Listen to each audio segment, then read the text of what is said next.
Hey, we have a brand new episode of 2K TV for all of you. That's right, and to launch this week's episode, we have something special for all of you joining us from the Goat Boat. Yeah, if you're looking for a fun new way to play 2K and rack up some XP, then listen up.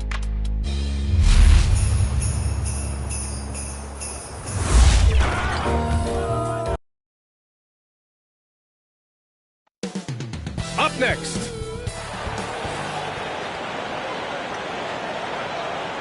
TGIF, everyone. So let's take a look at the starters for the Philadelphia 76ers.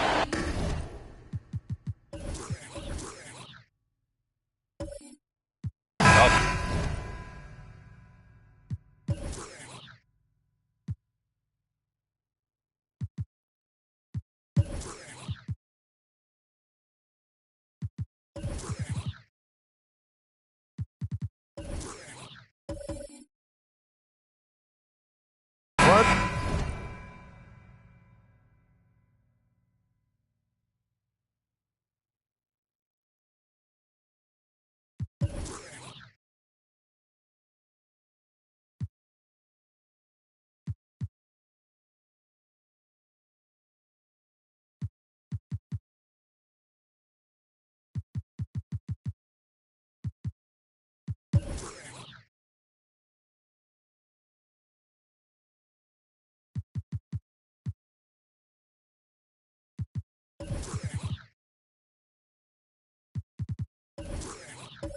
It's Tucker at the 4, next to Embiid in the middle.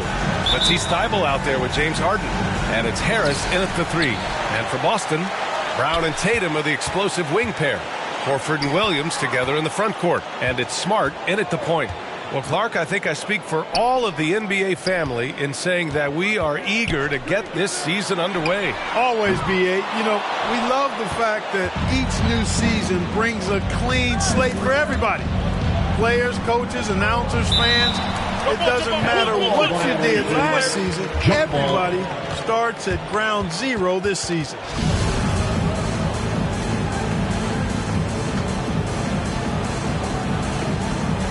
And it's the Sixers with the ball.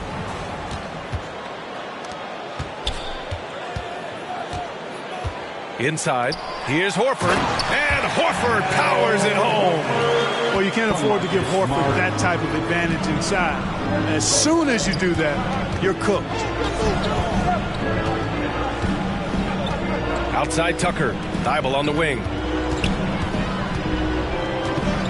Back to Tucker, out of bounds, it'll go to the Celtics.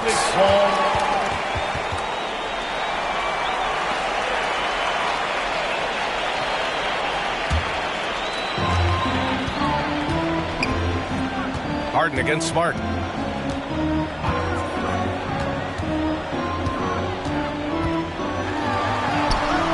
Here in the first, a little over a minute played so far, and he's in the books. Now 1 for 2. Making a statement here early, going right to the rack. I love it. Yeah, that's how he rolls. I mean, intimidate the opponent right now. Fantastic replay we just saw of the Mobile One drive. The aggressive take there to get inside. They're looking to make things happen to try and take control of this game. There's a lot to like about Tobias Harris. His comportment, his versatility. He's adaptable. I think that stands out as well. I mean, he's had to play a lot of roles on different teams, and he's done them all at a high level. Well, with Harris, he's willing to sacrifice a larger role for the betterment of his team, Clark. Yeah, and B.A., I think that speaks to his desire to play winning basketball, to play the game the right way, to play to his strengths and not try to do more than he can, whether he's looked at as a primary scoring option or simply being a spot-up shooter or one of 3 options. Harris has that disposition that says, I'll do whatever it takes. That one misses. Tell you what, fellas, I mean, an outstanding stretch for Harris has been awesome at adding pieces to his game over time, specifically that three-point shot.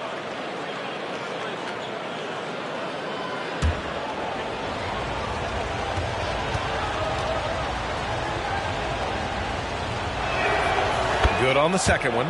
And Clark, looking at last year's Sixers team, they were last in the NBA in offensive rebounding. And also last in field goal attempts. And those go hand in hand. If you're not taking a lot of shots, then you're not going to have a chance for a lot of offensive rebounds. That puts tremendous pressure on your offense when you're not getting second shots. I expect them to really emphasize crashing the offensive boards this season. The screener was leaning a bit right there. His feet may not have been planted. Pretty obvious call by the officials. Yeah, I agree. You know, sometimes that can be a tough call for the refs to make, but not that time. It was easy there. Now here's Thybulle. Pass to Harden. Now here's Embiid from outside the arc. Tatum pulls it in.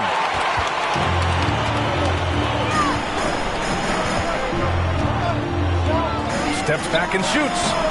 And Joel Embiid pulls it down. Good shot, gone bad. Gotta finish there. Here's Thybulle. And some very quick points for him on that possession. That was some slick passing from Harden on that one. The Celtics have gone just 2 for 4 from the floor. Outside, Brown. Back to Smart.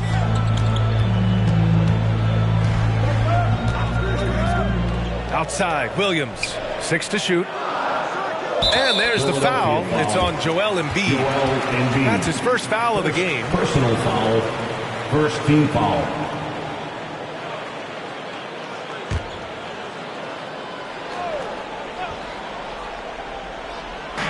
And so it's Boston with it. Smart with the ball. His last outing, he had 18 points. It's Williams, high post. 2 on the clock. Tatum from long range. Boy, outstanding hustle from Harris on the defensive end. They're doing a good job to alter shots with that activity. Fires in the triple. And that's what they want to do. Get him open looks early. Boston trailing. Smart outside. Back to Tatum. Outside, Brown. Back to Tatum. Horford inside. He's against Tucker. Now here's Thybulle, defended by Brown. And a foul called on the way up. So he'll take 2 from the free throw line. Jaylen Brown picks one up. While he was born in Arizona, when it's time for national team play, Matisse Thybulle suits up for Australia down under, a team he medaled with in 2020.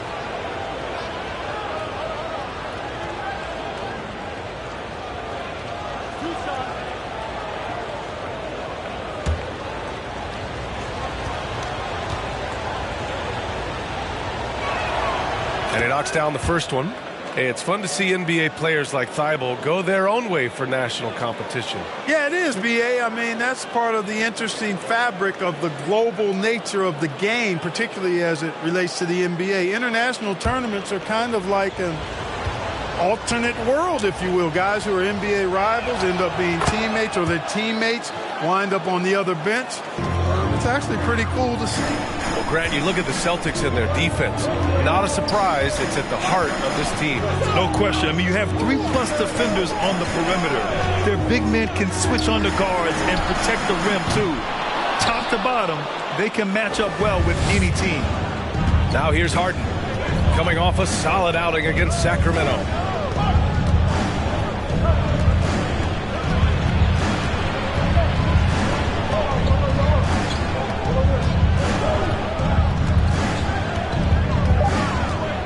Lets it fly. They get it back. Thybulle. And the rebound paying off as they pick up 2 on the second chance bucket right there. And right away, he's going to work on the boards, just fighting for every rebound. Yeah, we call those winning plays, particularly when you're doing it with the kind of effort he does. I mean, those kinds of hustle plays, it'll be interesting to see what he's got left in his tank, because he usually makes a bunch of them. And Boston calls time here. The last time these 2 teams came together was also in this building, and they were able to win it for the home fans. Yeah, they hit the court last game with some serious attitude, especially on offense. And, you know, confidence is key there. They seem to play with a ton of it, especially on the offensive end. Now here's Harden. Now quiet so far offensively, searching for his first points of the game. Harris against Tatum from the low block. And the 76ers tack on 2 more. He does not lack for confidence, and he shouldn't. I mean, this guy's a dangerous scorer. Tatum from long range. And the Celtics another 3. When Tatum is set up now, he's automatic. They waste no time pulling the trigger. Pass to Tucker. Here's Harris.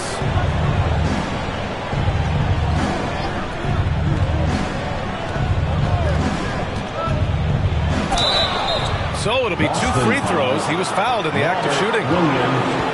You know, looking to score often from there, Harris is excellent at drawing the defense's attention and fouls. You know, in the past several seasons, there's been one constant with the 76ers. They're going to be among the best defensive teams in the league.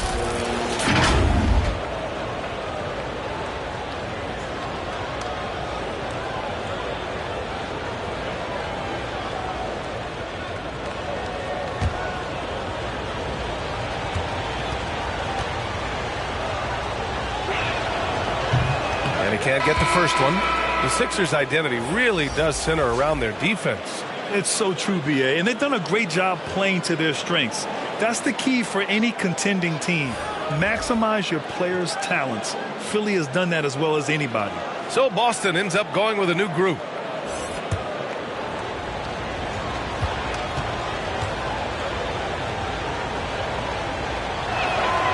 And he sinks the second.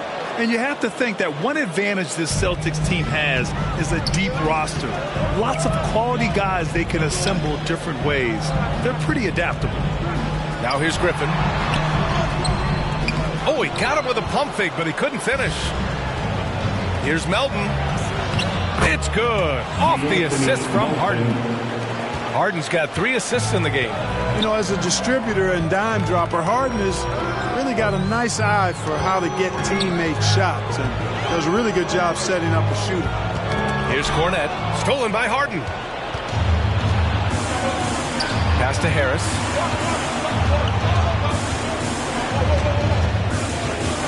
Shoots over Jackson. And here's another one for the Sixers. You know, a versatile bench really is a gift for the Celtics in tough situations. And even a great starting 5 isn't perfect against every opponent. It's important to have flexibility, and that's something that Boston definitely has. Here's Brogdon. After the Sixers picked up a basket a moment ago. Jackson can't get it to go.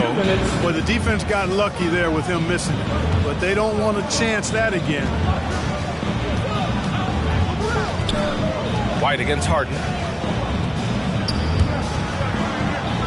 Melton outside. Clock at 6. Pass to Niang. Goes up from the top of the key. And no good. And Boston going the other way now. The floater. And so he draws the foul. Headed to the line to shoot a pair. I don't think there's any question the Sixers made the biggest trade of last season, sending a huge package to the Nets and getting James Harden in return. All right, guys, what do you think about the offensive approach we've seen so far for the 76ers? They've really been pushing that thing in the open floor, and so far the opposition's not been able to slow them down at all. And they've done a tremendous job just creating havoc defensively. Active hands have led to tons of turnovers that they've capitalized on. The first free throw is good. And Clark, in that Philly-Brooklyn trade, there were 5 players and 2 first-round draft picks involved. And, B.A., they were big-time players Philly gave up. Simmons, Drummond, Seth Curry. But when you're playing for a title and you can add James Harden, I think you got to take that chance. House, he's checked in for Philadelphia.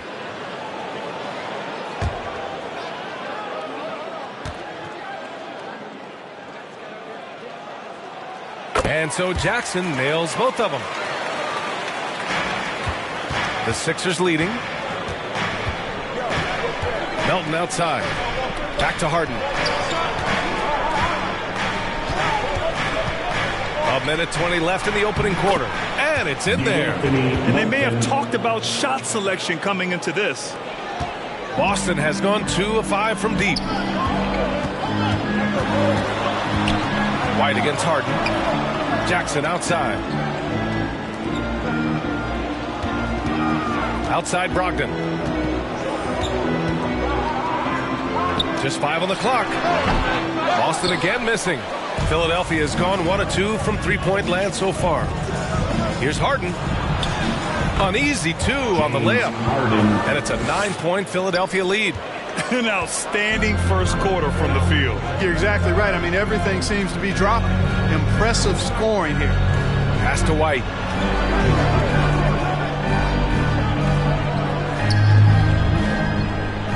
Back to Jackson. And looks like an illegal pick was set. That gets the ref's attention. They have to figure out a way to lock down the ball and stop giving it away. Right you are. I mean, that's turnover number 3 already. Not the way you want to start a ball game. 5-second differential between the shot clock and game clock. Pass to Harden. Here's Niang. Launches a 3. It's hauled in by White. Griffin with it. Niang's there. And that one goes in as he's fouled. It'll be 3 points if he converts the free throw. George Niang. That's his first personal foul. 13 foul. At the line, Blake Griffin. At the line with one shot. One shot.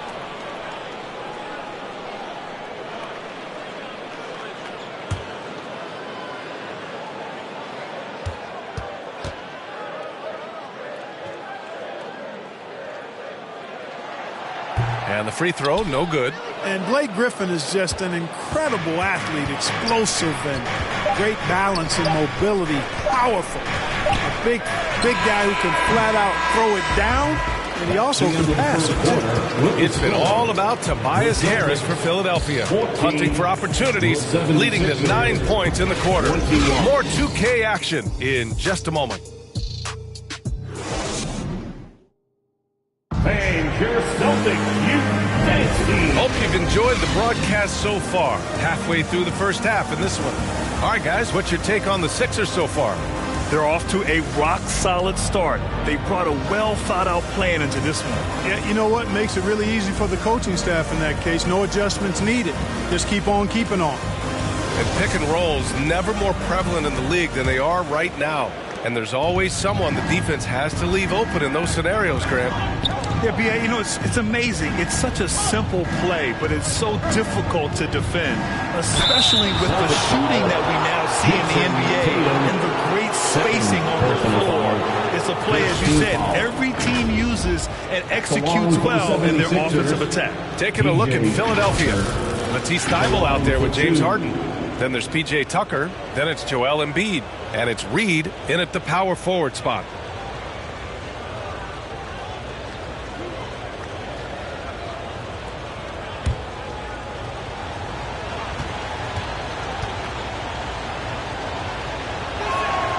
And he drops it first. Boy, if you had the word grinder in the dictionary, P.J. Tucker might be right next to it. His energy and effort and selflessness, contagious.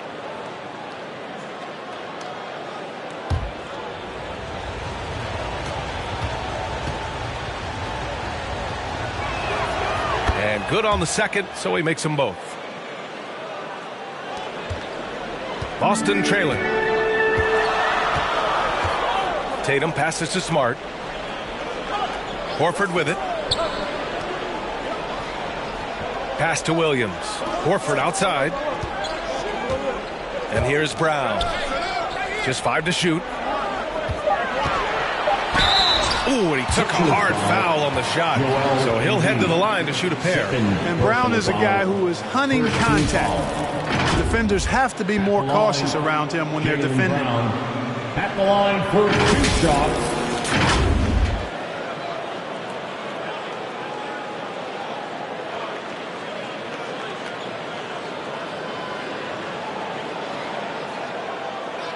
Shooting 2.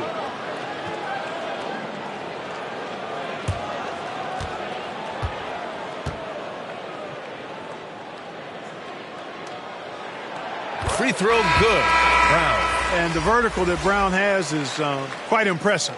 As relentless a finisher that you'll find in this league. The 76ers making a switch here. Harris is checked in.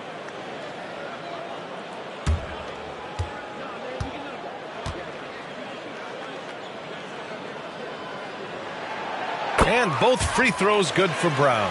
Productive trip to the line. He doesn't like to leave points on the table.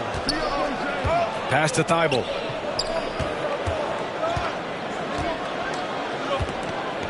Back to Harden. Uncovered. Rebounded by the Celtics. Following this game, they host the Magic. Brown inside. Covered by Thybulle. Thybulle against Brown. It's stolen by Thybulle. And now the Sixers on the break. All right, let's check in with Allie LaForce. Thanks, Brian. James Harden, with plenty of confidence, said not to brag or anything, but I'm really good at this game. I'm unselfish. I play the right way. I don't try to do anything I can't do or that doesn't benefit our team. And that mindset keeps me in a good place. Yeah. Very self-assured, Allie. Thank you. At the line, Robert Williams. At the line for 2 shots.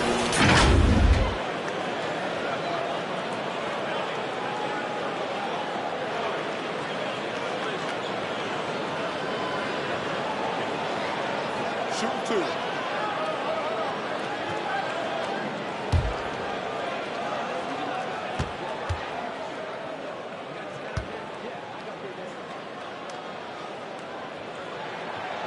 No good on the free throw.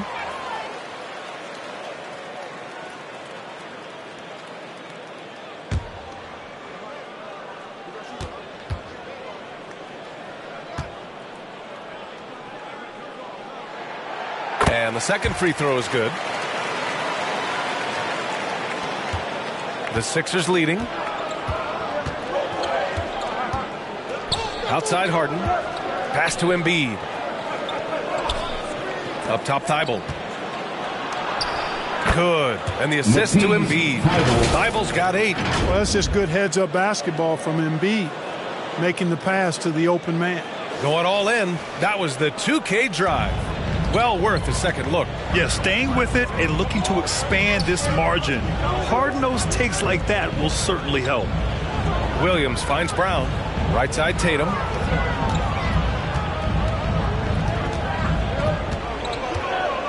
Down to 5 on the shot clock. And it's going to be out of bounds. Boston will have another go. This is really amazing. I mean, from March 1st, 2014 to October 26, 2016, Joel Embiid didn't play in a basketball game. 31 long months rehabbing back and foot injury. Hey, great communication on the lob. Nice touch on both ends of that alley-oop. Hey, when he let go of the pass, I had no idea what he was going for. Neither did the defense. Horford against Tucker. Outside Harden. There's the triple. Horford pulls it in. Now give Philadelphia credit. They didn't rush Embiid back. They, in fact, trusted the process, pun intended, folks. And Joel has returned the favor.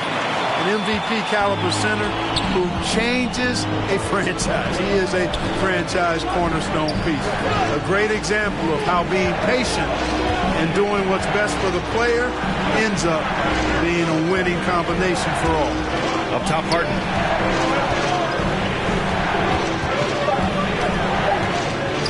Floats one, and he lays it up and in. Harden's gotten his second bucket on the night. Yet another hard shot that Harden makes look easy. Amazing at measuring the floating jumper. Back to Smart. Up top, Horford. Smart outside. Fires the 3. Not going to go that time. The 76ers go the other way with it. Their biggest lead of the game was 9. Here's Harris. No good on the shot. Tatum with some nice D. The Celtics have gone 2 of 4 here in the second quarter. And almost 4 minutes gone in the second quarter of play. And guys, talk about silencing the critics. Tatum made first-team All-NBA last year and led the Celtics to their first finals appearance in over a decade. You know, probably the biggest shift for Tatum, his advancement at the defensive end, Grant. Oh, no question, B.A. And that's imperative at the small forward position. Think about it. You have guys like LeBron, Kawhi, KD. Now Jason Tatum is in that elite two-way group as well. And you have to put Jimmy Butler in there as well.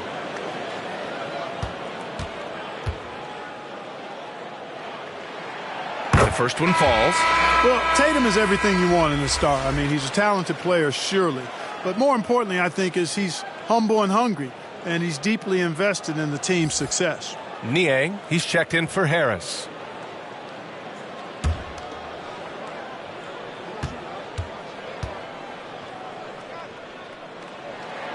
And so Tatum nails both of them. Closing in on 4 minutes played here in the second quarter. Pass to Embiid. Knocks it loose. And wrestling for it there, but no one has possession. We'll have a jump ball.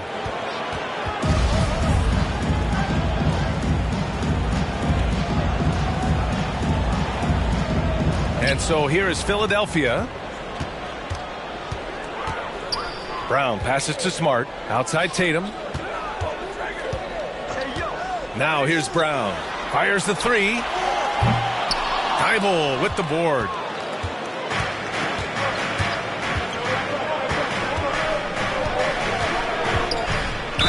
And he'll draw the foul. He'll head the line for two. Robert Williams picks up one. The officials were right on top of that one. Clearly a foul. I mean, didn't give him any choice but to blow the whistle. I mean, he's got to play without fouling. 2 shots.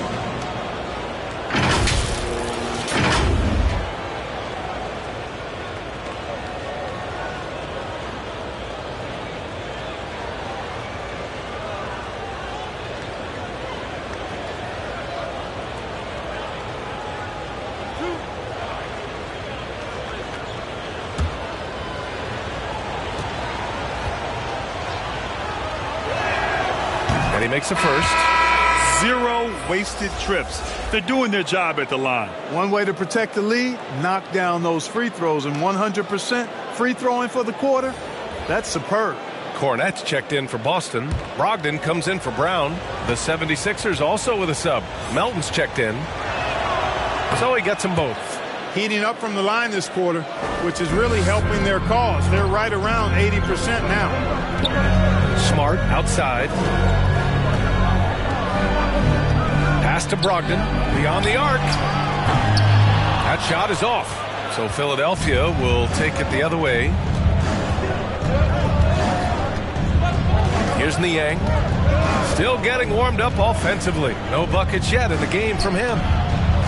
That one goes. Count it. And the 76ers lead by 8. Embiid has such balance and agility for a big man. He's able to work through contact and still finish with touch. Outside Brogdon. Shot clock at 6. The shot no good. Good work defensively by Thibault. For Philadelphia, they've gone 3 for 7 here in the second quarter. Melton passes to Tucker. Here's Embiid.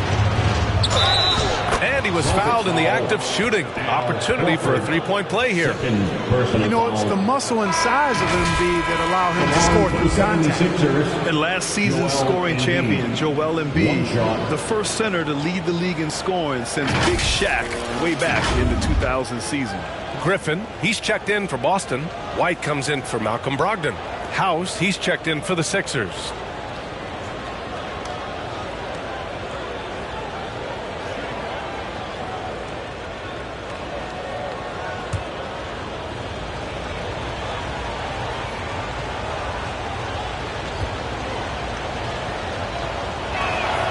The free throw drops for Embiid. And Joel Embiid, last season, the first center to average over 30 a game since Moses Malone did it back in 1982, Grant. Oh, B.A., talk about historic company. And how about this? Also the first ever international player to lead the NBA in scoring, too. I mean, he won't be the last with the way things are.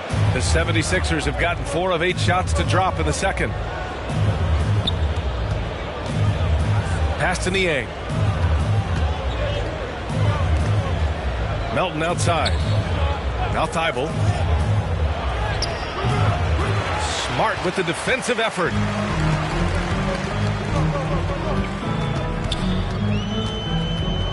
The kick to Tatum.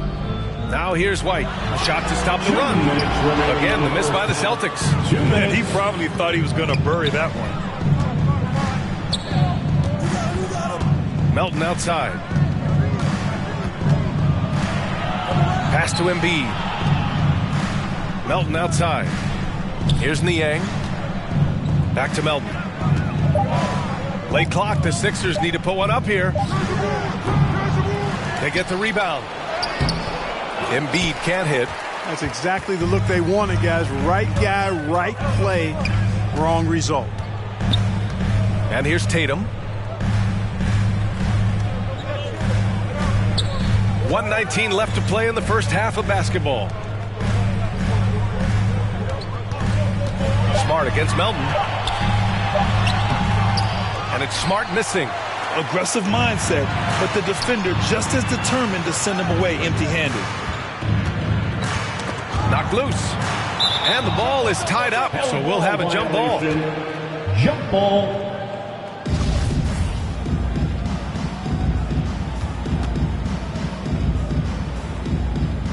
So it's Philadelphia now.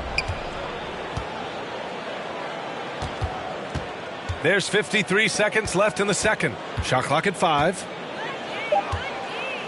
A shot from the high post. Melton misses. And Boston has possession. 11-point game. Here's Tatum. A shot to stop the drought. And he takes it up and lays it in. Tatum's got 6 here in the quarter. Outstanding work on the glass by Tatum, and quickly he turns the rebound into points. Yep, that one goes. Yep, you know, after a scoreless first period, he's really turned it up a notch, building some momentum. The Celtics shooting just 33% so far in this game. White, the pass to Smart. Now White, covered by Thibault. Smart outside. Offensive rebound, Celtics. And it's flushed down. A nice jam. Yeah, an underrated passer. Griffin wants to involve his teammates as much as he can. From deep. And no good. Trying to get that one to fall. And so it's the Philadelphia 76ers. They have a nice 9-point cushion at the end of the quarter. Defense is setting the tone. Well, now we have some time to check in with Allie LaForce. Allie. Thanks, guys. I'm here with Doc Rivers, and Coach, you guys came out aggressive in the first half. What stood out to you? You know, we're getting to the paint and making plays. They're a great team as far as rotation, so we just got to make the right passes. It all starts with attacking the basket. Thanks, Doc. Thank you, Allie. Good stuff. We will be right back after this break for the beginning of the third quarter. And now, the 2K Sports Halftime Show. Ernie Johnson here with Shaq and Kenny, and a favorite time of the year as we're halfway through one of the first games of this fresh NBA season. Philadelphia finds themselves ahead after 2 quarters. They lead by 9 points. And over to Shaq. What did you think about Philadelphia? Well, they've shown a lot of discipline at the offensive end. It's not about getting the quick shots, it's about getting the good shot. And if you want to know how that approach is working, just check out their field goal percentage. And over to Kenny. What did you think about Boston? Well, the best way that they can get back into this game is to show up there at rebound. They need to prevent second chance points and fight. I mean, fight to get their own. If they could do that, this game's still within. And that should do it. With the second half about to begin, let's send you back to Kevin Harlan. Go back to Kevin Harlan.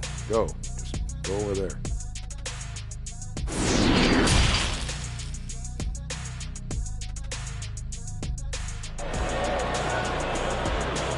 Entertainment, everyone. And if you're just joining in, one half is in the books, one half to go. And you know, Jason Tatum, he's been really making it happen, guys. Yeah, they've done an amazing job of creating room to operate for him. And then, of course, executing. You know what? It helped that they had a few guys with very hot hands on the perimeter, too.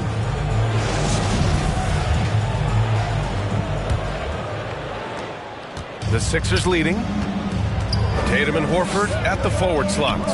Smart and Brown, a great defensive backcourt. And it's Williams in at the 5, roaming the paint. That's the Boston 5. Brown against Thibault.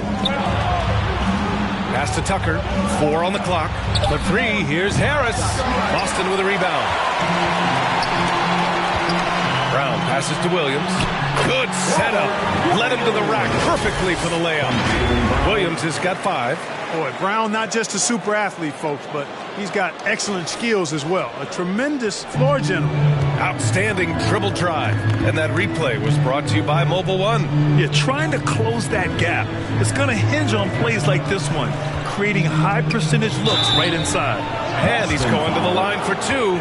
The official saw contact while he was going up. First team foul. At the line for the 76ers, Matisse Thybulle at the line for 2.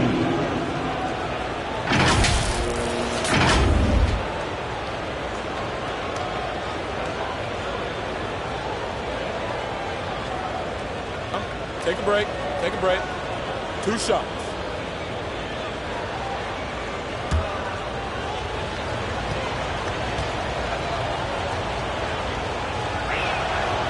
That free throw, no good.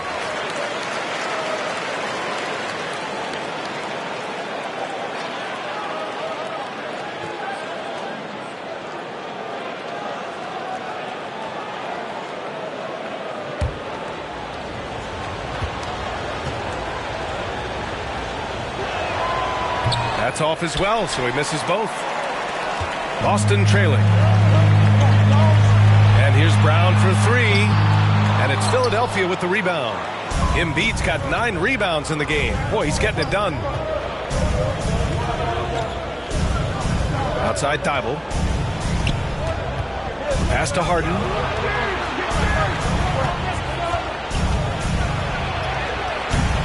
The rebound by Jason Tatum. Tatum's got 6 rebounds here tonight. Now here's Brown. 4-3. On target from range. He's got 5. You know, the three-point shot, guys, is something that Brown continues to improve upon. It's important for him to be knocking down these looks to expand his offensive repertoire. Pass to Harris. Offensive rebound. Embiid. Oh, and makes it with the kiss. Embiid's got 9. They have a decent advantage in regards to rebounding. Especially when you're scoring the ball at a decent clip the way they have. I mean, they've done exactly what's necessary to take the lead. Smart outside.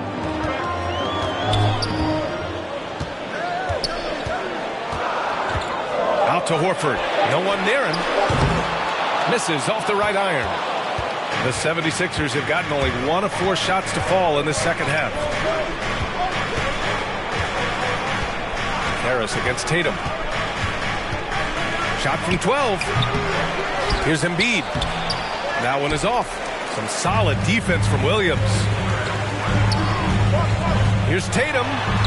Hey, now 5 for 8, shooting a pretty good percentage right now. Jason Tatum has so many different ways he can score, showing us a little solo spurt ability right there. Time called here. The 76ers decide to talk it over. Yeah, coach no doubt wants to use this timeout to review the matchups and maybe make some adjustments as well. And I agree. I think there's going to be a new wrinkle in their game plan when they come out of this timeout.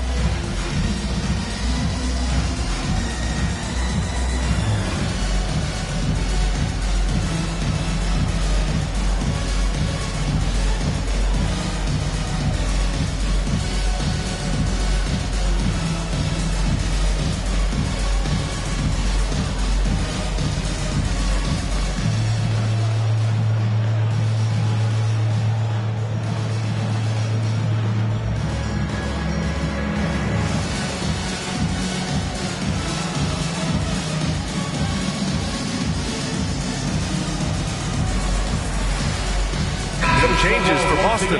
Jackson, he's checked in for Tatum, and Malcolm Brogdon is subbed in for Smart. The 76ers also with a sub. Harrell's checked in.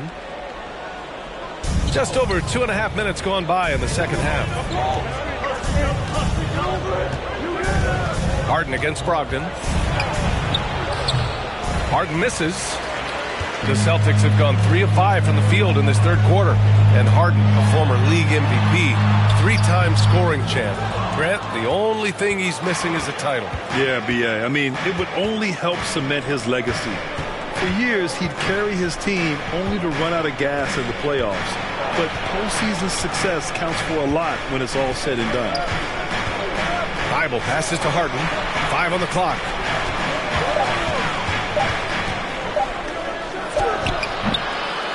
Here's Tucker. Williams grabs the board. Williams has got his 4th rebound in this one. Brown against Thibault. A step-back shot. And it's Harrell with a rebound. You hate to pile on, but his poor shooting night has really hurt the team. Lays it up and banks it in. Thibault's got 12 points. Boston has gone 1 of 2 shooting from the perimeter since halftime. And here's Brown for 3. Kept alive by Boston. Here's Williams. Off target with a fadeaway. Philadelphia's gone 0 for 2 from outside here in the third. And there is a whistle. That goes on Tobias Harris. That's foul number 2 for him. And just a great job of getting there first and absorbing the contact. No question about it. No flop there. That was a direct shot to the chest. Reed's checked in for the Sixers. They've been having major problems offensively. Definitely in a bit of a dry spell. Oh, wasted no time on that one. Brogdon's got his first 2 points. Philadelphia shooting 41% in this game. Brogdon against Harden. Looking to get back on track. The shot no good. Some solid defense from Williams. Man, miss after miss for him. When you're having a quarter like this, the only beneficiary is the defense.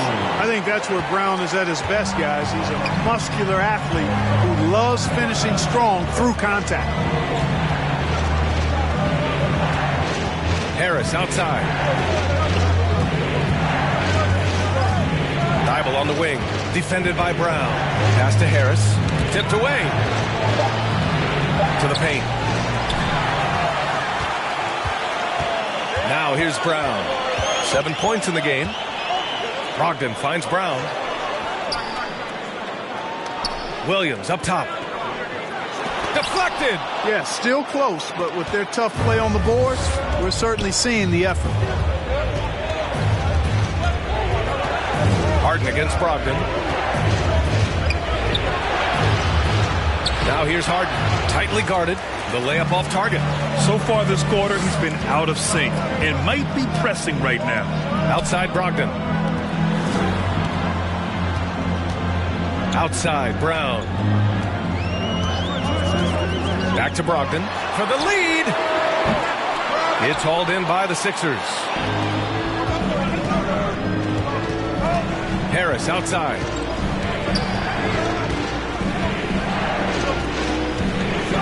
2 minutes remaining in the third. 2 minutes. A minute 58 left in the third quarter. Brogdon with the ball. Thybulle picks him up. This for the tie. And Reed pulls it down. The Sixers leading. And here's Harden. Shot to end the cold streak. And Harden with the slam. Ferociousness from Harden, looking like he wants to tear the rim off.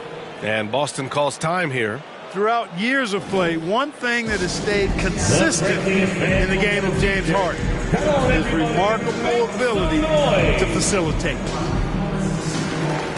Some changes for Boston.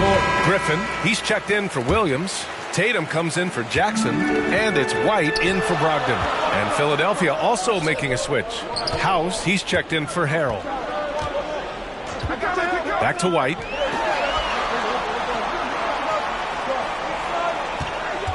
Shoots over Harden.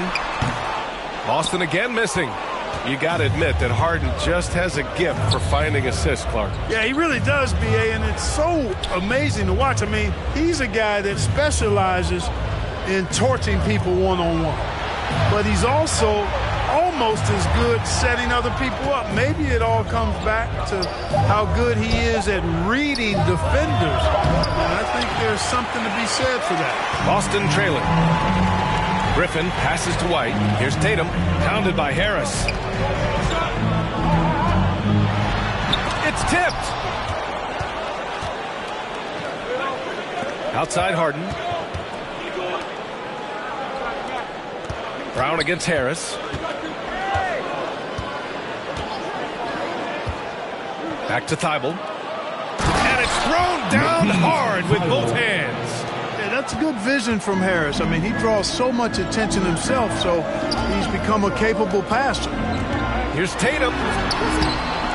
Misses from close range. Philadelphia's got nothing to fall from outside in this third quarter. Oh, and he got fouled on his way up. He'll head to the line to shoot two. Exactly. The defense is determined not to allow the easy layup right there. They'll settle for making you burn the free throws. Tobias Harris taking 2 shots.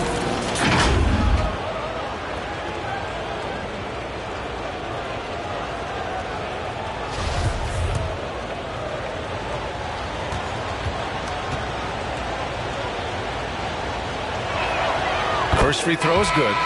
So both teams making some changes here.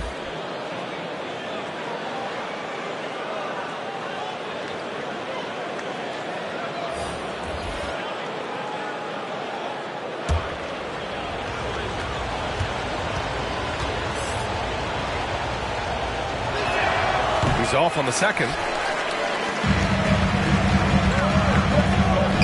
Smart for 3. Good. And Brown gets the assist. Smart's got 5 now.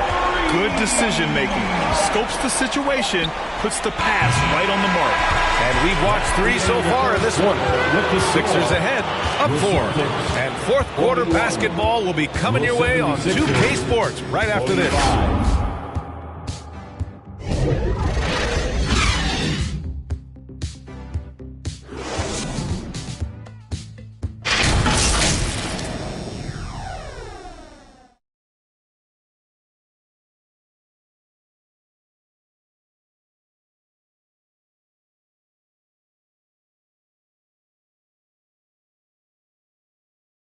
And a worthy candidate tonight as we take a look at our State Farm assist of the game.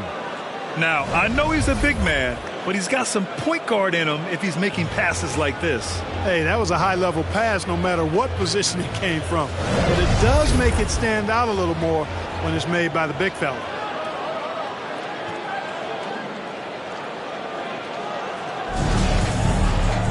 Well, this has been a great contest so far. I imagine the fourth quarter could have more action in store for us. On the court for Philadelphia to start the fourth. Up front, it's Tucker at the 4, next to Embiid in the middle. James Harden out there with Daniel House. And it's Harris in at the small forward position. Embiid with a steal. Here's House, defended by Brown. Harris outside. On the wing, Harden. 6 on the shot clock. Pass to House. Shoots over Brown. They get it again. Embiid. Yep, that one's good. And that's a double-double for him now. Good job hitting the glass. They're +8 in rebounding. Outside, Brown. Now Smart. Outside Tatum. Here's Williams. And he was fouled while in the act of shooting, so he'll take 2 free throws. That's on Joel Embiid.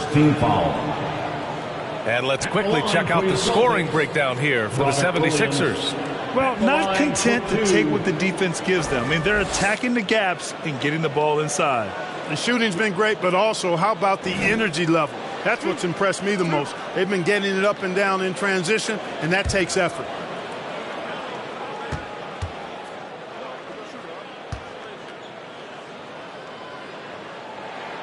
And the first one at the line is good. Thibault, he's checked in for House.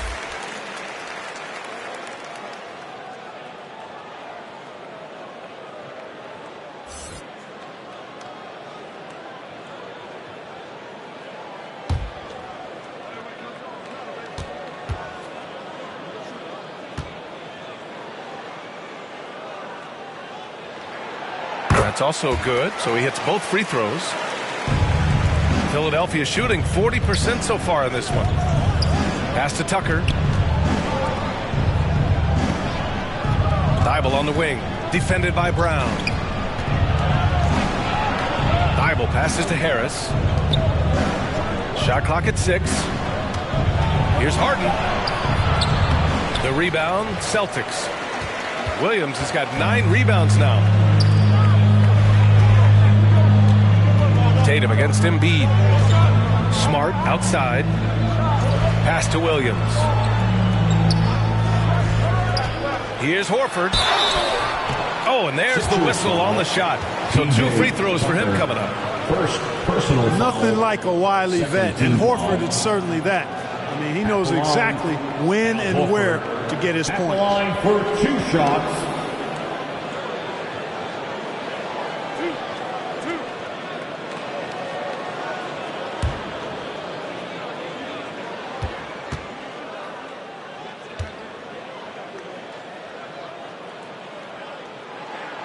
That's good from Horford. Well, you think about the experience of Horford, and he brings a lot to the table for your team, including setting a great example on and off the floor for the young guys.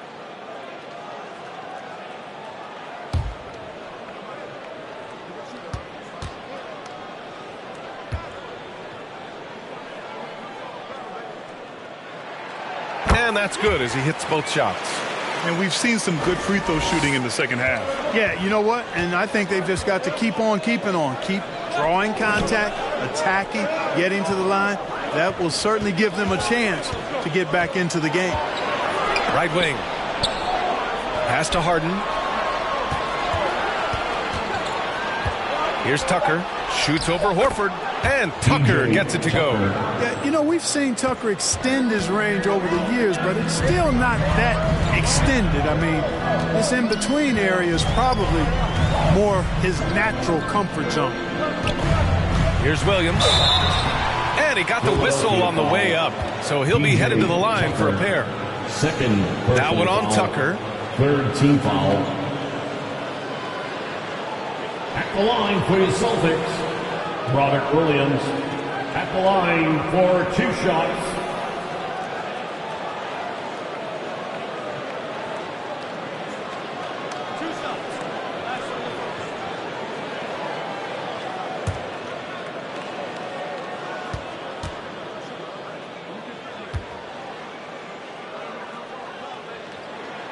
First one falls for him.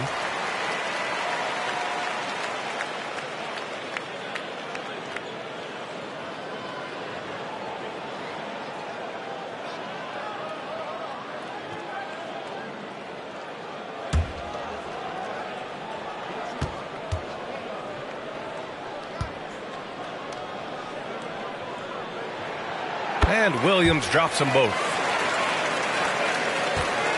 The 76ers have gotten half of their attempts to fall in the fourth. 2 for 4 now. Harris outside. Oh, it's blocked by Williams. Boston trailing.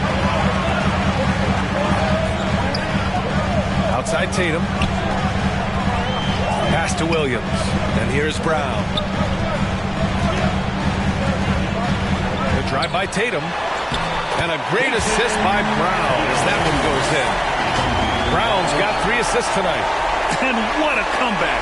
Do they have enough left to maintain this energy and get the win? I did not think they had enough clock to get all the way back, but here they are. Now they've got to feel like they're in control of this thing. And Philadelphia calls time here. One of the stories here, Jason Tatum. Man, is he getting it done today? Yeah, this guy is torching them. And so far, their defense hasn't responded. Let's check in with our reporter, Allie LaForce. Hey guys, during that last break, I heard Doc Rivers as he talked with the team. He wants all they have to give coming down the stretch, saying, "Coach, it's not just the big plays. I want to see us making the little plays too, winning the 50-50 balls. That's the effort we need." And Allie, thanks. Fades away. Brown can't hit. Take what's available. Use the fadeaway when the defender's there on you. Takes a 13-footer. Harris misses. And they've been able to maintain this lead despite his inconsistency from the field. Smart outside. Pass to Brown. Shoots over Thibault. Brown can't hit. You know, he's just not taking good shots, not taking smart shots, forcing up a lot of low percentage jump there. Thibault passes to Harden. Back to Thibault. Now here's Tucker. Outside Thibault. Oh, it's blocked by Williams. And they forced the shot clock violation. Great D. Tough one. In a game where every possession is valuable, turnovers can make the difference. And that's how you defend. Glad we had a chance to see a replay of that block again. You can almost feel the mindset he has. I mean, when the game's this close, he's going to bring it at that end of the floor.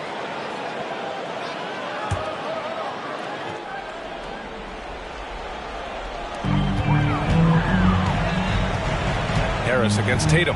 Pass to Brown.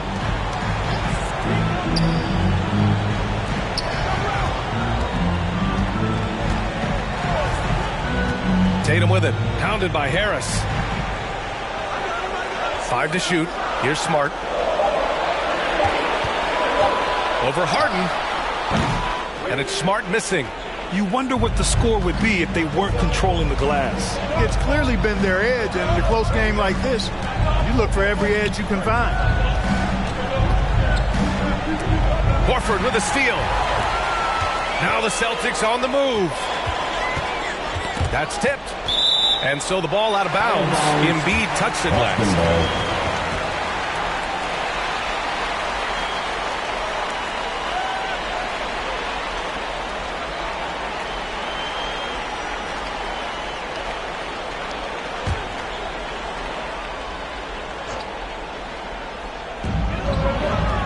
Horford outside.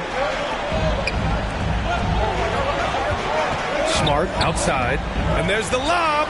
Trying to go for a lob there. Excellent defense and anticipation to stop it. Thibault with it. Now Horford defending. And there's the call on Al Horford. That's his 5th foul. First team foul.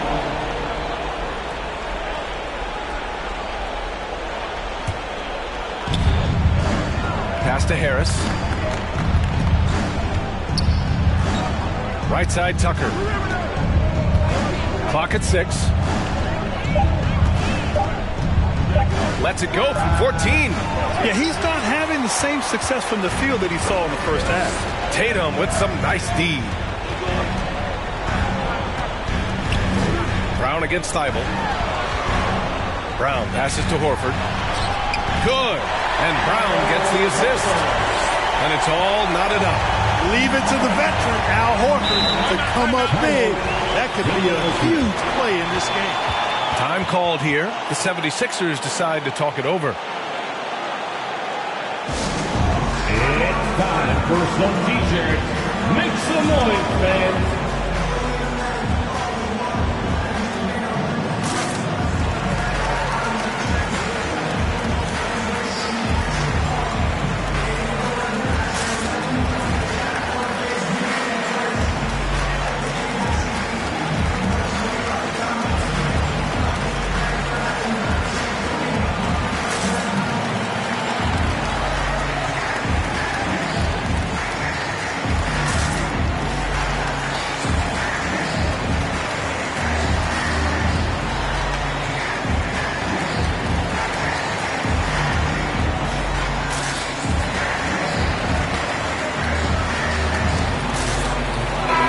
Time now to present our New Balance Player of the Game, Joel Embiid. He simply turned the inside into his personal workshop, getting bucket after bucket with aggressive interior offense. So you know what? When that's the case, just keep feeding him, and that's what his teammates did.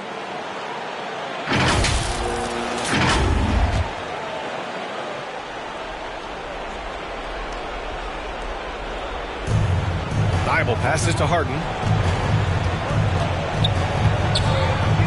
Pass to Embiid. The shot won't fall. Some solid defense from Williams. The Celtics have gone 2 of 5 from the field in this final quarter. And so he draws the foul, headed to the line to shoot a pair. Almost converts despite the contact. Boy, he had a nice look at it after drawing the foul. Boy, it would have been nice to get an and one there. At the line for your Celtics, Robert Williams. At the line for 2.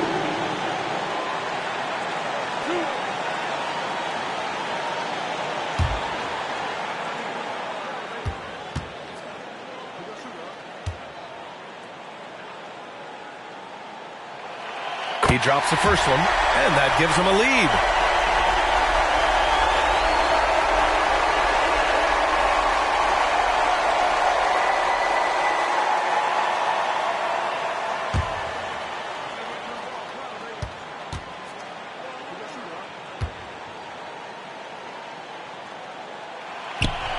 And he cannot convert on the second. That misses.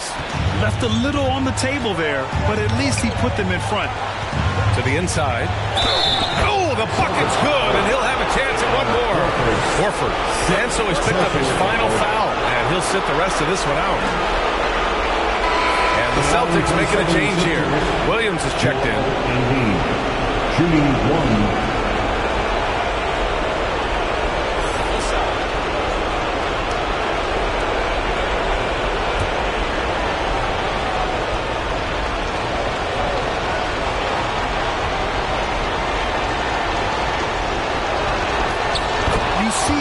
One of the guys they want at the line in these situations. Boston trailing. side Tatum. Ooh, a clear foul there on the missed shot. So he'll get a pair at the line. Yeah, coach has to love that it's Tatum at the line. He's such a clutch performer. At the line for the Celtics, Jason Tatum at the line for 2 shots.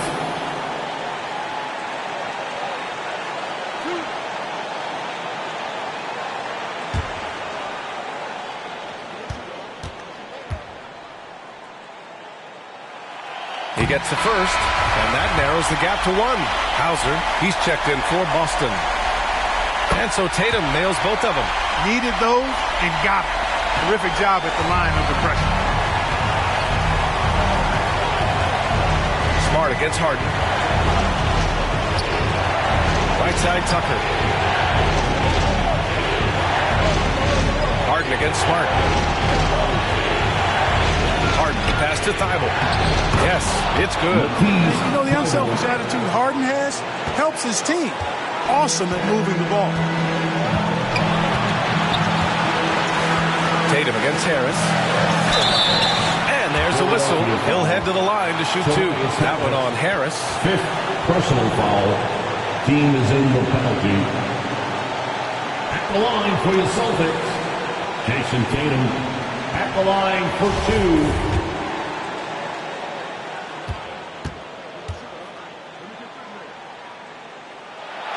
So the first one drops, and that narrows the gap to 1.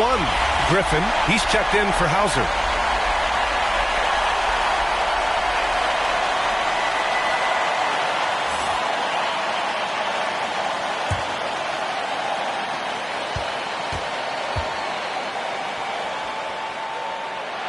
Both shots good from the stripe. 1:15 left in the 4th quarter.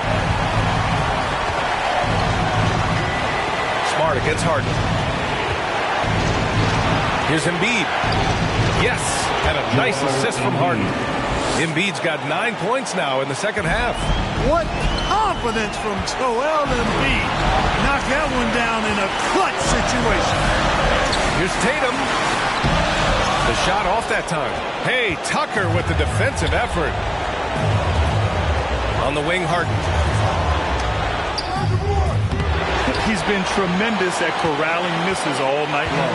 Yeah, I love the way he's fighting through box outs, using his elbow. I mean, he's doing whatever it takes. And it's Smart missing. And I think we'll see him milk the clock a bit. Yeah, seems like the heady move right now. To the middle. Here's Embiid. Count it! Talk about stepping up in a big way. Well, that was 1-2. He wanted the ball. Nobody else was taking that shot. Boston calls timeout. They're trailing by 4. There's 21 seconds left in the game.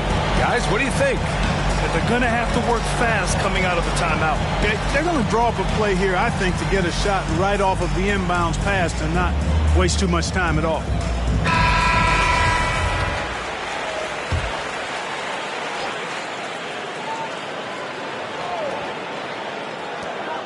Griffin outside. Smart passes to Tatum. And he's going to the line for 2. The official saw contact while he was going up. And so he's picked up his final foul. And he'll sit the rest of this one out. Jason Tatum at the line for 2 shots.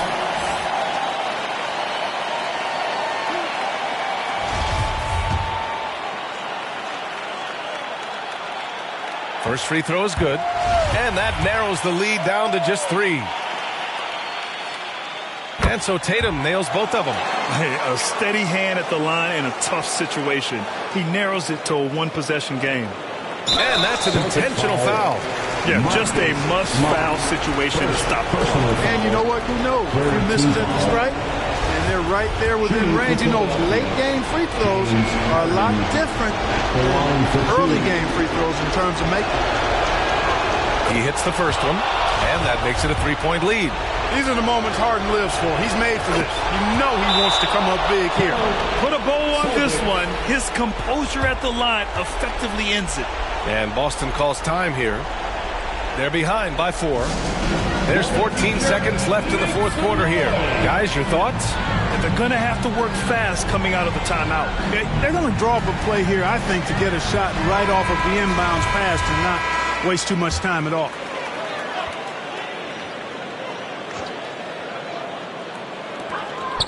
Smart for three. Rebound by the 76ers. And they need to stop the clock, so there's the foul. Yeah, no choice but to foul in that situation. Although, that's not the guy you want to send to the free throw line. But there was no time really to be selective. Stopping the clock was the priority. And this is who you want at the line in a close ball game. James Harden. It seems like every miss ends up in his hands. He's been unreal. Tell you what, those are crazy numbers, guys. I mean, believe me, I was a good rebounder in my day. It is not easy to corral that many boards in one night. So it's the 76ers taking the W in a close one. Just a gutsy performance on the road. It really was. When this one was up in the air late, they showed how tough-minded they are as a team. All right, now let's check in with Allie LaForce. Allie, what do you have? James, when a game gets close down the stretch like this one did, talk about the mentality this team has to have. Time to lock in, time to lock in and get stops when we need to. Always got to trust in my guys to make the big play. Allie, thank you as always. Well, folks, that's going to do it for now.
To start a game, use the elevator to the promenade on the silver deck.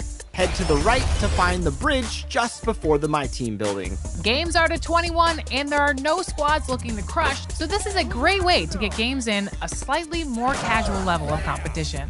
Try it out today. I think you'll really enjoy some action in the bridge in Season 3.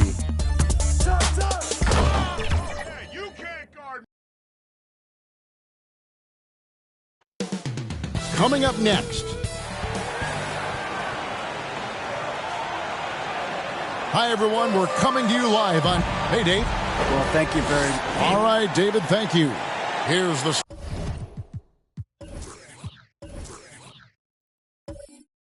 Starting...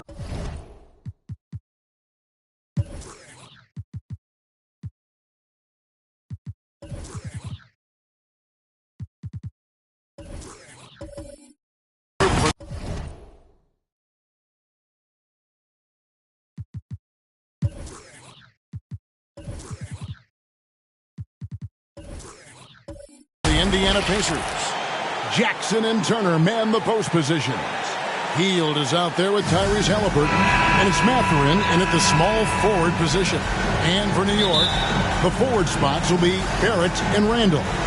Jalen Brunson out there with Evan Fournier, and it's Robinson in at the 5, roaming the paint. And Brent, finally it's here, the first game of the season. These players like us look like they were itching to get this game underway. Oh, man, all the preparation, the training camp, the taping, the icing, the stretching, the coaching. Let's get it going. Guys are ready to start this long marathon, and we'll see who can come out on top. So for New York, their last game, a win against the Bulls in Chicago.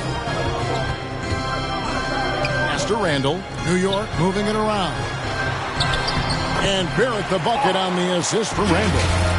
Barrett's got the first points up on the board tonight here for New York. And you love seeing that great mobile one drive a second time.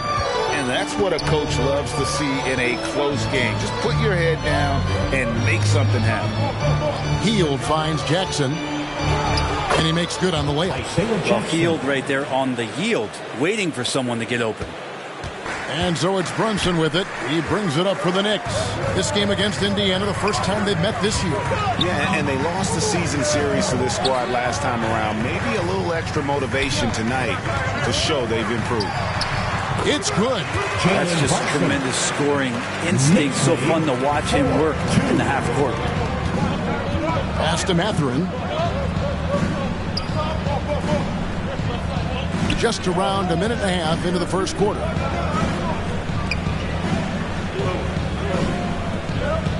Hield kicks to Halliburton. Shot clock at 5.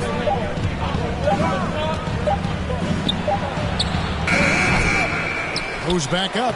And the layup by Jackson. And getting after it on the offensive glass and adding to that early total with the putback. Sometimes guys come in with a great mindset, trying to push the action until somebody stops him. Nobody there to do it that time. Here's Barrett, following the score by Isaiah Jackson. That's tipped. Here's Hield. And foul on the shot. He'll shoot 2 at the free throw line. First personal foul. Buddy Hield just has such an incredibly quick trigger. This is his first free throw of the game. 2 shots.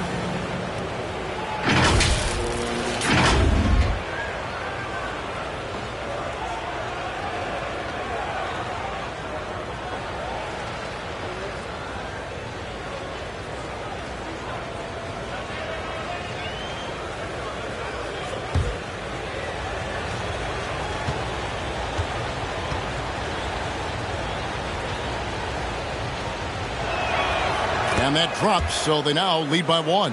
And the Pacers finished 25-57 last season, their worst record since the mid-'80s. Indiana deciding to go young, and with that comes growing pains.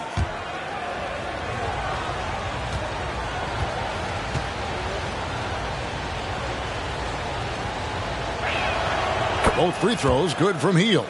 And last season, a tough one, Indiana, with their lowest winning percentage, Greg, in over 30 years. Yeah, but I loved how they approached the end of the season. Bringing in Tyrese Haliburton, playing a lot of the younger players, planning for the future. And that's out of bounds. It was last touched by Haliburton.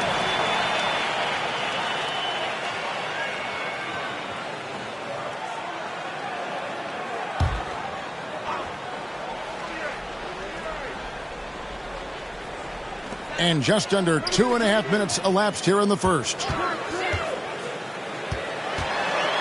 Clock at 4. Here's Randall. Will not go. This is off the front iron. And so it's Haliburton who brings up the ball for the Indiana Pacers.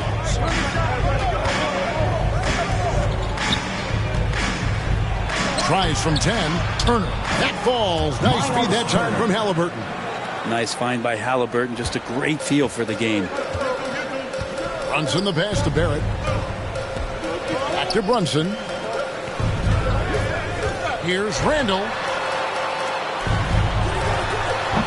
That one off the back iron and out. Pacers leading by 4. Here's Mathurin. And again, it's Indiana converting. And their offense already in a flow. Some stellar shooting to jump out to this lead. Brunson against Haliburton. Randall passes to Barrett. Shot to stop the run. The rebound by Haliburton. Looks like the game plan is they're willing to give him that kind of shot. It worked out for them this time, but if they give it to him again, I bet 3 points are coming. Now here's Hield. Passes it to Mathurin.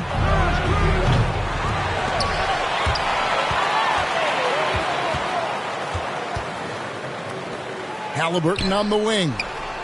6 on the shot clock. Shoots over Brunson. No good on the shot. A bit long that time. Not sure what the D was doing there. Clearly a breakdown. You can ill afford to give a guy like him that good a look. Love seeing a point guard who can explode to the rim like that. Oh, great attitude and even a better finish. Well, just seeking out weaknesses in the defense and then exploiting it. And the Pacers with possession here, following the score by New York.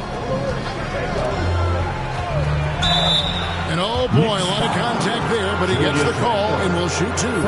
And Greg, starting your career with the Knicks, what's the pressure like playing in New York City? I tell you, the amount of media following you, the size of the city, it can be intimidating. But if you win, man, there's nothing like playing in New York.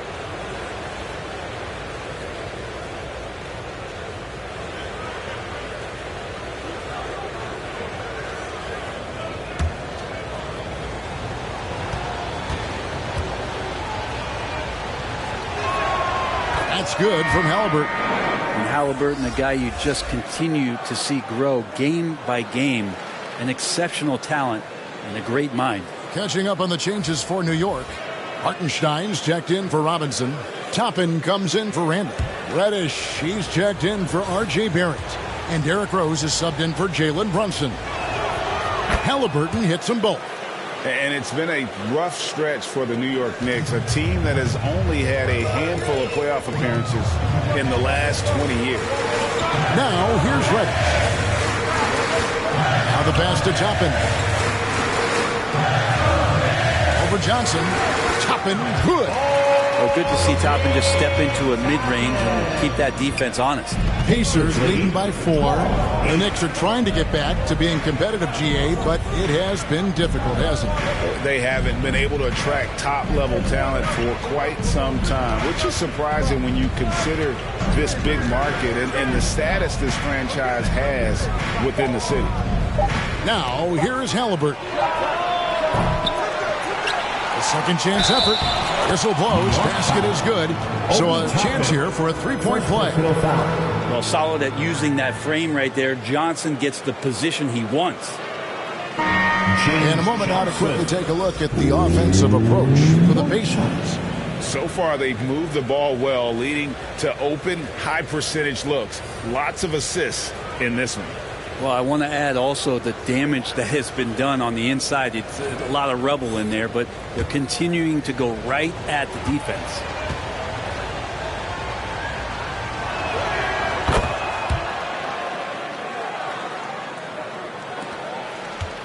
Knicks trail by 7. Pass to Reddish. Back to Rose. Pass to Toppin. Passes it to Quickly. Lets the 3 fly. The rebound by Batadze.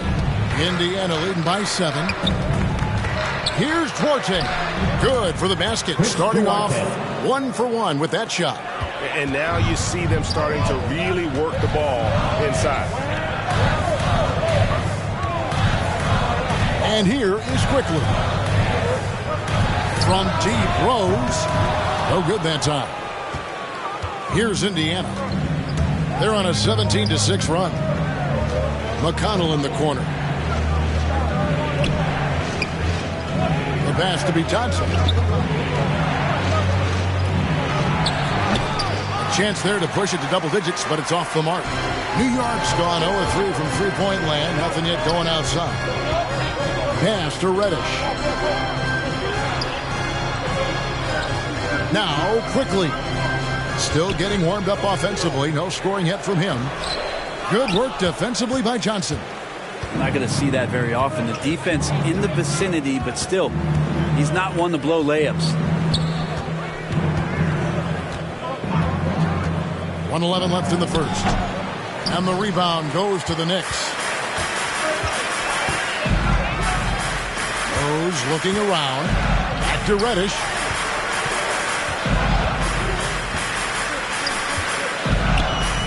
Outside Rose. Always going up for the alley-oop here. And Toppin throws it down. After a big guy, Obi is quick off the floor. 17. There's 49 seconds left to play in the first. Pass to Duarte.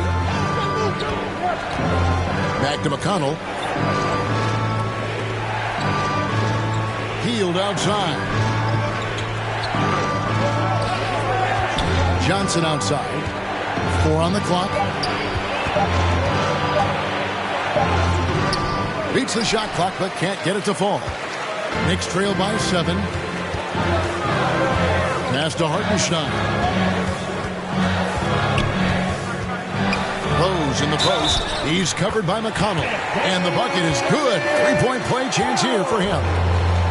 And that play takes talent. D-Rose taking it up strong, knows he's drawing contact, and makes the proper adjustment. First trip to the free throw line for him tonight. And over the course of last year, he was up over 90%. And with a stroke like that, you see why.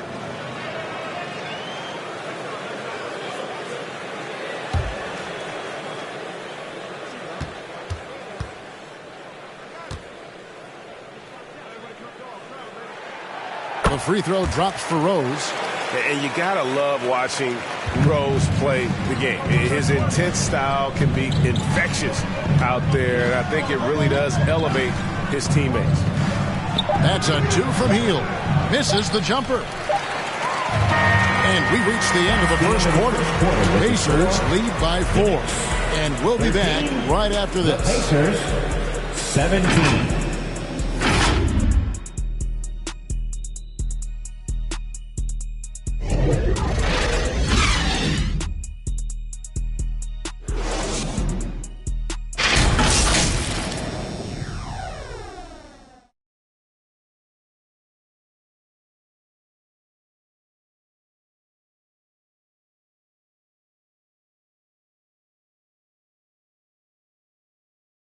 Fans, a big round of applause.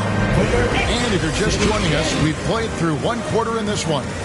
Let's quickly break down the game we've seen from the Pacers so far, guys. Well, pounding the boards is one way to gain an advantage. They simply owned the glass in that first. Well, if you get physical out there, you can control the glass, and that helps you to control the pace of the game.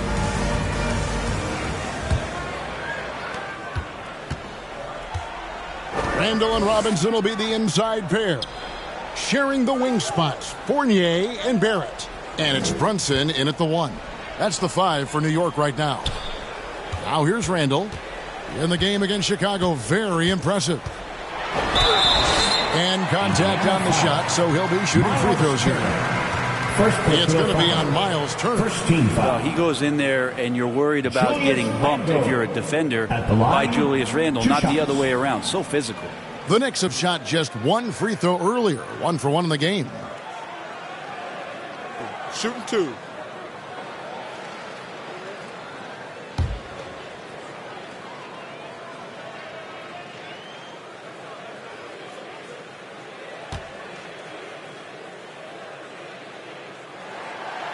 That free throw good from Randall. And with every season, Brent, it seems like the league gets more diverse and international. It certainly keeps the play interesting. Well, the skill set of the younger players that come into the league is absolutely scintillating. And those different styles, those different techniques, that's the great thing about basketball, is that you can find something within each player that you'd like to steal or borrow, but it's unique to them. Both free throws good from Randall. And Greg, just like you, Julius Randle is a southpaw, left-handed. Yeah, and you know, the angles are different for lefties. We operate a little differently, and I think that can throw defenders off. So I'm always going to pull for the southpaw. And McConnell gets it to go. And they've done well at taking advantage of some late defensive rotations and getting the ball in the paint. And a great job to get that angle on a tremendous drive. It's all about the ability to get 2 feet in the paint, whether it's creating for a teammate or for yourself. Now here's Randall. Back to Barrett. Inside. Randall down low. Jackson on him. Randall no good. Last outing for Indiana. They won that game against Golden State. Here's Mathurin, and a lot of contact on that one, so he'll shoot 2 here. It's on R.J. Barrett. And I like the fact that the defense is looking to protect the rim at all costs. Indiana shooting their 6th and 7th free throws in the game. And their numbers from the line last season, they're good, just not great, about 77% as a team.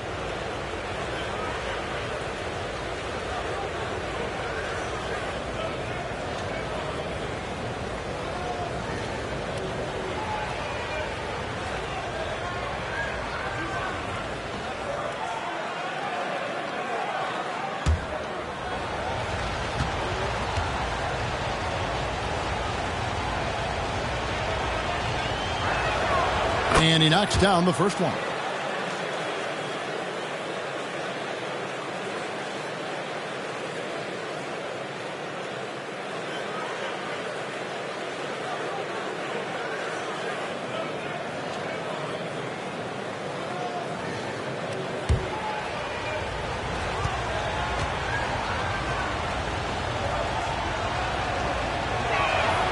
And that one goes in. 2 from the line that time. Knicks trail by 6. Brunson kicks to Barrett. Robinson on the wing. Shoots over Turner. Robinson misses. You get a feeling that he made that much more difficult than he had to. No reason why he had to fade away on that jumper. And now the latest from our reporter, David Aldridge. Thanks very much, guys. Growing up, Mitchell Robinson didn't play basketball, but a 7-inch growth spurt in the 8th grade changed things. He fell to the 36th pick overall in 2018, but his physical tools have made him a presence. One key to his success, he says, just run the floor. If you're the first man down the court, you can get the ball. Kevin, that sounds pretty simple to me. It does to me, too. Keep it simple and use that athleticism. David, thanks. Here's Turner after R.J. Barrett's bucket. Up top, McConnell. Brunson covering. The shot by Turner, no good.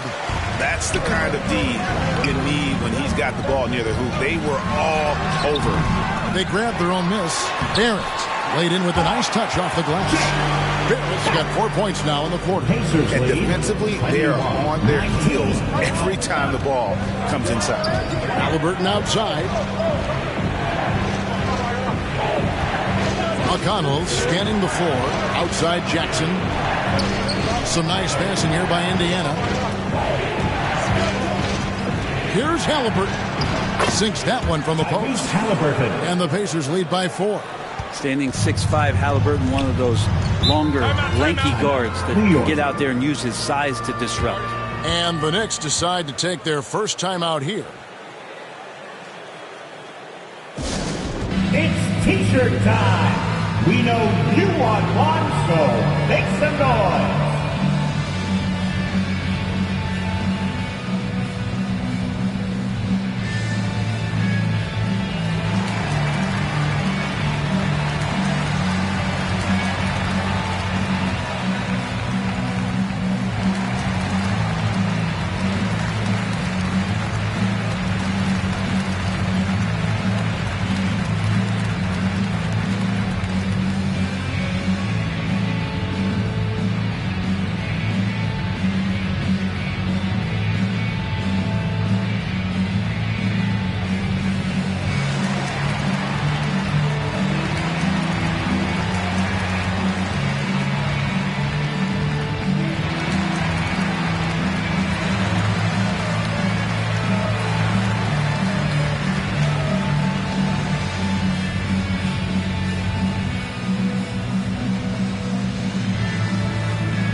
To your Knicks City Dancer.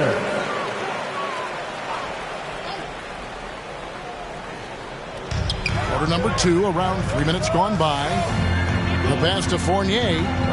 To the middle. Here's Randall. Not going to go that time. Some solid defense there from Jackson. And so it's Halliburton who brings up the ball for Indiana. Mathurin. Only giving up 6 here in this quarter. Great decision from Tyrese Halliburton. Understands when he should look to set up his guy. Here's Barrett. The Pacers making the shot.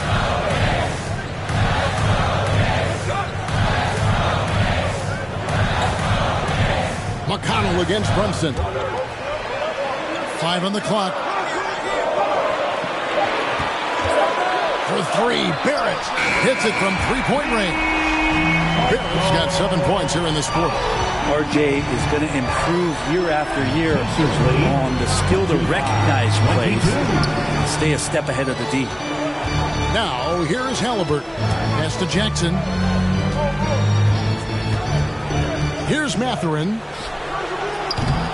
Tried to come right back with the 3 of his own. It's no good. Pass to Brunson. Fournier against Halliburton.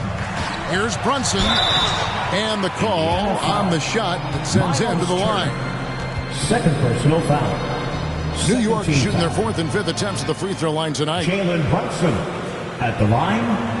2 shots. Take a break. Take a break. 2 shots.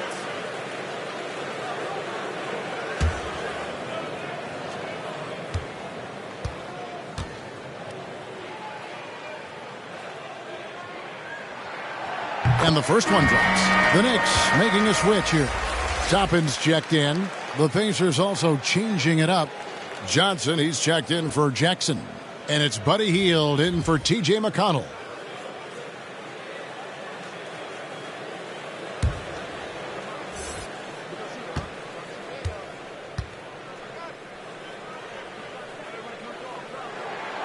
And both free throws good for Brunson. At this point, you might as well go ahead and chalk up the points when he's at the free throw line. Pretty much automatic. Here's Mathurin. 6 points for him. Halliburton kicks to Hield. Floats it up for Halliburton. And Halliburton slams it in. Yeah, even though Hield can pull up from anywhere, you love that he's always looking to find a shot for his teammate. Brunson finds Barrett. Back to Brunson. Fournier with the ball. Passes to Barrett. Here's Brunson.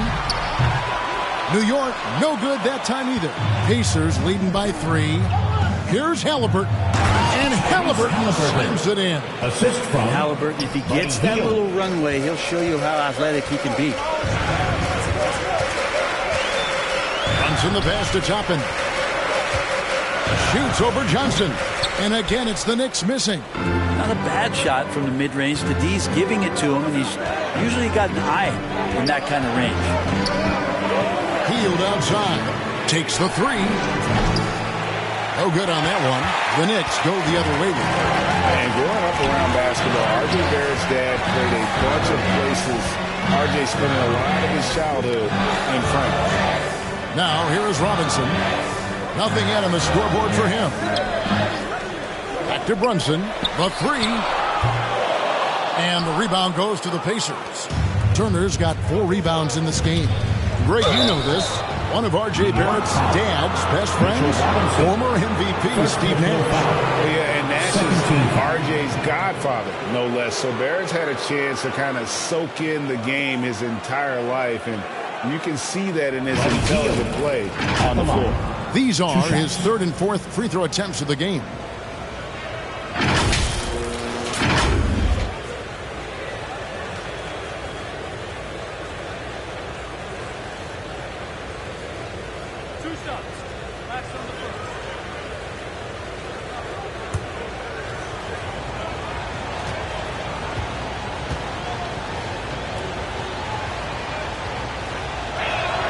The first one falls. No wasted trips at all. They're taking care of business at the line. So New York going with almost an entire new group here.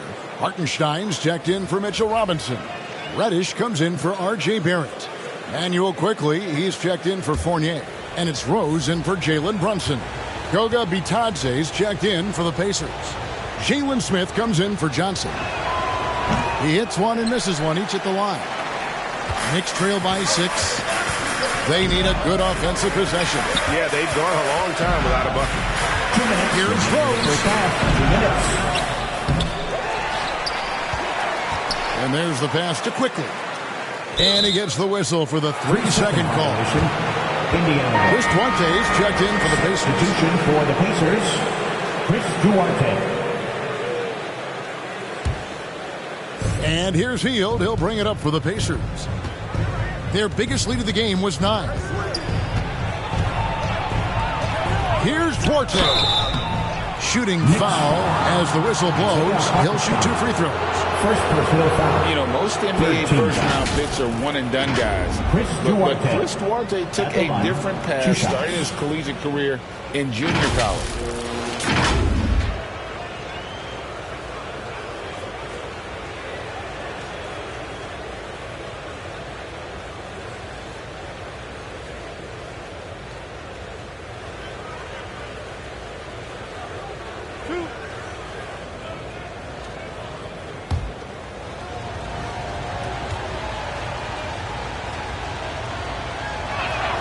First free throw is good. And Greg, when Chris Duarte got drafted in 2021, he was 24 years old. How about that, Kevin? The oldest first-round pick in almost 20 years. Duarte showed maturity during his first year. Great defense. Not someone you have to spend a ton of time developing.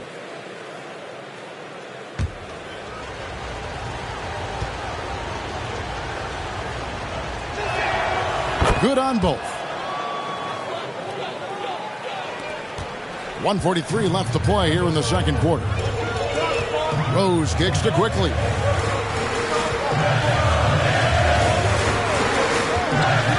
Back to Rose.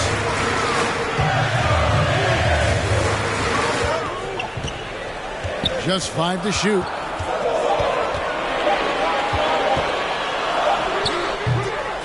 No good. They had a chance to end the run there. Obi Toppin, second personal foul. 4th team. Pacers have shot 10 of 11 at the line. Nice work so far for them. At the line, 2 shots.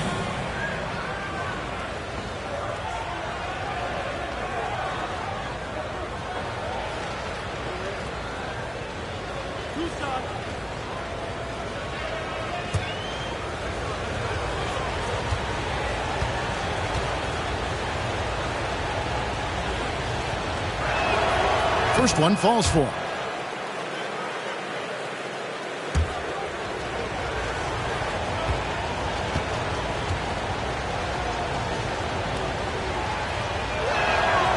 Smith hits them both.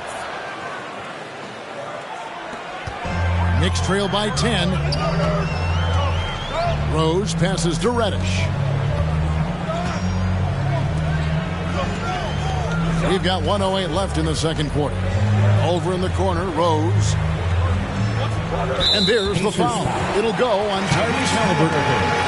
That is his first foul of the game. 13 foul.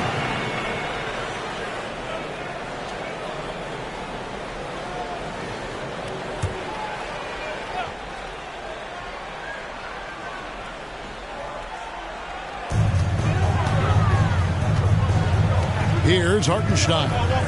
He's still scoreless so far in this one. Shot clock at 6. Here's Quickly. They are really struggling from the floor.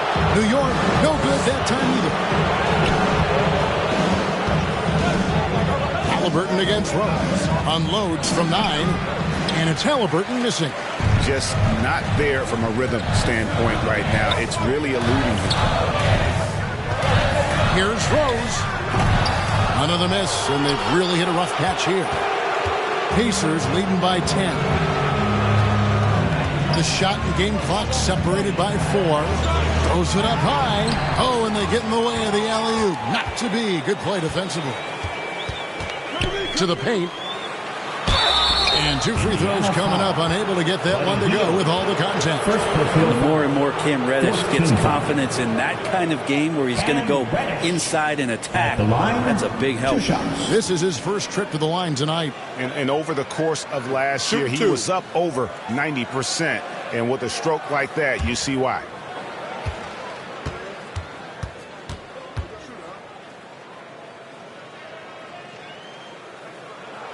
That free throw good from Reddish. No question there's a high ceiling for Cam Reddish and where that talent can get him to.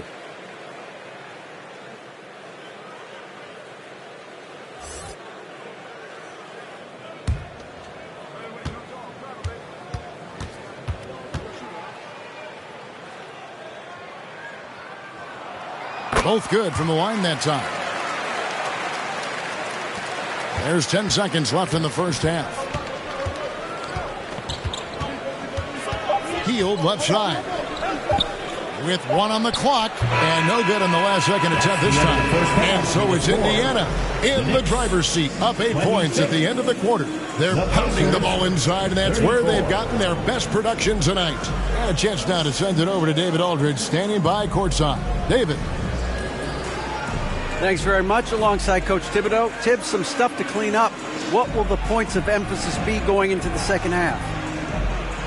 Better defense. We keep allowing them to get second shots, defensive transition, not challenging their shots properly. So we don't play defense, we can't win. And we'll see if your guys can stick to the script better in the second half, Coach. Thanks. Back to you guys.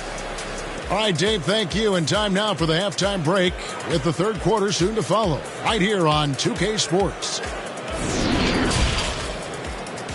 It's the 2K Sports Halftime Show. Ernie Johnson here with Shaq and Kenny, and a favorite time of the year as we're halfway through one of the first games of this fresh NBA season. For the Pacers, the first quarter was pretty even. They had a 4-point advantage at the end of the period. Checking out the Pacers, how about you, Shaq? What did you think about Indiana? They're going to work in the paint. Doing a great job. Good portion of their offense was generated inside. Really outperformed their opponent in that aspect. I expect the defense to back it in a little more in the second half, trying to force those guys to stay outside. And over to Kenny. What'd you think about New York? Well, the effort hasn't been there in terms of rebounding the ball. They're getting outworked in that part of the game. But you got to be more physical to turn this thing around. I don't know if they have the personnel to do that. And that's a wrap. With the third quarter approaching, we now send you back to Kevin and the crew.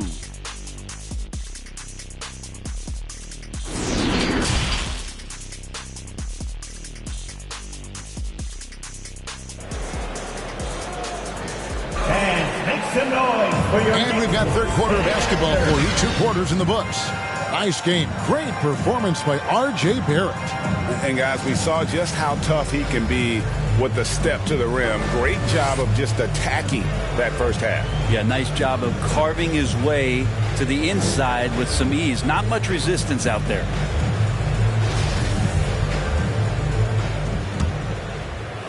And so it's New York with it, trailing here by 8. When this game is done, they'll be off to Chicago as they take on the Bulls. And that'll be the first of a 2-game road trip for it. Here's who Rick Carlisle is starting the second half with. Jackson and Turner man the post position. Buddy Hield is out there with Halliburton. And it's Mathurin in at the 3 spot. And he can do a lot more damage to the rim than that when he wants to. Oh, you're right. And with the lead they're enjoying, I'm surprised he didn't put a little something extra on that one. New York missing again. Solid rebound there, and with the score like it is, that's an area where they can't afford to get lazy. Goes up on the block. Turner trying to free himself up. Tried to bank it in, but he misses. And Barrett has got the ball here for the New York Knicks. It's a 10-point game. Could be top 10 easiest assists that Fournier's had. And for the Pacers, they're shooting 43% for the game. An impressive feat last year. Fournier set the record for most threes in a season by a Knicks player. And that number surpassed the great John Starks mark. Fournier always brings great shooting wherever it is that he plays, and especially from the three-point line. Outside for Randall.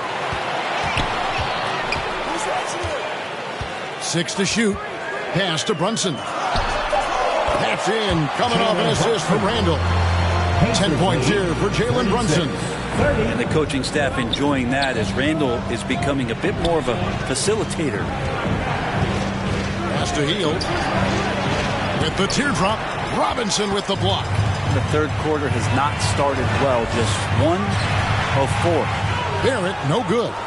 Indiana leading by 6. Hield with it. Defended now by Fournier. And a fast break now for New York. That's a stomach punch, guys. Turn it over and give him a free run to the bucket. Oh, you're so right. No question who has the momentum now. Execution with pace. That's a bad turnover that simply was telegraphed. Left side, Jackson. The putback. Great positioning on the putback. Just in a perfect position to grab that rebound and then get the putback. Outside Fournier. Brunson against Halliburton. Barrett kicks to Randall. Shoots. Busts the J after the cagey pass fake. Yeah, you could see that RJ had seen him open earlier and then got in the right spot to deliver. So the Pacers call timeout. They're first of the game.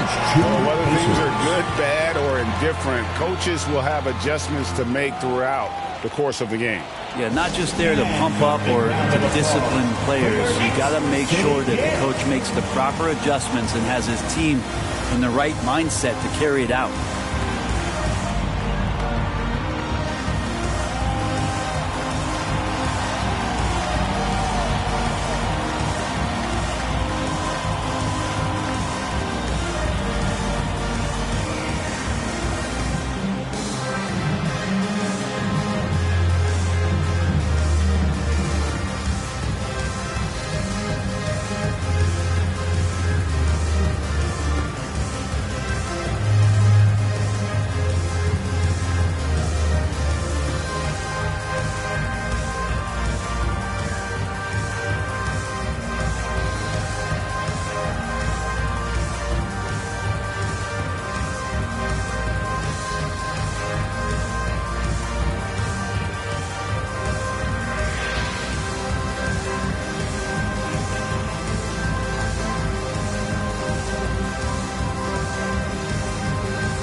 Big round of applause for your Knicks City Kids.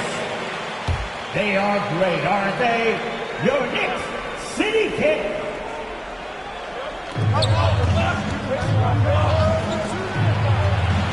And Jackson with the basket on the assist by Halliburton. Halliburton's got 4 assists now tonight.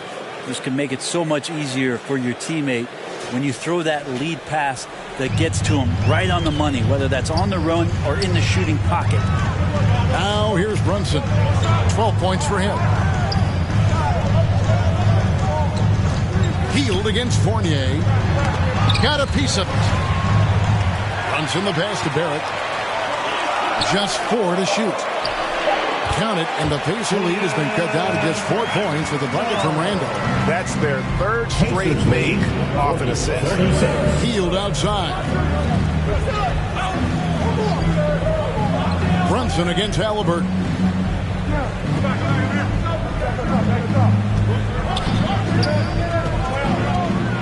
He dishes it to Jackson.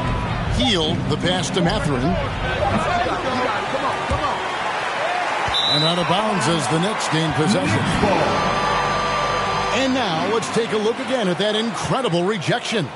And this is why coaches stress the importance of defense. Big block there in this close game.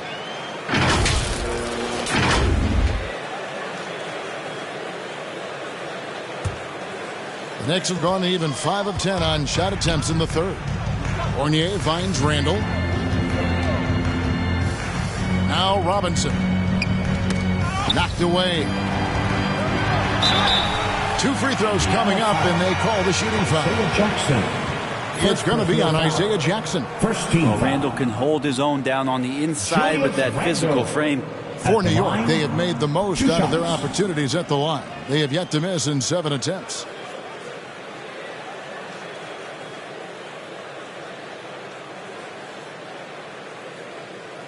Two shots. Relax on the first.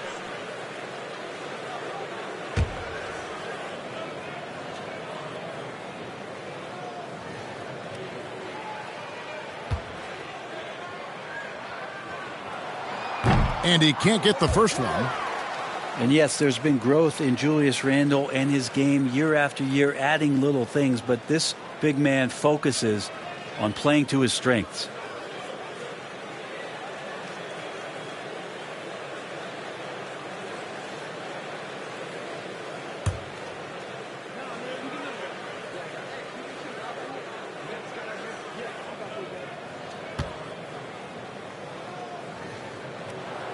No good on the second free throw. That's a strange trip because typically he's pretty much money from there. Here's the floater. Hield with the bucket. Hield's got 5 now. Well, tricky there on that play as Hield had the soft floater that trickled in. Brunson kicks to Fournier.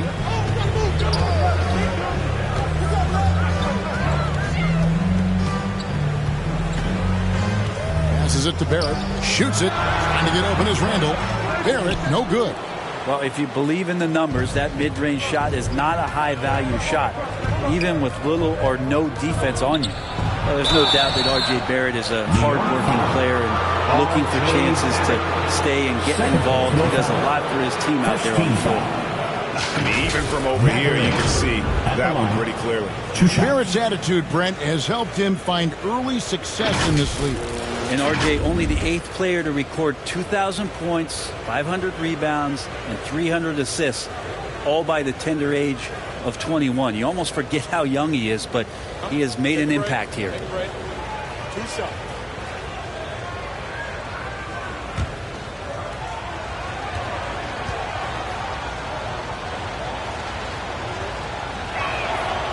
That free throw, no good. Hartenstein, he's checked in for New York. The Pacers also changing it up. Johnson, he's checked in for Turner. Jalen Smith comes in for Jackson. And Chris Duarte is subbed in for Buddy Hield.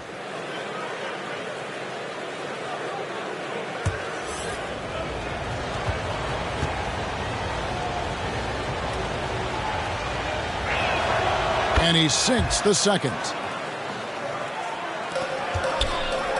Knicks trail by 7. The pass to Brunson. Fournier with the ball. Fires for 3. Rebound by Smith. Halliburton against Fournier. The shot's good from Halliburton. I love seeing Halliburton shoot while he's in that kind of rhythm. This is when he's at his absolute best. They've been looking out of sync offensively. Yeah, their offense has ground to a standstill. Now, here's Fournier. Still looking for his first bucket in this one. Barrett off target with the jump hook. Well, if he's going to keep shooting, they've got to run some plays for him. Screens, pick and rolls, anything they can do to get him started. Pass to Duarte. Latrey. It's rebounded by New York. Randall's got 4 rebounds now tonight. Runs in the pass to Fournier. Now, here's Barrett. He's got 9.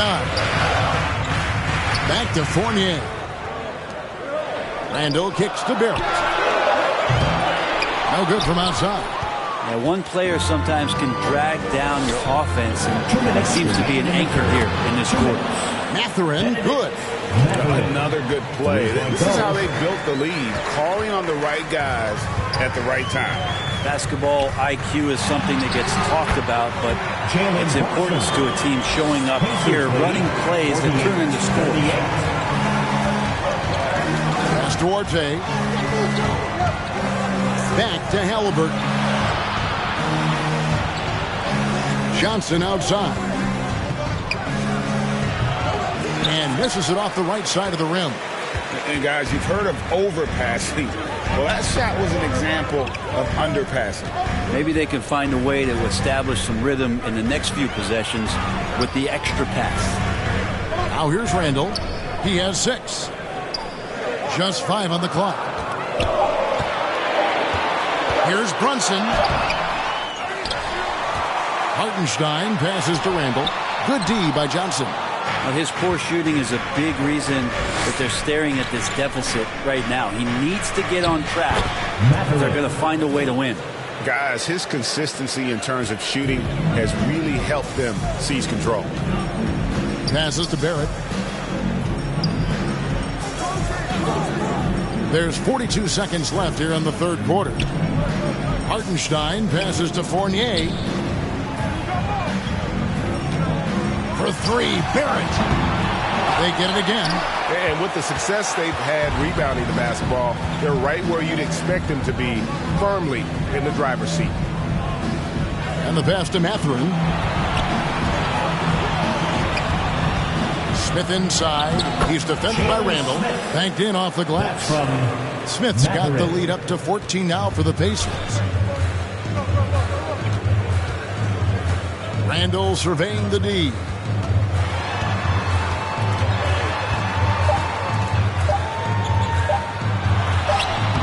And he got that one up in time, but doesn't go in. And so it's Indiana with a 14-point lead as we bring the quarter to a close. They have made it very tough to get a shot off against them. Their defense has been stifling. We'll take a quick break and then back to the action here.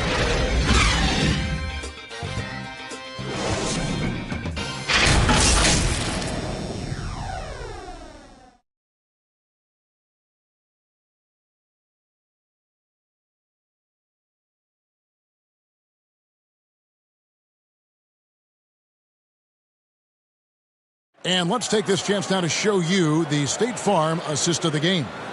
And the definition of teamwork right there, guys. I mean, what great communication between them, and what a beautiful feed. The coaches talk about it all the time, but to be able to play with that kind of feel, nice play, collaborating, improvising, and organic. And 1 quarter to go in a game that to this point has not been an evenly fought contest. Randall and Robinson will be the inside pair. Jalen Brunson out there with Evan Fournier, and it's Reddish in its small forward. So that's who's on the floor for the Knicks. Here's Mathurin. Down low. Here's Halliburton. And that'll be 2 free throws coming up. Officials on the call with the foul. First personal foul. Can't be overzealous with Halliburton. When you are, he embraces that, and you got the whistle. At the line, 2 shots.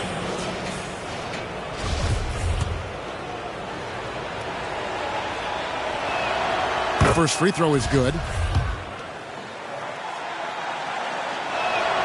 Halliburton hits them both. Randall with the ball.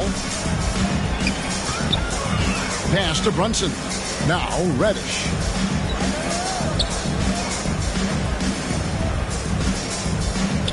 Back to Brunson. Beyond the arc. Pacers with the rebound. They have been board dominant in this game. That's definitely been a factor in crafting this huge lead. Here's Mathurin. And he gets the whistle. 2 free throws coming up.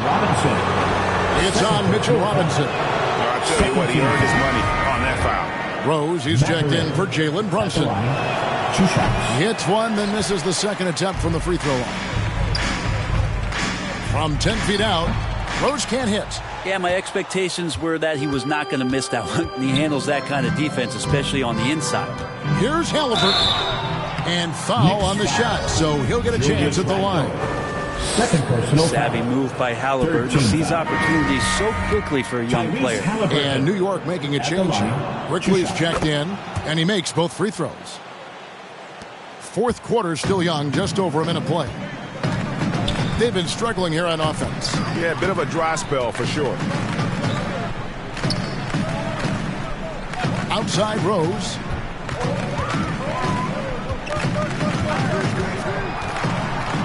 He feeds it to Randall. Yes, and it's Rose with the assist that time. That's now 8 points for Julius Randle. That's how you execute the pick and roll. Randall slicing well after setting the screen. Good timing. Kicks it to Heel. Pass to Mathurin. Indiana moving the ball around. Jackson dishes to Heel. Sinks the triple. And the Pacers lead by 20.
Today, we're joined by the very first legend in NBA 2K23. Key Sticks, congratulations and welcome to the show.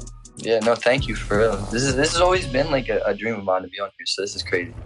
I appreciate it a lot. What was your... Welcome, everyone, to NBA Alley. Well, Denver's Michael... Not for a minute, Allie. He loves this game.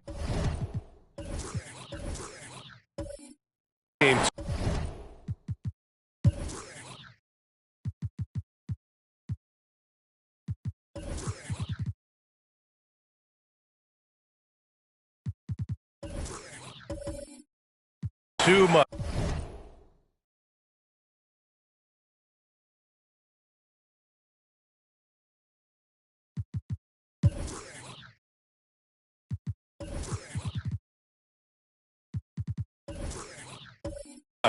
Great stuff there. Thank you. Here are the starters for Utah. Kelly Olynyk is out there with Lauri Markkanen. Then there's Mike Conley. Then there's Jared Vanderbilt. And it's Sexton in at the shooting guard position. And for the Nuggets, Murray out there with Michael Porter. Then there's DeAndre Jordan. Then there's Aaron Gordon. And it's Jokic in at the center, filling out the middle. And one word that always goes along with the Jazz: defense. They've been a top 10 defense in the league in 6 of the last 7 seasons. Outside Sexton. Back to Conley.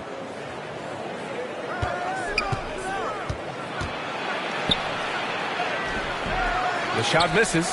Good D by Murray. And with a defense like Utah's had, it's easy to see why. They've been a playoff regular. Well, it's always a good idea to put a priority on getting stops. Now, it'll be interesting because they traded away their anchor on defense, Rudy Gobert. Can they live up to the standard they've set the last few seasons? Let's see if it can happen. Pass to Conley. Now Olynyk. Back to Conley. The basket drops, and he gets fouled on the shot. One free throw coming his way. Sneaky athleticism of Conley, able to absorb the hit there and still get the shot. And guys, over the last several years, Denver's been top 10 in offensive rating. Now, they played a slower pace, but made the most of their possessions.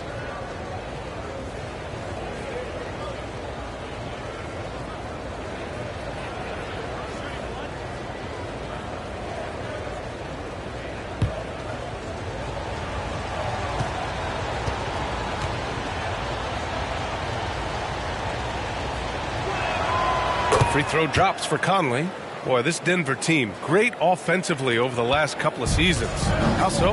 Well, BA, they execute in the half courts. That's pretty simple. I mean, so difficult to do against NBA defenses. Now, normally they have multiple ball handlers on the floor, guys who can make quick decisions. Now here's Murray. No good, a bit long that time.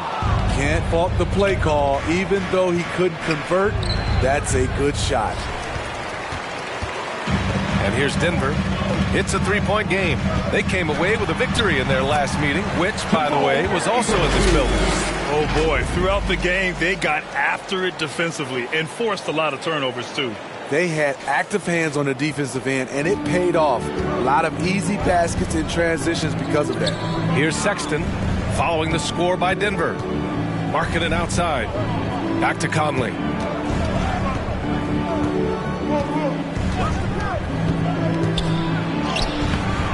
No good with a layup. I mean, all period, it's been a struggle for him scoring the ball. Pass to Jordan.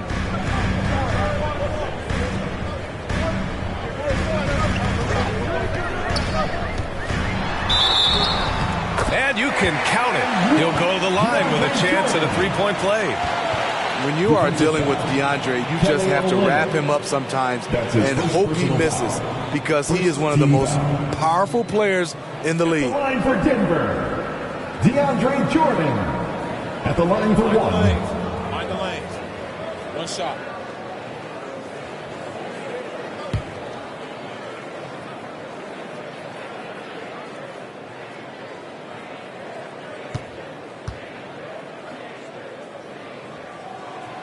Throws good. Jordan, for some of these players, this opening night will be their first. What's your advice for guys making their NBA debuts, Smitty? Well, BA, first of all, enjoy it. Really, tonight is going to go by fast. You have to slow down your mind because it's going to be racing. For a big man, Olynyk shoots it well, especially from downtown. Markkanen against Gordon. Left side, Porter. They get it back. Murray, shot is good. Skilled finish by Murray. He can score inside and outside, really anywhere on the court. Outside Sexton. Markkanen, the pass to Vanderbilt. Outside Conley. The three is up. Doesn't go for him. And it's Denver the other way. And for his offense, this has just been a brutal period. Here's Jokic. Played it in with a nice touch off the window. Just powerful move in there by Jokic, using his frame to just bust through the contact and get his shot. Conley passes to Olynyk. And here's Markkanen to the right side. Outside Conley. The three from Sexton. Rebound by the Nuggets. Here's Jokic. Turned in an outstanding game against Washington. Pass to Murray.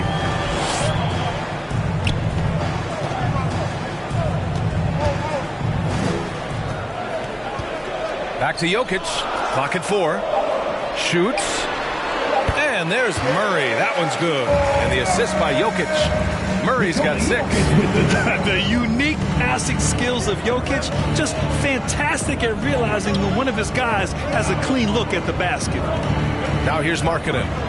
Really played well against New Orleans in his last game. Conley passes to Markkanen. Utah gets it back. Ooh, poked away. And here they come. The open shot, Jokic. That one doesn't drop. And Utah will come the other way. They need something good to happen here. Yeah, they've gone way too long without a score. Conley passes to Olynyk. Over Murray. And that one's good. Olynyk's got his second basket of the night. I thought Olynyk got hit on the release, but at his size, he just absorbed it. Pass to Murray. On the wing, Porter. Checked by Sexton.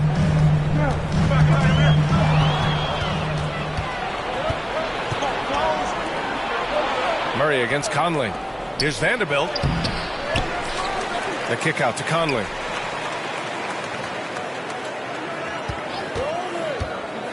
And he drives in.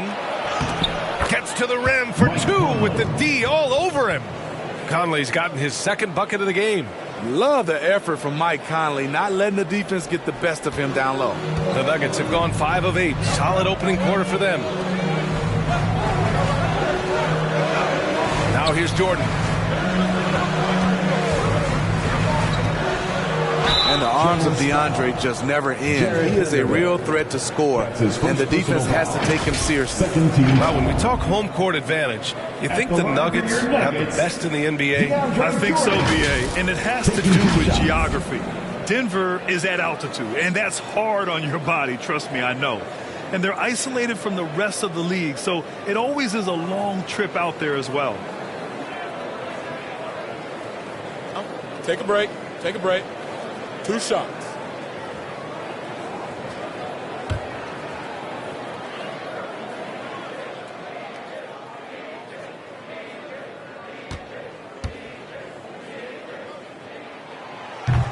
He misses the free throw. Well, the past few seasons, the Jazz have become serious playoff contenders. You know, B.A., with high expectations, they haven't reached their goal. Now, this franchise definitely has their sights set on the ultimate prize, their first championship.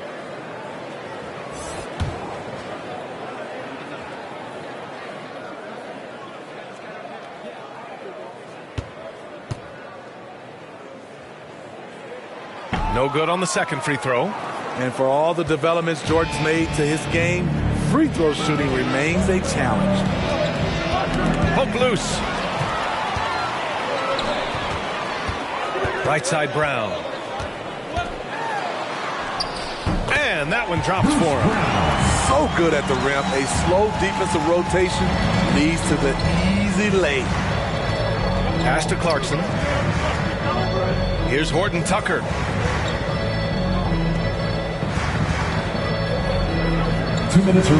Back to Clarkson. And it's Jordan with the rebound. Not sure if that's the shot you were looking for, but it's a fairly clean look. Almost have to take it. And their offense looking like a well-oiled machine. Now here's Sexton. Well, he hasn't put up any points yet in this one. Pass to Horton Tucker. Back to Sexton. And it's good. Fought through contact. Hit the shot and will go to the line. All right, guys, what do you think so far about the offensive approach for the Nuggets? Establishing a paint presence early in the game, it really helps and pays big dividends down the line because it frees up your perimeter. And another thing, they found the open man. Really playing unselfish basketball, moving the ball around there on the perimeter. And that one misses. For Utah, new ownership taking over in 2020. In addition to that group, the NBA legend D-Wade. Great to see an ex-player get a piece of the pie. Utah's gone 1 of 4 from deep. Pass to Clarkson. 1:10 left in the first quarter. And it's Sexton. That time on the assist by Clarkson. Sexton's got 5 points. Well, like D-Wade in Utah, Smith, do you think there'll be more former players getting some equity in teams? B.A., absolutely. I think it'd be great for the game. That's one of the biggest pieces of the equality puzzle, having more owners with different backgrounds and experiences. Now here's Sexton. 5 points in the game. And it falls for him. He's hit 3 of his first 4 attempts. The Nuggets trail. Utah foul. Colin Sexton. That's his first personal foul. 13 foul. At the line for your Nuggets, Bones Hyland. At the line for 2. Take a break. Take a break. 2 shots.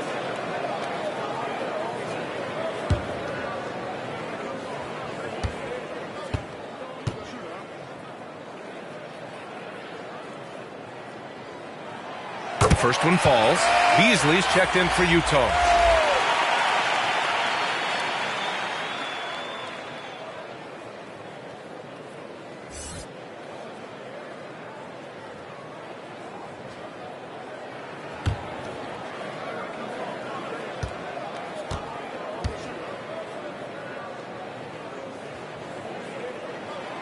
He's perfect from the line this time. Utah trailing here. Clarkson outside. He's now 1 for 2 with that bucket. They're finding ways to get the ball into the paint. 5 consecutive buckets. Here's Hyland. He's guarded by Beasley.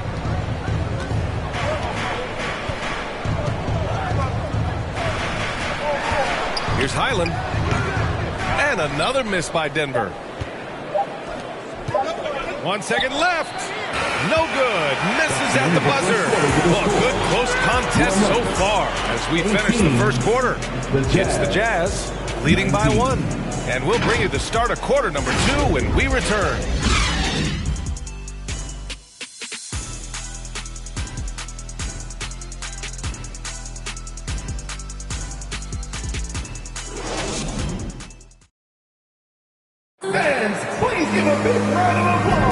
And we hope you're enjoying the game. Both teams tonight keeping things pretty even on the scoreboard so far. And from what we've seen from the Jazz, what's your take so far? You know, they've been relentless in how they attack the paint. They came in looking to attack from the get-go, willing to be physical and setting the tone. And for Denver, they're shooting a terrific 58% from the floor. Zeke Naji out there with Nikola Jokic. Then it's Michael Porter. Then it's Murray. And it's Gordon in at the small forward position. That's the group for Denver getting going in the second. All right, let's get a report from Allie. Nikola Jokic again has won the league MVP, but he's not one to beat his own chest. He said, quote, "I never think about it. I didn't come here to be the MVP of the league. I always think that somebody's better than me, and I want to compete to beat them. Just by that mentality alone, I'm the underdog every time." Brian? Well, it's working for him, Allie. Thanks. And that was the Mobile One drive. Low resistance to the finish line. And I love the way he played downhill on that drive. Love the attack mentality in a close game. Here's Murray. And that one hits the back iron. Utah leading. Here's Vanderbilt. Yes, great play by Conley to set it up. Conley's got his 3rd assist of the night. They have no answer defensively inside. Pass to Porter. Just over a minute has passed here in the second quarter. And they kick it out to Murray. And the 3-pointer goes. Murray's got 9. You have to watch Murray closely at the perimeter. He won't hesitate to flex his range. So much NBA talent like Jamal Murray out of Canada, specifically the province of Ontario. Yeah, very true. And I think that's because guys like Murray, born in the late 90s, they grew up with the NBA in Toronto. And Jamal and others have been inspired by the Raptors. Now here's Murray. 9 points in the game. Jokic, good. Down in the paint, Jokic knows how to take charge, getting past the D and to a look. Markkanen outside. Pass to Beasley. Back to Markkanen. It's deflected. Now Murray. Down low. Porter, the pass to Murray. Here's Najee.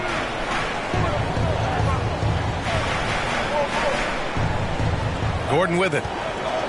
Shot clock at 5. Here's Murray. And another basket for Denver. Playing at his tempo, his pace. He's been dialed in all night. Timeout called. The Jazz. Well, you've got stars and you've got closers. Smitty, are those always the same thing? It's not, B.A. There's some guys that are not stars and they can close. And there's some guys that are stars that can't close. But when you get the superstar, he can do both.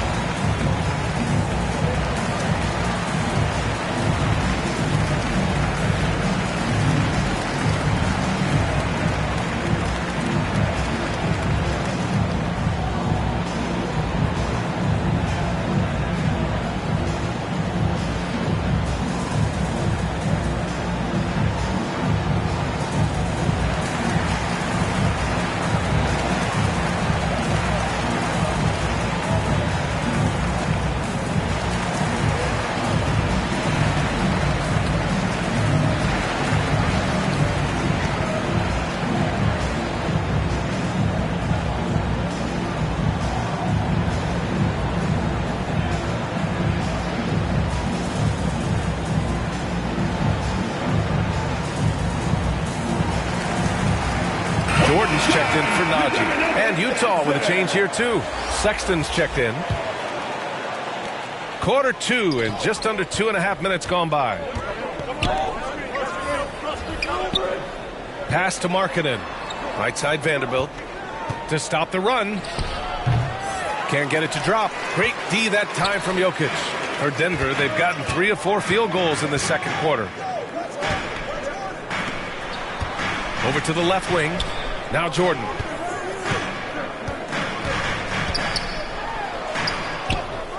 Two shots, 2 makes. Off to a good start.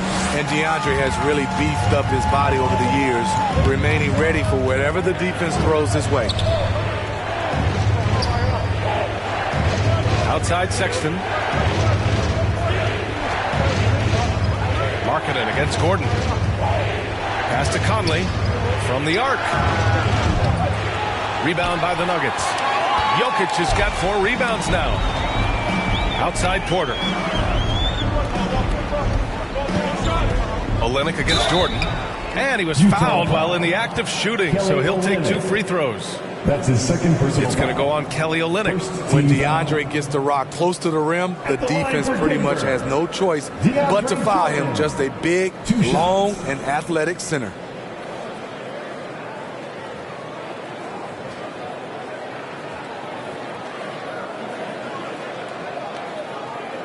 Take a break.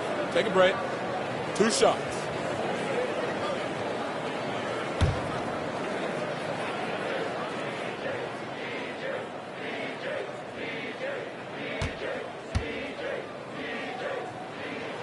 No good on that one.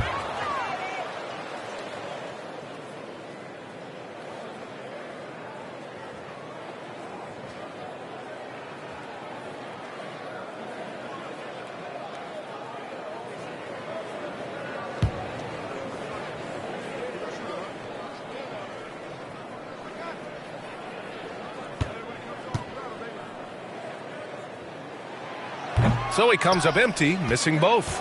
For Utah, they've gotten just 2 of 6 field goals to go in the second. Here's Sexton. Oh, no good again that time. And here's Jokic. Oh, he nails that one. 3 for 4 now. Just so successful getting the ball inside and finding those great looks. Boy, they'd love if anyone could get a bucket. Yeah, their offense has been grinding to a halt. Now a timeout called by Utah. And in 2022, more history made by Nikola Jokic, becoming the first player to amass 2,000 points, 1,000 rebounds, and 500 assists in a single season.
All right, the Jazz making a change here. Once again, folks, that was your Nuggets Game Jazz team. Look at Here's Markkanen. Looking for his first basket, still in this one. Sexton passes to Markkanen. Gordon with a steal. On the wing, Porter. Back to Gordon. He got a piece of it. Sexton with it. He's got 7 to win the drought. And he takes that one up and powers it through. I'll tell you, those finishes are always extra special when they come from your point guard. Oh, forget about his passing. Can we see more dunking? It just shows you the versatility. This guy can do a lot of different things for you. Woo-wee. And you got to be in awe of incredible defensive efforts like this. Oh, my, and that was textbook defense, positioning himself well to send it back. A different look for Utah. Gay's checked in for Olynyk. Gordon Tucker comes in for Markkanen. And Clarkson subbed in for Conley.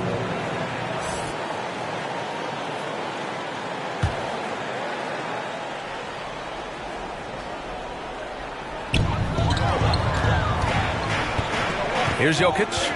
He's got 6. Just 5 on the clock. Shot from 12. They kick it out to Murray.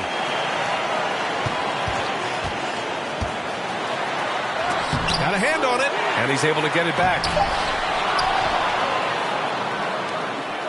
Jordan inside, defended by Gay. The fadeaway. Jordan misses. Utah's gone 0 for 2 from outside in the second quarter. Pass to Clarkson. And here's Sexton.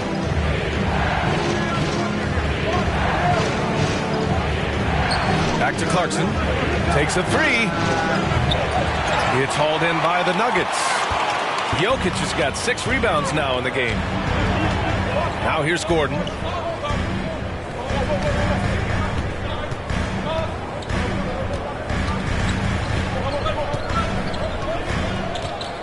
Back to Jokic. Gordon outside. The 3. The shot is good on the assist by Jokic. Jokic has got 3 assists tonight. An area Gordon continues to work on. When he's draining shots off the catch, it definitely helps with his confidence. Here's Horton Tucker. Well, he hasn't scored yet, but I'm sure that'll change. To the paint. Here's Sexton. Well-timed pass, and he goes straight to the bucket for the layup. Credit their discipline. They've been working for high percentage shots. Gordon outside. 1:43 left to play in the half. So it'll be 2 free throws. He was fouled in the act of shooting. And Aaron Gordon, growing up in the heart of Silicon Valley, San Jose. Yeah, Aaron, using that to his advantage, involved with some apps. Now, we've seen a lot of players getting into the tech world. Great to see guys like Gordon branching out into business. Shooting 2.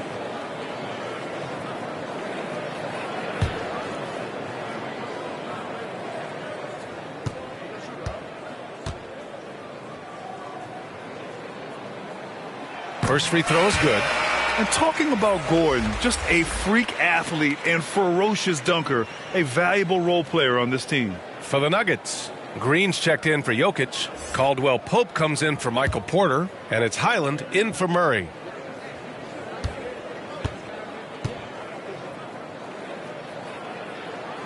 Both free throws good from Gordon. The Jazz have gone 4 of 10 from the field in the second. Pass to Sexton.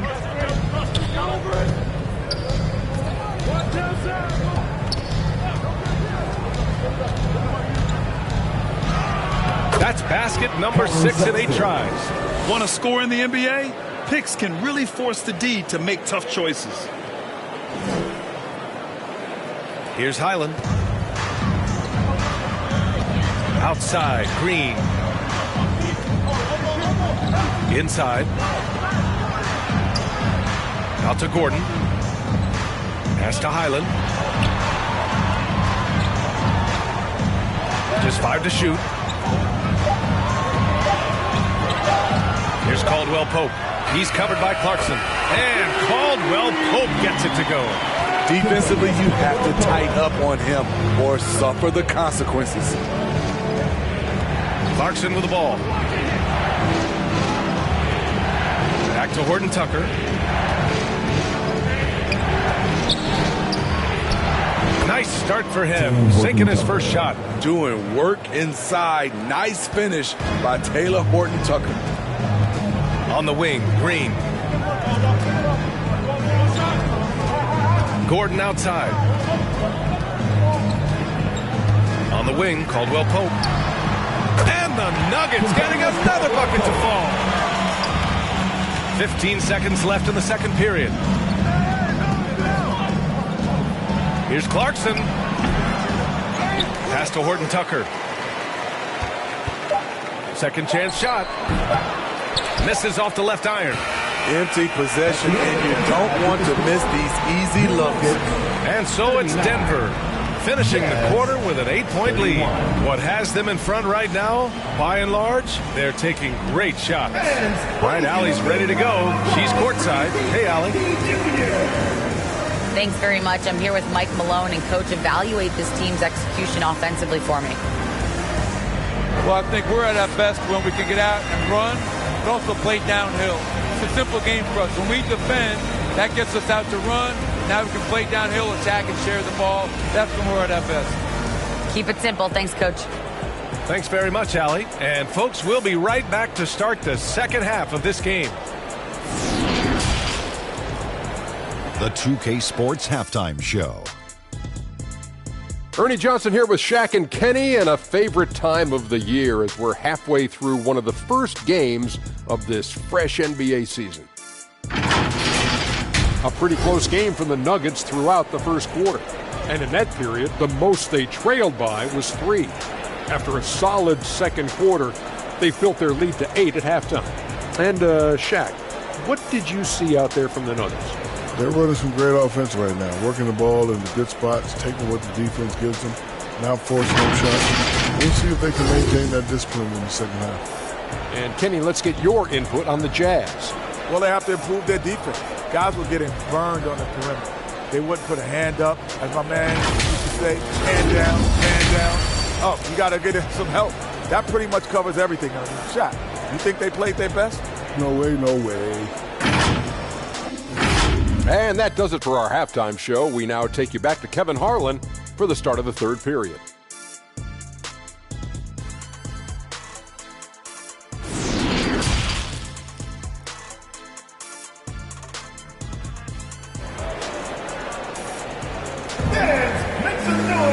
And we played through the first half. Plenty of basketball left in this one. Wow, Colin Sexton displaying all his skills today. He's been excellent at cutting through the defense and giving them fits around the basket. He's been very effective on the move, forcing the action, getting to his spots, and finishing plays.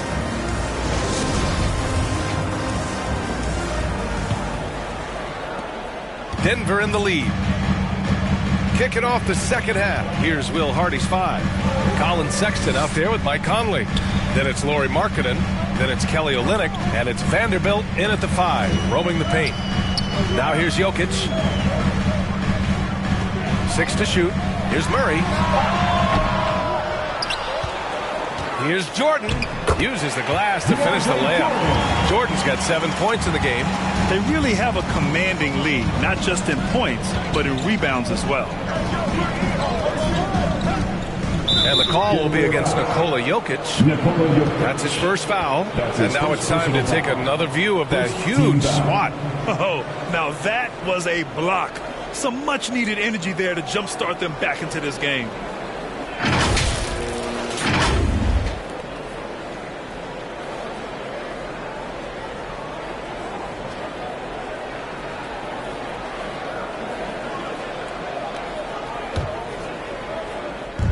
And so it's Utah with it, trailing by 10.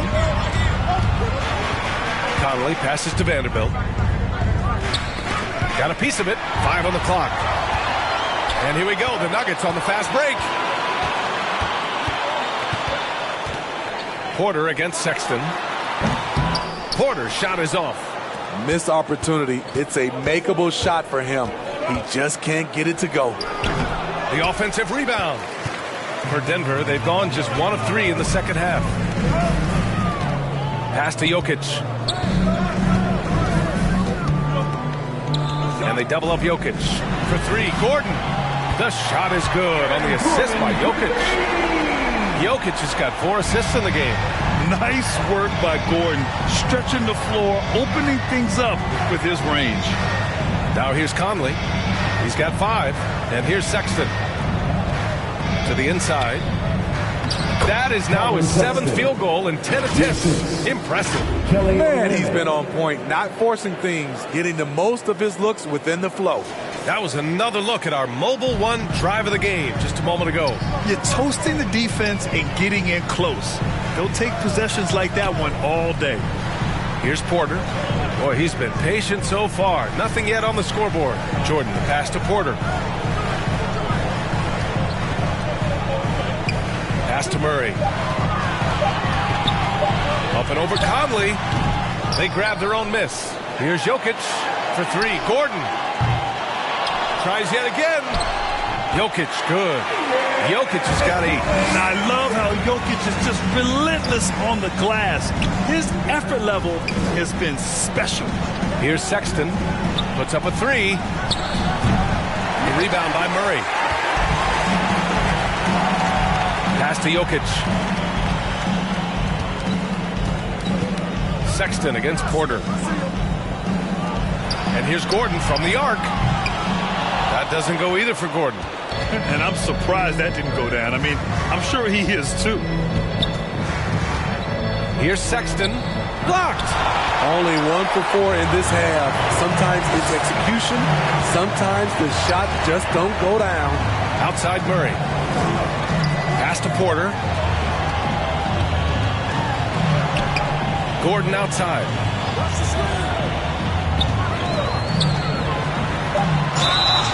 Oh, and he got fouled on his way up. He'll head to the line to shoot 2. That's his second. Jared Vanderbilt picks one up. Hey, when Gordon is playing with confidence, Aaron is a handful for defenders. Aaron Gordon at the line for 2.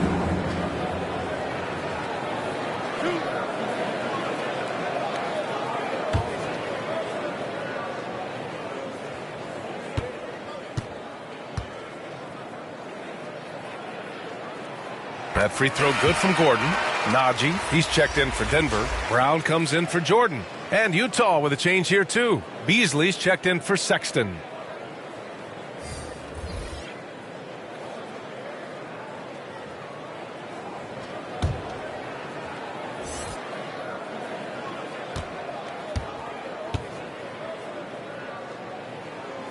Both free throws good from Gordon.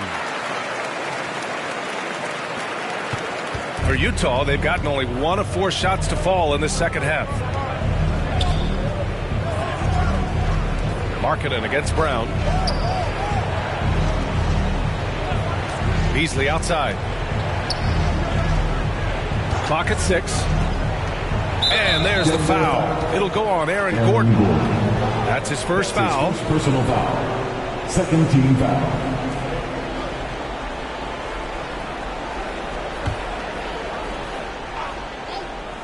Second half here, and we're just over 3.5 minutes into it. Here's Olynyk. Oh, and there's the whistle on the shot. So 2 free throws for him coming up. Grant, when you see players make that leap from star to superstar, think about guys like Giannis and Jason Tatum. I mean, what is that step like? You did it. Well, it's interesting. You know, you come into the league and you have success right away, but at some point, everything just clicks. It could be year 4, year 5, year 6, usually in that window where now you figure things out and now you take that next step and become elite. Now, BA, you know, I'm hoping that things start to click with me in my golf game. It's been about 4 or 5 years there, too. Superstar status is not in the cards for you on the golf course, Grant. And that one goes in. 2 from the line that time. When your bigs can make free throws, it's a huge advantage. Love his approach to getting to the line. Murray passes to Gordon. Now here's Brown. It's guarded by Markkanen. And a foul called on the way up. So he'll take 2 from the free throw line. That's his first personal foul. Second team foul. At the line for Denver, Bruce Brown. Taking 2 shots.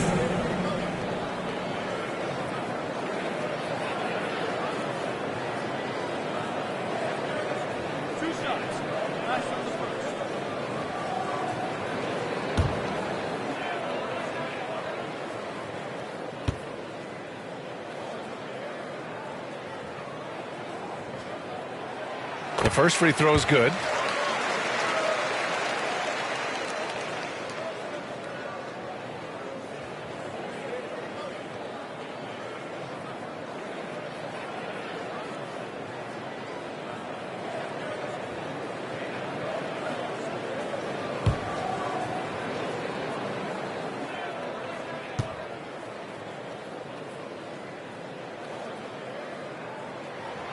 And both free throws good for Brown. If they keep hitting free throws at this clip, it'll help them seal the deal. Beasley outside. Back to Conley. Up top, Vanderbilt. Right side, Conley. 6 on the shot clock. Utah gets it back. And book it for Vanderbilt. Vanderbilt's got his second basket. That's just staying in the moment, keeping with the current possession. Gordon on the wing. Pass to Murray.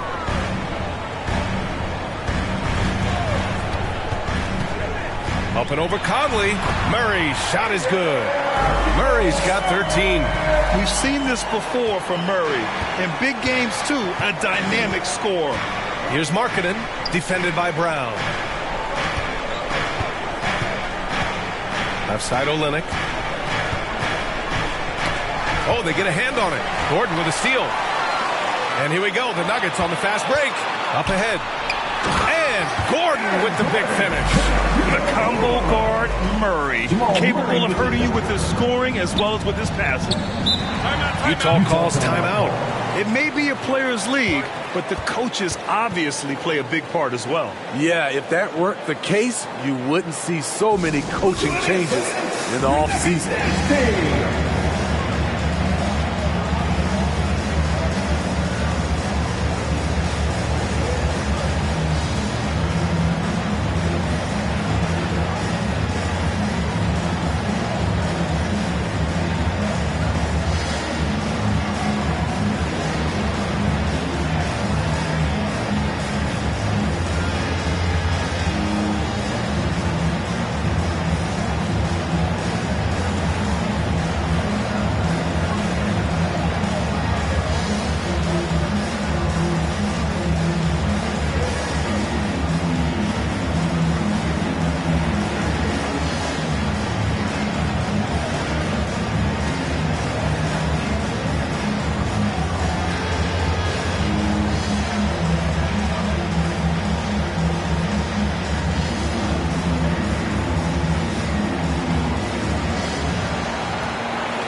fans, here comes your Nuggets dance team.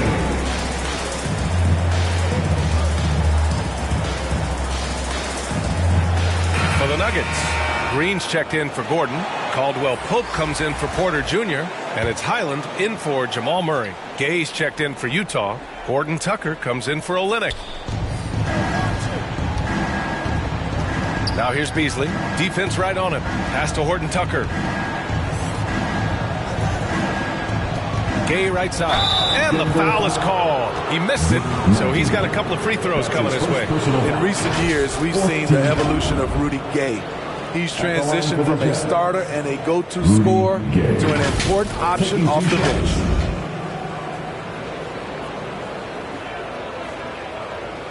Take a break. Take a break. 2 shots.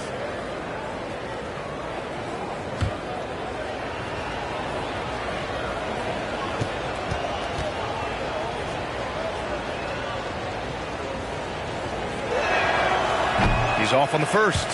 Well, talking about Gay, people seem to forget that he averaged 19 a game over a 10-year span. And B.A., we've seen a lot of guys like that struggle when asked to take on a new role. But not Rudy Gay. He's aged gracefully and continues to make an impact as a veteran leader. That one's no good. Rudy Gay has been in the league for over a decade now, a valuable wingman with incredible length. Highland misses. The Jazz have got just 2 of 6 in the second half. Time now to hear from our reporter, Allie LaForce. Well, guys, the NBA expanding its footprint through video games. Commissioner Adam Silver said, quote, there's an opportunity to capture a new kind of fan who isn't currently watching our games but enjoys playing NBA 2K. By learning about the players and the teams, they're more likely to engage in the live product. Brian? Yeah, it goes hand in hand, Allie. Thanks. And guys, let's get your take on the hustle stats for the Nuggets. Their activity has been at a constant level. Always around the ball, quick hands causing a lot of steals. Well, something else that has stood out to me has been their aggressiveness on the boards. They're just out-muscling the opposition on the offensive glass. That's good for Markkanen. You know, he's exceptionally focused, well-liked by his teammates.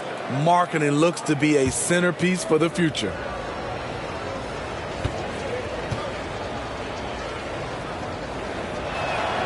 Markkanen hits them both. Staring at this deficit, they're trying to be more aggressive and get themselves to the line. Outside, Green. So it'll be 2 free throws. He was fouled in the act of shooting. It's on Lauri Markkanen. Well, that was clearly a foul. At the line for Denver, Jeff Green. 2 shots.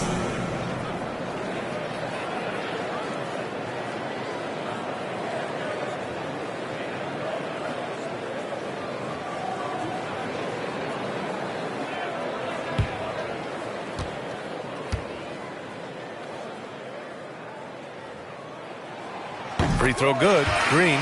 A different look for Utah. Olynyk checked in for Gay. And Clarkson subbed in for Horton Tucker.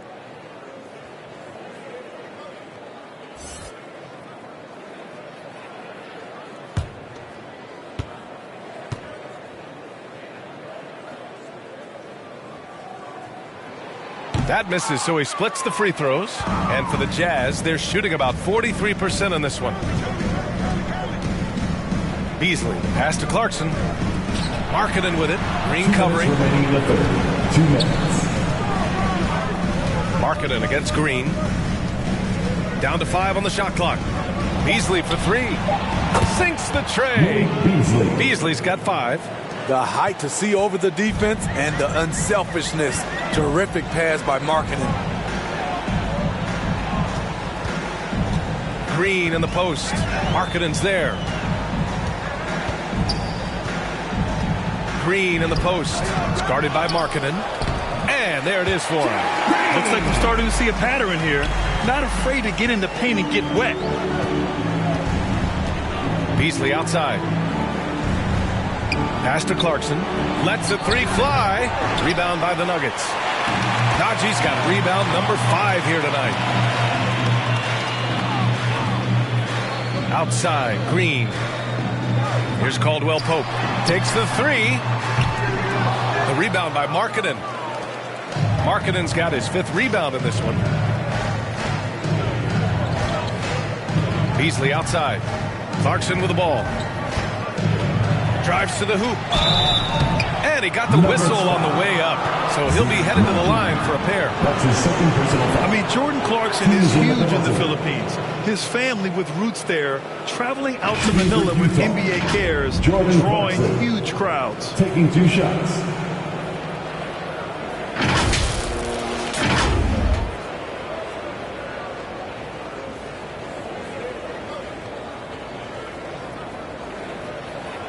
Shooting 2.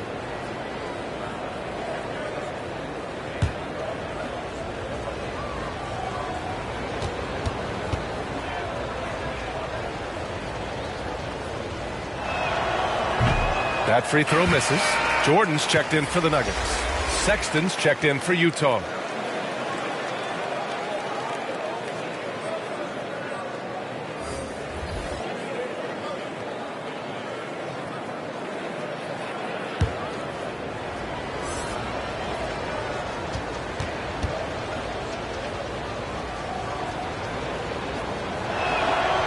And no luck that time either.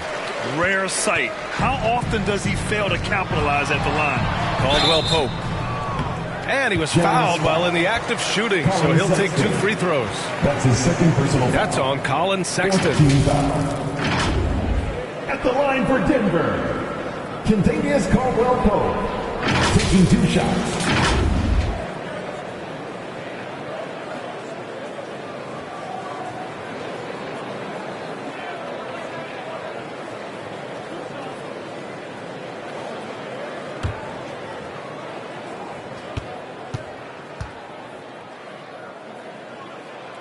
And he makes a first. And the Nuggets making a change here. Jokic is checked in. And a switch here also for Utah. Vanderbilt's checked in.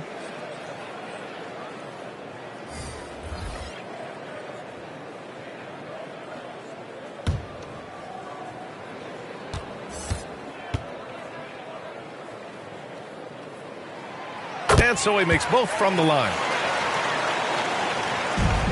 Utah's gone only 1 of 3 from deep here in the 3rd. Oh, there's the alley. Out of bounds. And out of bounds. Denver will have it. Unforced turnover. It'll drive your coach insane. Here's Highland. We've got 33 seconds left in the 3rd. Pass to Jokic. Out to the right wing. From behind the arc. Second chance effort, and that's 2 points on the layup. Jokic has got 4 points this quarter. They have hit the boards hard this half. Those second chance points are mounting up. Outside Sexton.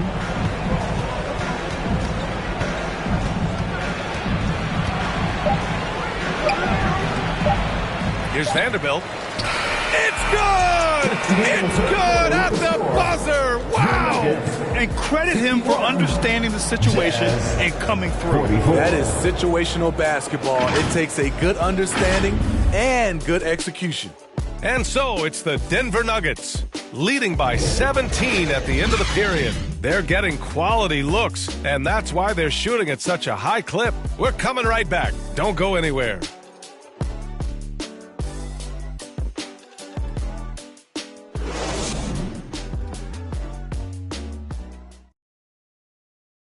And now we have a moment to reveal our State Farm assist of the game. You know, I'm kind of stoked that this was a choice because I love this pass. A remarkable find. He put his court vision on full display. Yeah, you also have the location of the pass. Puts it right where it needs to be, where his man can do something with it.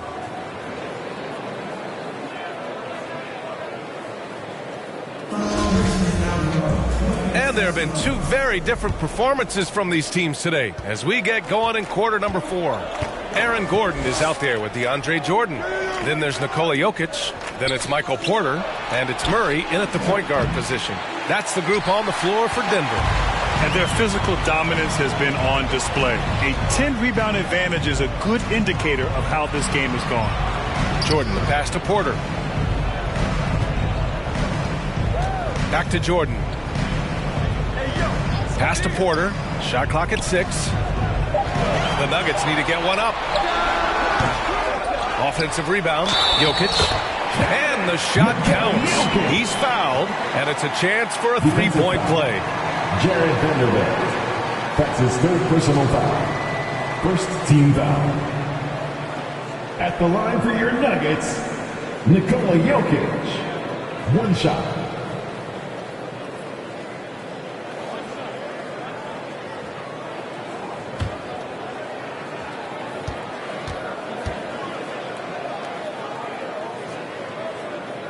Free throw drops for Jokic.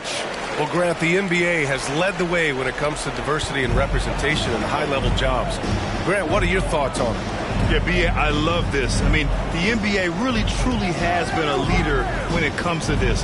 Whether it's coaches, front office, in the league office in New York, living and embodying the spirit of diversity and inclusion is what the NBA is all about. It's fun to be a part of. The NBA where everyone is welcome. When you're wide open like that, no need to fade away. Gordon, it's good. And the assist goes to Murray. Murray's got 3 assists now in this one. Outside Sexton.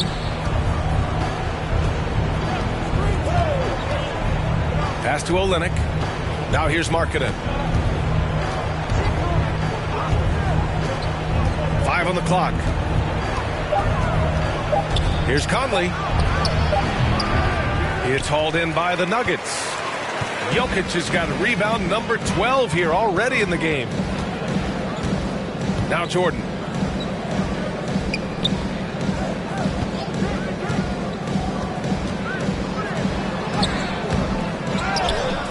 Here's Jokic. Gordon outside. A clear look for Murray. Rebound by Olynyk. Olynyk's got 5 rebounds tonight. Gordon against Markkanen. Over Gordon. That one's wide left. More often than not, he'll cash it in from that area. The defense might have done just enough to bother him. Jordan with the bucket. Hey, they're just getting pushed around inside. The Jazz have got none of their shots to go in this final quarter. 0 for 4. Markkanen, the pass to Vanderbilt. Oh, and there's the whistle on the shot. So 2 free throws for him coming up. Recently, we've seen a few super teams put together, but it hasn't always been an automatic recipe for success. Well, BA, a lot of times you see those super teams on paper. It's all about execution on the floor. And the biggest factor that sometimes hampers super teams is health, and that could be a big factor in upsetting your plans.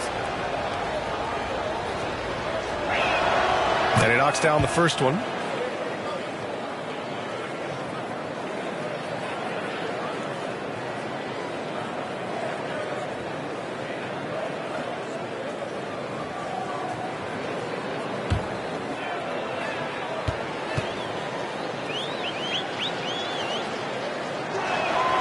And Vanderbilt drops them both.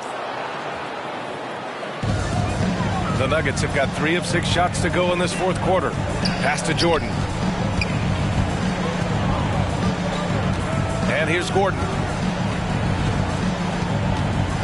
Here's Porter. Jordan, the pass to Porter. 5 to shoot. On the wing, Porter. The 3 is up. Oh, almost had a 4-point play right there. But he'll go to the line with a chance for 3. Personal foul. Hey, nice work attracting the foul from deep. He'll shoot 3. Nuggets, Michael Porter Jr. 3 shots.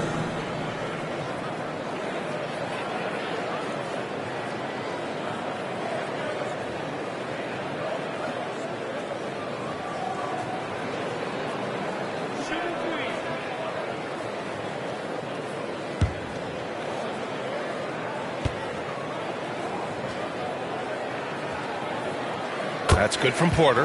Well, Smitty, instant replay is here to stay. A big part of the game. How has it impacted the NBA, you think? Well, I think fans and players love that you get it right during crunch time. The one thing I think that can help is the speed up replay. That's what everybody is complaining about.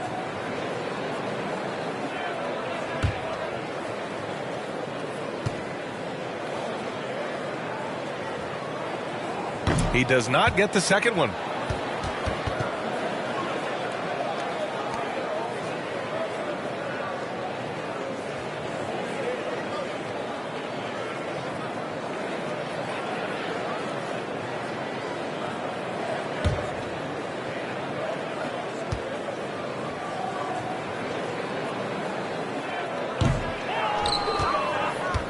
The Jazz have got none of their shots to go in this final quarter. 0 for 4. From the low block. And another miss by Utah. Denver has gotten 5 of their 9 attempts from deep to go. Jokic passes to Murray.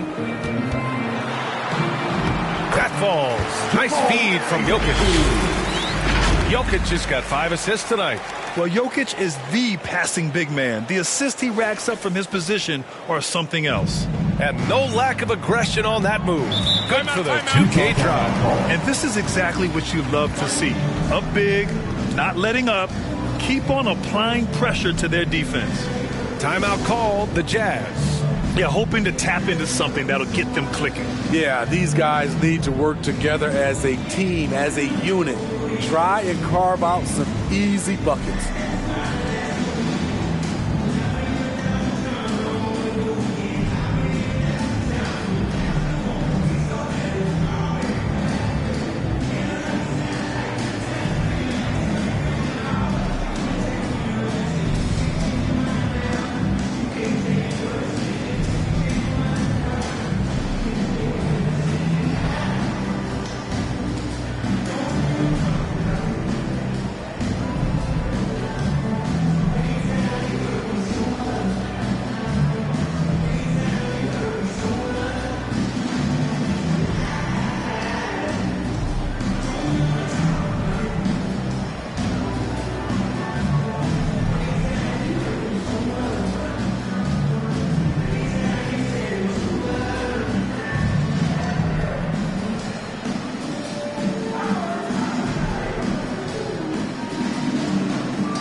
The Nuggets going with a whole new group out there.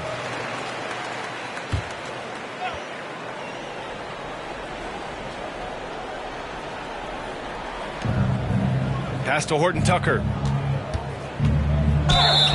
And he's going to the line for 2. The official saw contact while he was going up. Well, Grant, this is the business you and I are in. NBA has a couple of years with existing TV partners. How much are we going to see things change with the next deal, you think? Oh, BA, this is interesting as this continues to evolve. I think as people's viewing habits have changed in the last 10 to 15 years, I think live sports and the NBA game is still something fans love to see in real time. I think also the fact that we can also attract a larger audience is exciting. I don't know how it'll all play out, but I know it'll be fun to follow and watch as we go. And he drops him first. Horton Tucker is a scorer, someone that tries to give his team a jolt of energy. And the Nuggets going with a whole new group out there.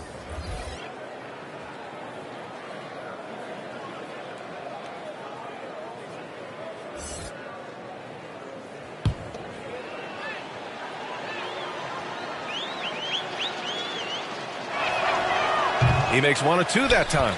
And they're up considerably because of their efforts on the glass. Over 3.5 minutes through the final quarter now. The shot is good by Gordon. Gordon's got 4 points in the quarter. And it hasn't just been their stellar offense. Their defense has been effective as well. Yes, when it's going good, it feels easy. These are the nights you relish, but they're tough to replicate. Shooting for Utah, Jared Vanderbilt, taking 2 shots.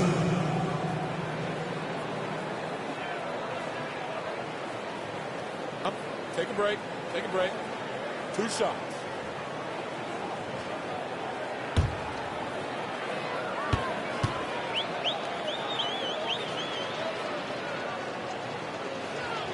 And the first one at the line is good. Well, Grant, I know you collect art, so we've been hearing all about these NFTs that teams and players are creating. I'm going to need a little instructional here. What's it all about? Oh, VA, first of all, memorabilia and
And for those that don't know, when you hit Legend, you were streaming for over 30 hours straight.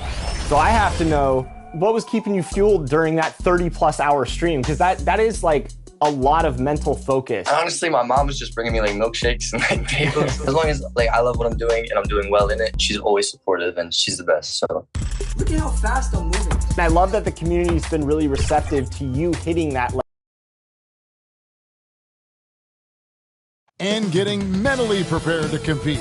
Houston and ahead of Tip. Thank you, Kevin. Now. Yeah, me too.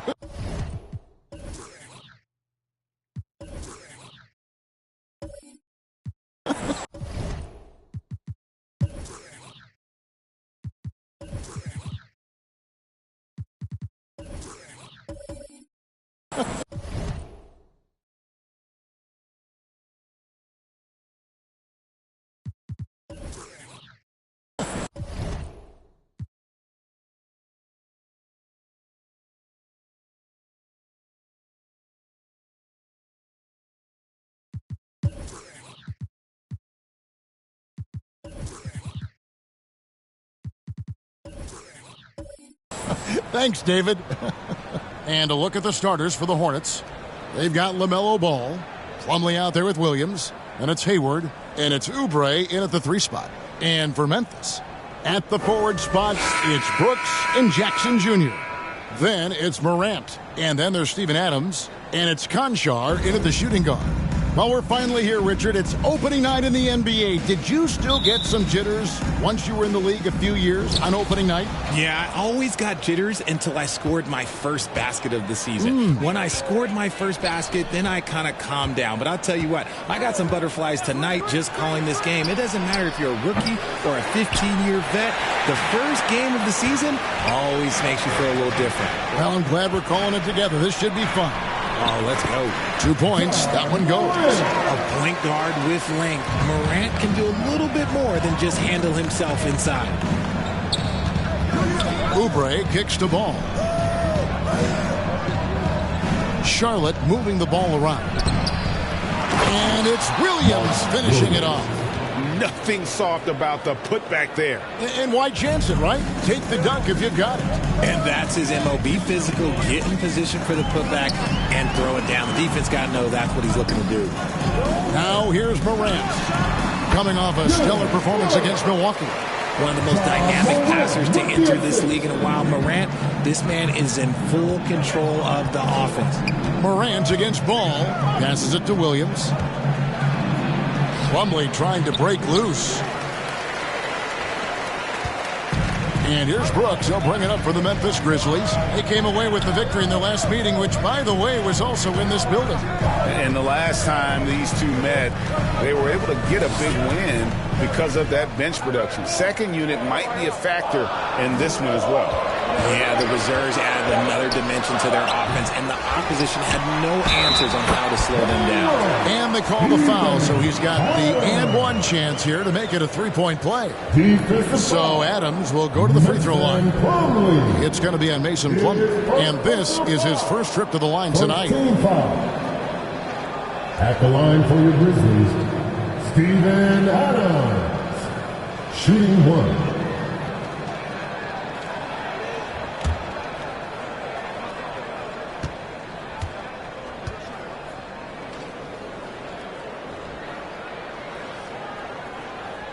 And Adams, no good on that one. Well, if you polled players on who they think the strongest guy in the league, I'm pretty sure Steven Adams would be a top pick. Ball, the pass to Hayward. The 3. Ball, no good. Still very early, but that's not the start they want. 1 for 5 shooting. Pass to Jackson.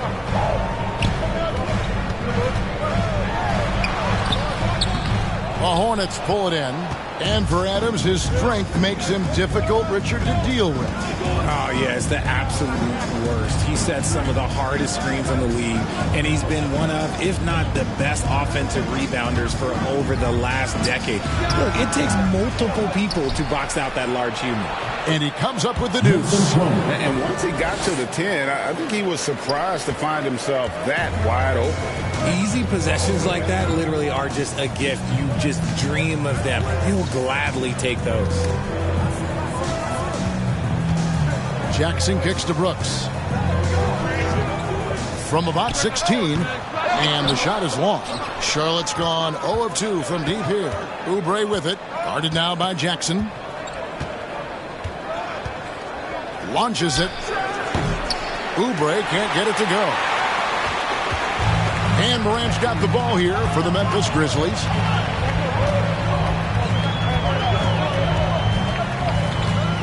Pass to Jackson.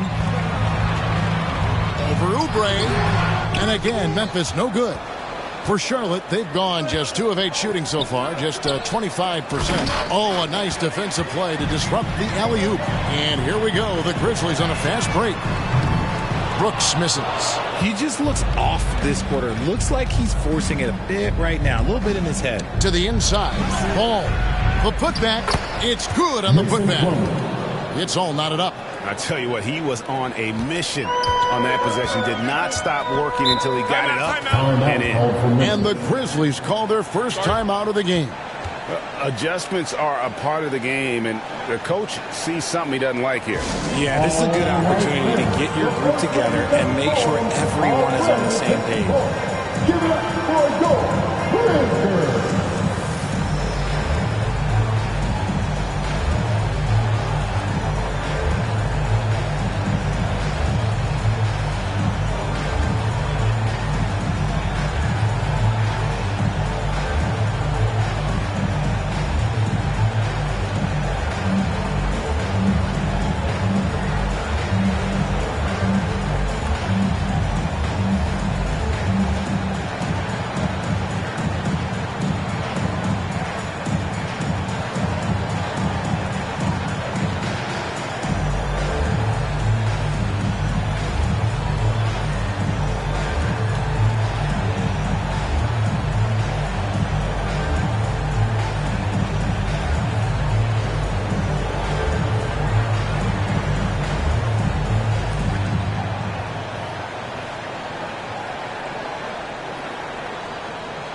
Now at the break on the floor, you can see the teams that led the NBA in steals last year.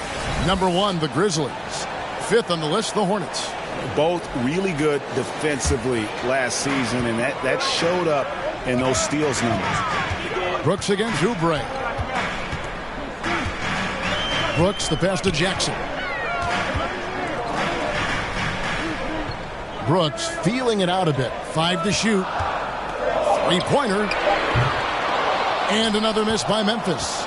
Well, you have to like their work on the boards, Kevin, particularly here to start the game. One thing you have to admire about the Grizzlies is their high level of effort. These guys play with such determination on every single play. Even their superstars like Morant. It's good. Wow. He doesn't make plays like that very often. That's a nice move inside. And that outstanding drive and finish brought to you by Mobile One. And putting that pressure on the rim. That's what it's all about, threatening with that attack. The shot by Hayward, wide open. No luck that time in the shot that would have put them on top. The effort level of the Grizzlies, RJ, can be an equalizer against some teams. Yes, the talent and experience can only take you so far, but Memphis, these boys will outwork you. And in some ways, it's not fair because their energy at times just seems unmatchable. And it's out of bounds. Last touch by Morant. Horrible mistake right there. You hate to see unforced turnovers like that. Both teams will make substitutions.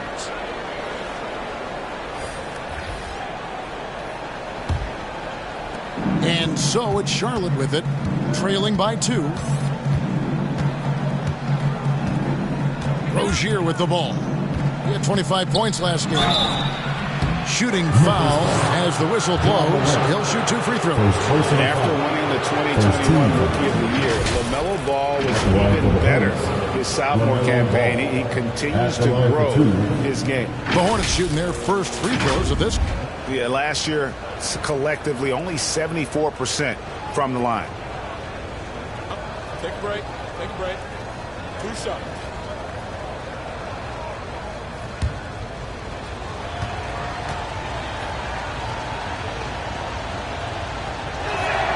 And the first one at the line is good. And for LaMelo Ball's second year, Greg, where did you see him improve the most? I think taking on more of a scoring load. Ball's points per game were significantly up. But LaMelo also improved his three-point and free throw shooting numbers. So rounding out that offensive game will be important. Catching up on the changes for Memphis. Aldama's checked in, and Jones subbed in for John Morant. Now he's perfectly comfortable doing work at the line. There's the pass to Concha.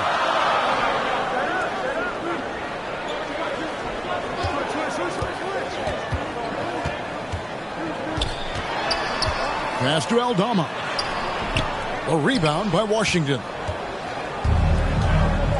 Over in the corner, Rozier. A miss that time. Would have put him up. Memphis is gone 0 of 2 from deep.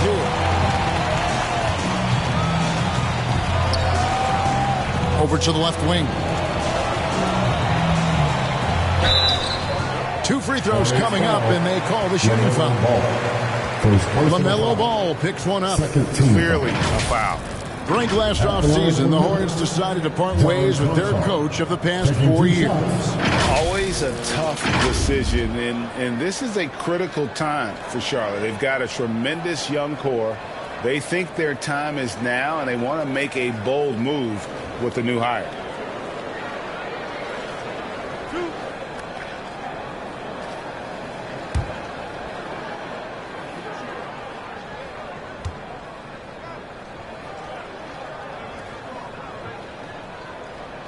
And he makes the first. And you know, for proof of what Morant's done for the Memphis franchise, look at the offensive numbers. Grizzlies have made huge steps forward every year. Smith checked in for Charlotte.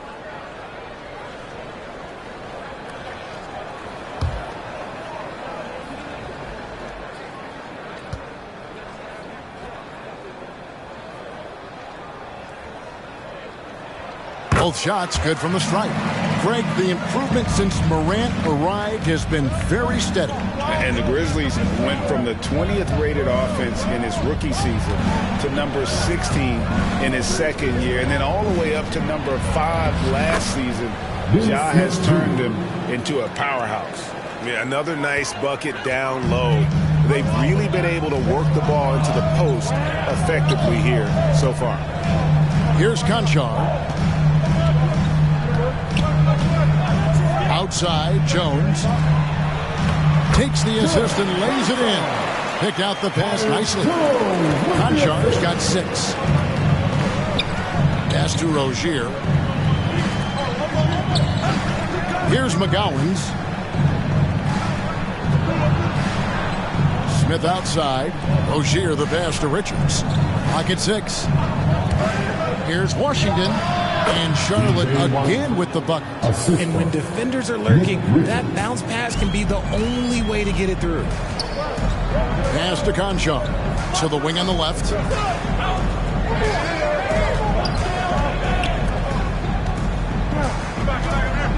Outside, Jones.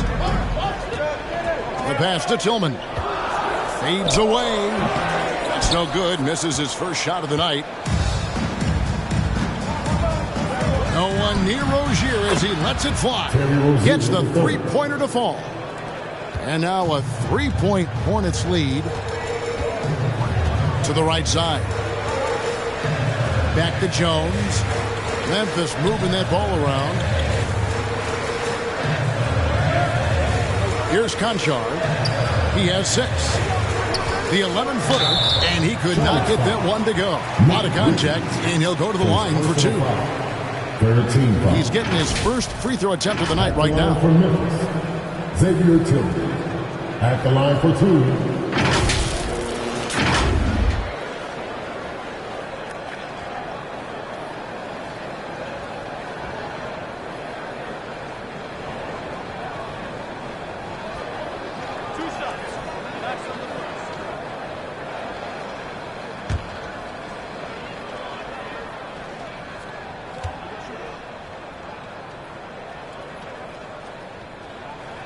And he knocks down the first one. Brandon Clark, he's jacked in for the Grizzlies.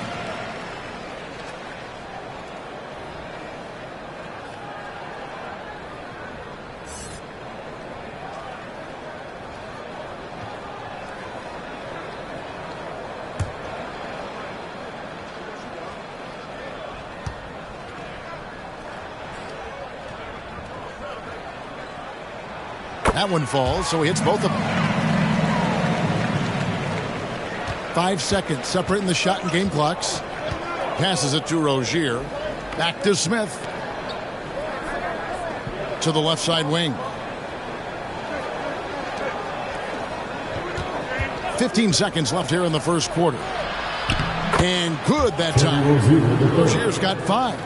And we continue to see Rozier taking on more responsibility offensively. Nice finish inside. Jones, the pass to Tillman. Fouled in the act of shooting. Gets the bucket anyway, so a three-point play chance for him. Yeah, there it is again. On a lot of their possessions this first half, they've established great inside position. On the night, he's gone 2 for 2 at the stripe. At the line for your Grizzlies, Xavier Tillman. One shot.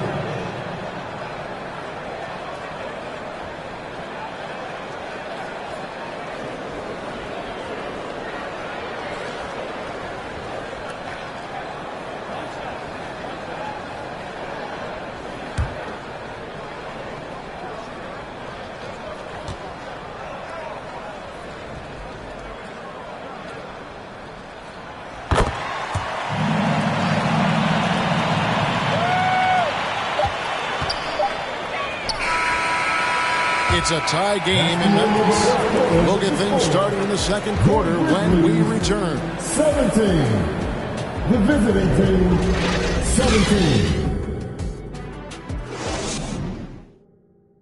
Your Grizzlies youth dance team. And close game underway so far. We'll see if either of these teams can jump out in the second quarter.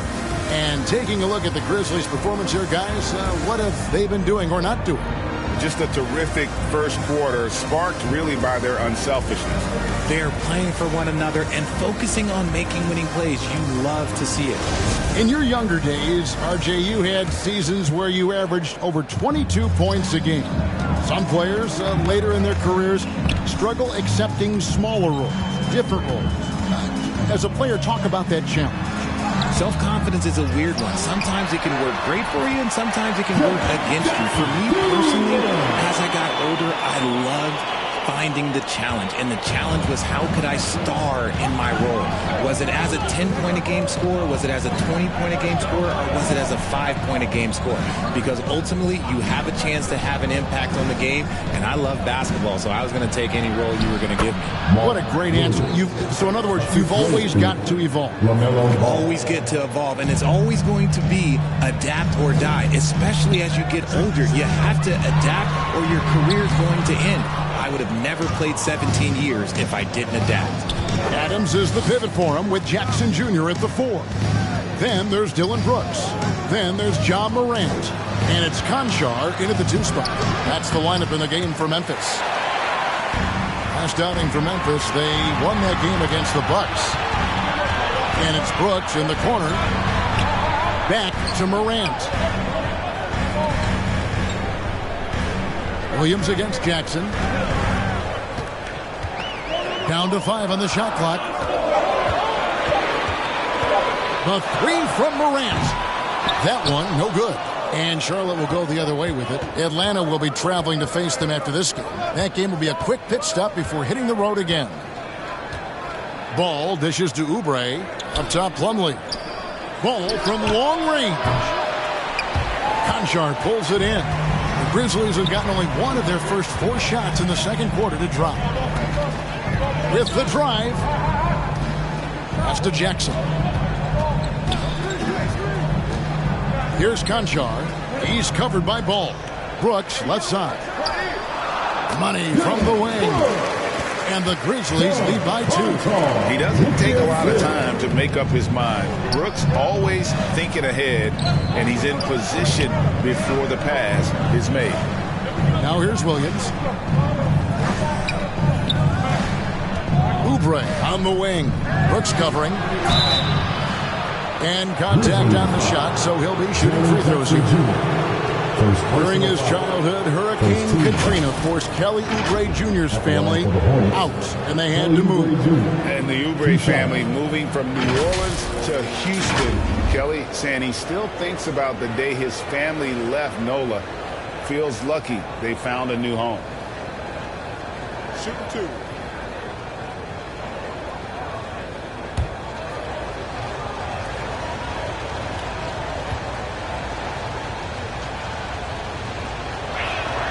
First free throw is good.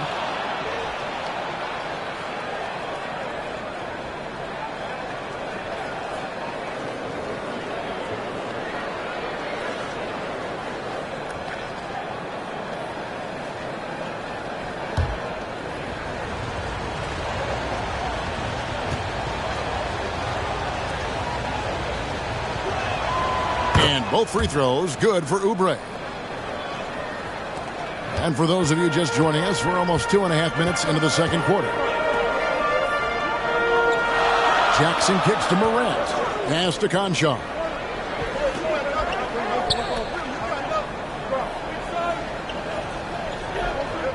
Back to Morant. Jacks up a 3. Hornets with the rebound. Plumlee's got 6 rebounds now in the game. The pass to Ball. Puts it up from 12. And the call on the shot sends him to the line. That's on Jaren Jackson. Taken 3rd overall in 2020, LaMelo Ball is a unique player. Like his brother Lonzo, very tall at the point at 6'6", and he'd much rather pass it than shoot it. For Charlotte, they have been solid at the line so far. 4 for 4. Take a break. Take a break. 2 shots.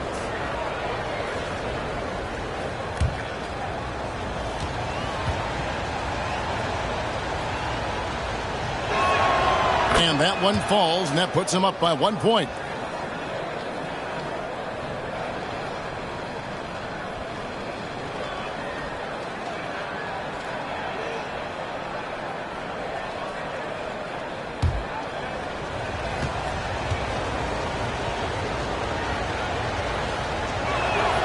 Ball hits them both. As we've gotten closer to halftime, their style has become more and more physical.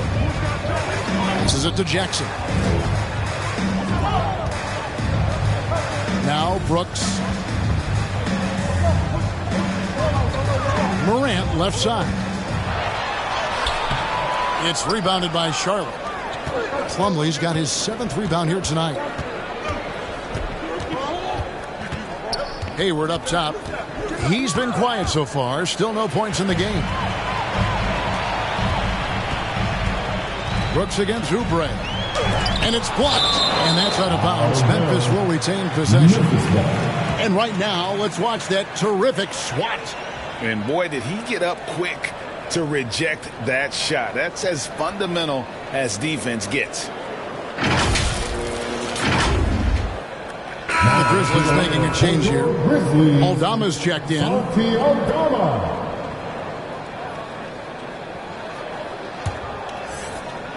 And here in the second quarter of action, as we approach 4 minutes played, a flawless finish on the alley-oop.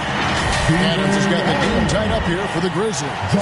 No hesitation at all on the alley-oop. Saw his teammate with a path to the hoop, and bang, lobbed it right up there for him to finish. And he was ready for it when he elevated and made the catch. Here is Hayward. Steven Adams making his last shot. Outside, Ball. Charlotte no good that time either. And the well is running dry for him right now. Nothing calm. Yeah, and the risk now is that he gets inside his own head. Time to take deep breaths in through the nose, out through the mouth, and let the game come to you. Now here's Hayward following the miss by John Morant. Williams, the basket good off the assist from Hayward. Williams has got 4 points in the quarter. And what's your take, guys, on the hustle sticks for the Hornets? Timeout called the Grizzlies. You spent 2 seasons, Richard, with LeBron James in Cleveland. What was it like to play with LeBron? Well, I like to think that LeBron was playing with me the entire time. That's the way I viewed it, but it was amazing. I should have reworded that. I'm sorry, my mistake. Thank you. I think LeBron James was outstanding to play with just from a camaraderie standpoint, and he always wanted to make the right pass, which, you know, for pundits, they complain about it, but for a teammate, you love it. You love playing with a guy that tries to play the right way night in and night out. His understanding of the game must be off the charts, correct? It is so ridiculous the way that he just sees the game before it's happening. He is easily one of the smartest players that I have ever been around.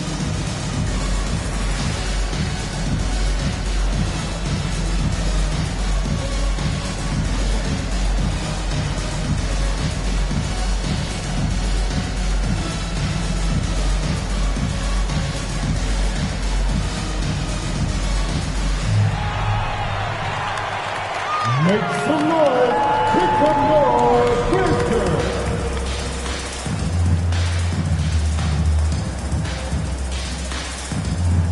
And the Hornets making a change here. Rozier's checked in. Memphis has gone 0-2 from deep here in the second. Brooks outside. Over to the wing.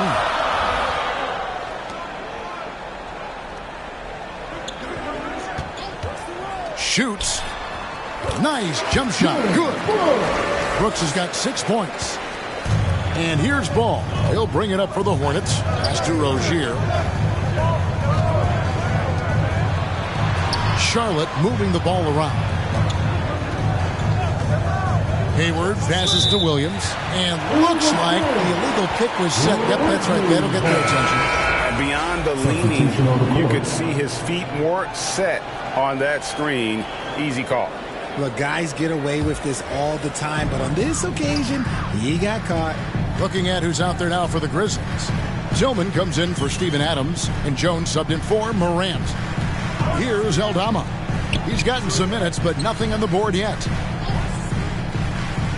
Tillman passes to Aldama. 6 to shoot. Here's Tillman. Deep 2 from Brooks. And another miss by Memphis. And gotta like what they've been doing down low in the post. Rozier the pass to McGowan. A three-pointer is right on target. McGowan's has got himself going there. His first points of the game on the deep ball.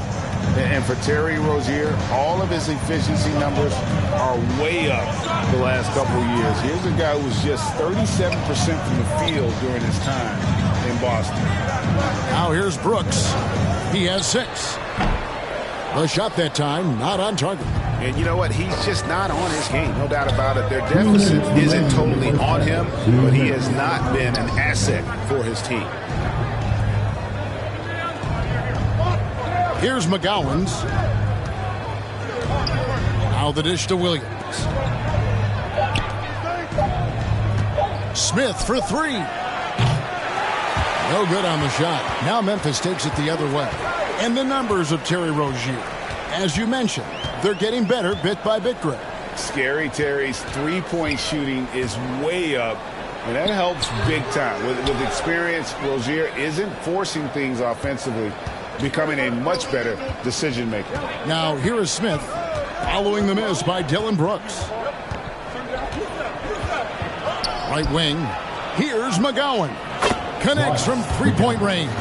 3 points. McGowan's has got the lead up to 6 now for the Hornets.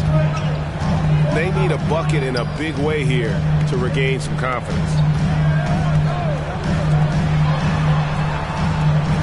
56 seconds left here in the second, and the officials will call the illegal screen right there. That's going to draw a whistle every time down the floor. Not even close. to being a legal screen. That's a very avoidable turnover. You gotta focus on the details. Clark, he's checked in for the Grizzlies. The Hornets also with the sub.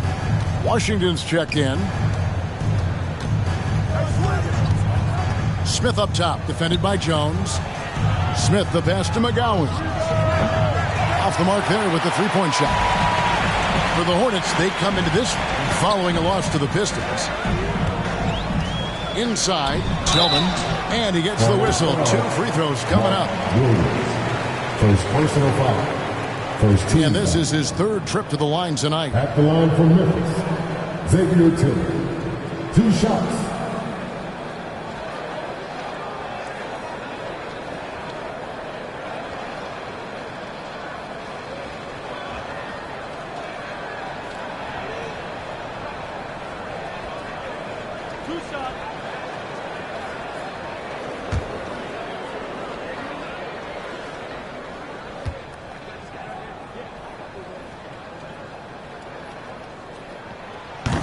And that one misses.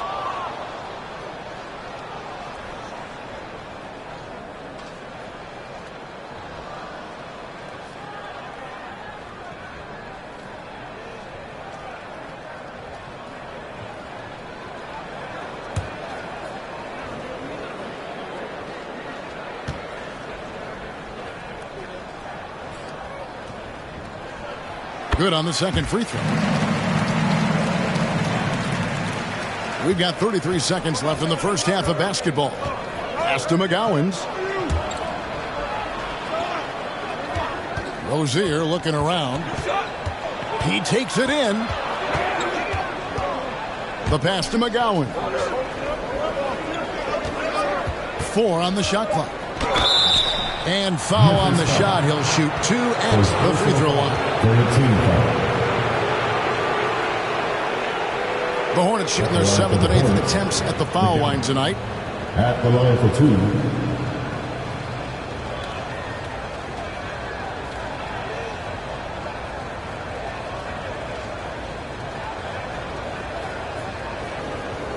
Shooting 2.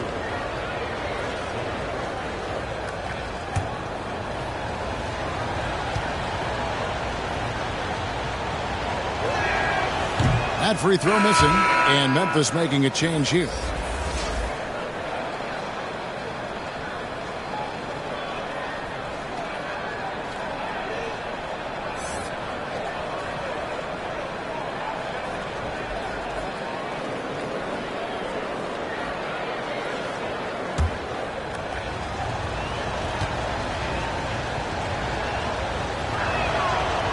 So he comes up empty, missing both. It's not often you see him fail to deliver at the line like this. And 2 shots coming up at the line as he gets fouled on the shot. And you don't ever want to get into the habit of letting the offense get to the rim. First trip to the free throw line for him in this one. How about a year ago? 82% on his foul shot, so he was reliable when he went to the line.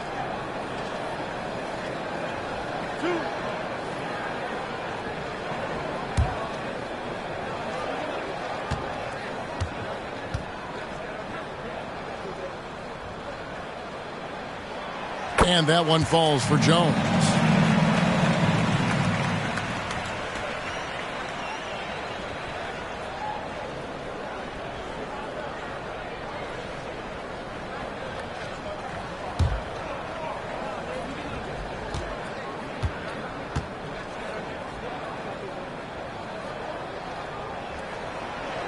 That one misses. Now, here's Rozier. And that'll be 2 free throws coming up. Officials on the call with the foul. Rozier's not one to be afraid to take things into his own hands. He'll get inside and get physical when he has to, even if it means taking on the contact.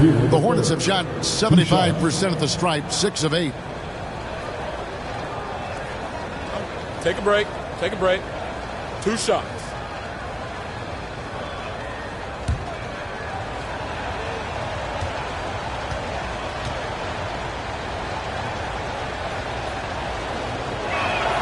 And the first one drops. You know, and every year, it just seems like Rozier gets better. You see his drive, the hunger. the desire to keep improving.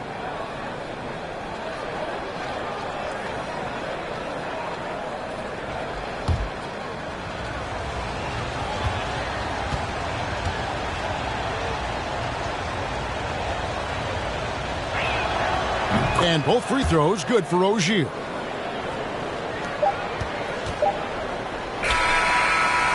That'll do it for the first half. Hornets on top. They're up by 6. And now we'll send it over to David Aldridge, who is standing by courtside. David. Thanks very much, Gordon. How important was it to come out strong in the first half? Yeah, extremely important, especially against a team like this. We got to be solid on defense all game. No transition buckets. So the start of the third is going to be huge. That's where a lot of games are won. Thanks for your time, man. Back to you guys. Thank you, David. And we'll be right back after halftime to start the third quarter. See you in just a bit. It's the 2K Sports Halftime Show. Ernie Johnson here with Shaq and Kenny, and a favorite time of the year as we're halfway through one of the first games of this fresh NBA season. The first quarter for the Hornets was fairly even. In the first period, their biggest lead was a slim 3 points. They took control in the second quarter, ending the half up by 6. Kenny, let's get your take on Charlotte. The bench scoring has been a big key for them. They came in with energy, and they were able to get the start of a real break because of the way they perform. That's the kind of production every team hopes to have from their second unit. Shaq, your take on Memphis. Well, they could be ahead in this game if they were taking care of the boards. More possession means more scoring opportunities. A few rebounds either way could decide the outcome of the game. Ultimately, this game will come down to who wants it more. And that'll do it for us. The third quarter about to begin with Kevin Harlan standing by. We'll catch you on the flip side, my brother.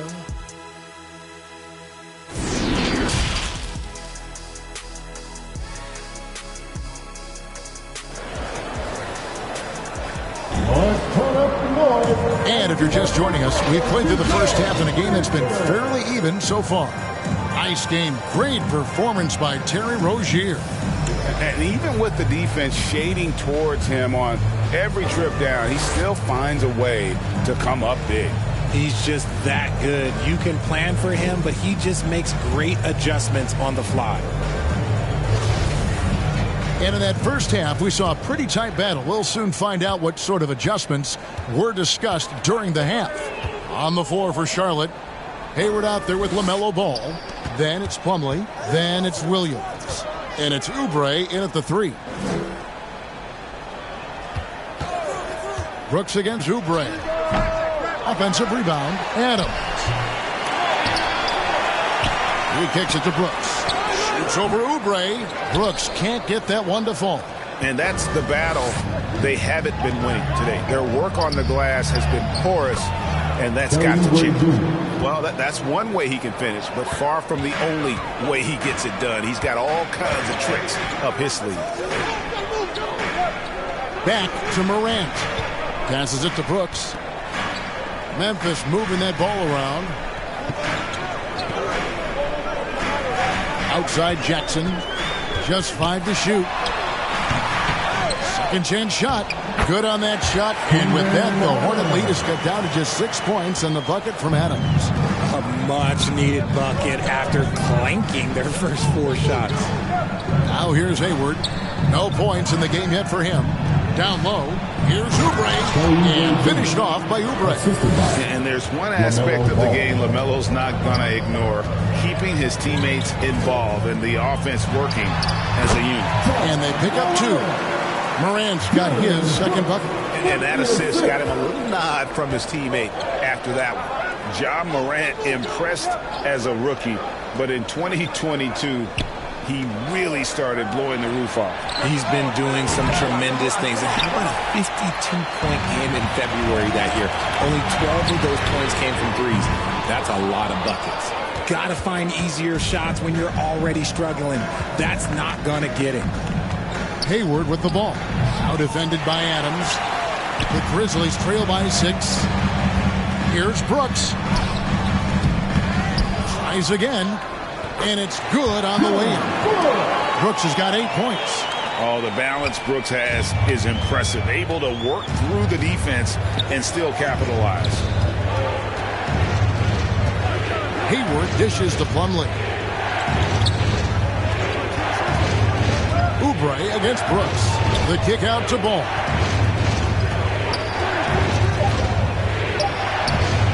And he overshot that one, missing. That's a shot he's got to hit. You don't get many looks better from that range. And it's Mason Plumlee with the foul. That's foul number 2 for him. Nick Richards, he's checked in for Williams. Let's take a second look at that fantastic block. And that is a huge block. Given how close this game is, a stop like that was right on point.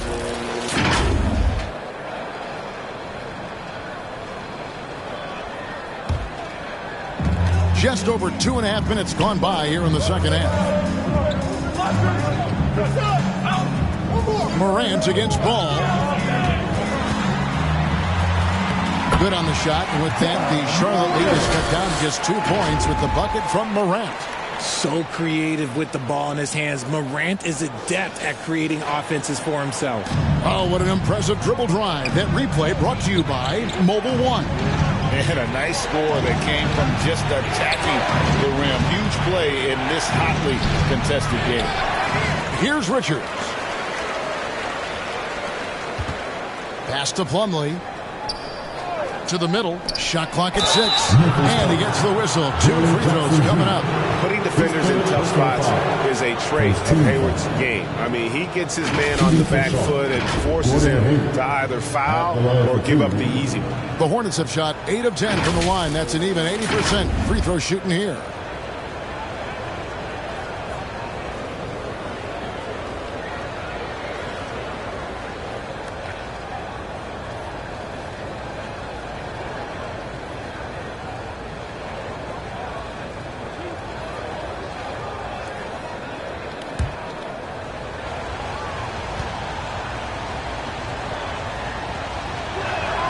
First one falls for him. And how about the winning mindset Hayward brings to this team? He's done it at every level, just goes out and competes.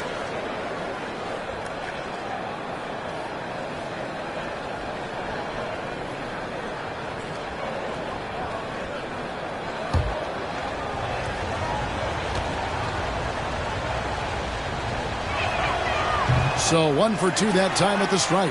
And the defense of Jaren Jackson Jr., it has become elite. Triple J finishing top 5 in 2022 in the Defensive Player of the Year vote. Rate of baskets assisted, it's a stat I really like. It tells the story of how well you are playing team offense.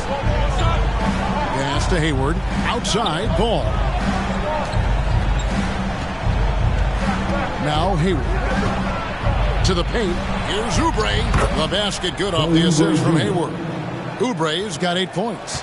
Greg, why do you think Jaren Jackson Jr. made that leap defensively in his game? Kevin, health. Jackson was finally back to 100% in 2022. The ability to kind of fully use his physical tools. And Jaren still learning from playing night in and night out. Now living up to that massive potential. Good to see a player going all out when the game's this tight. You know, G.A., he knows what his job is. Control the offensive glass. He's just giving them everything he has. It's why his teammates appreciate and enjoy playing with him. Adams puts every ounce of energy into his defense. He's not out there to contest shots. He's out there to reject them. Second team foul. And what do you guys think so far about the offensive approach for Charlotte? John Conchar taking 2 shots.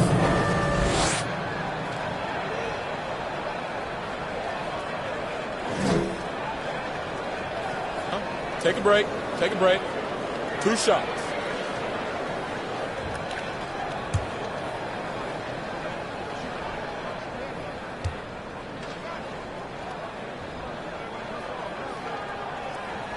Ties it up, and this next one could give them the lead. Brandon Clark, he's checked in for the Grizzlies. Jones comes in for Brooks. The Hornets also with a sub. P.J. Washington, he's checked in for Nick Richards.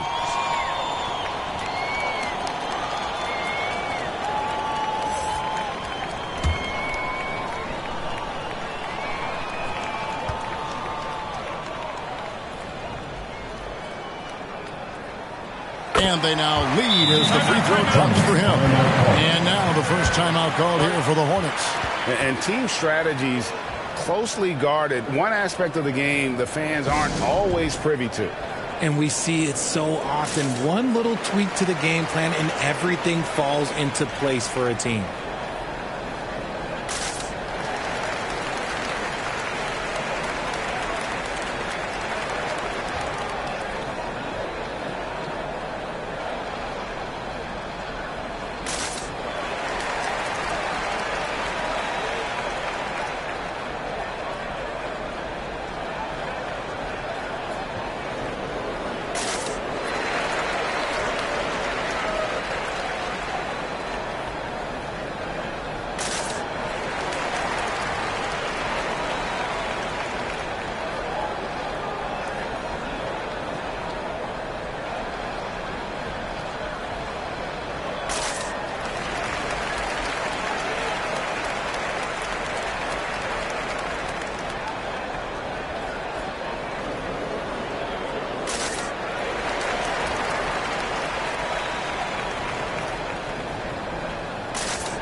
Charlotte trailing. And here is ball. Oubre outside. And the pass to Plumlee. Dishes to Hayward. The Grizzlies pull it in. Here's Conchard. He's got 8. Clark outside. Kicks it to Morant. Pass to Jones. Shoots over ball. And another miss by Memphis. Well, the defense didn't have any impact on that shot, but somehow he still misses it. They get it back. Plumlee in the high post. Adams on him. And there's the call on Jones.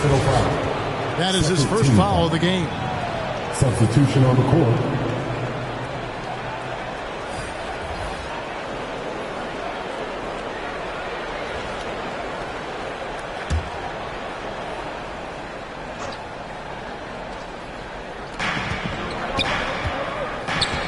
Smith with it.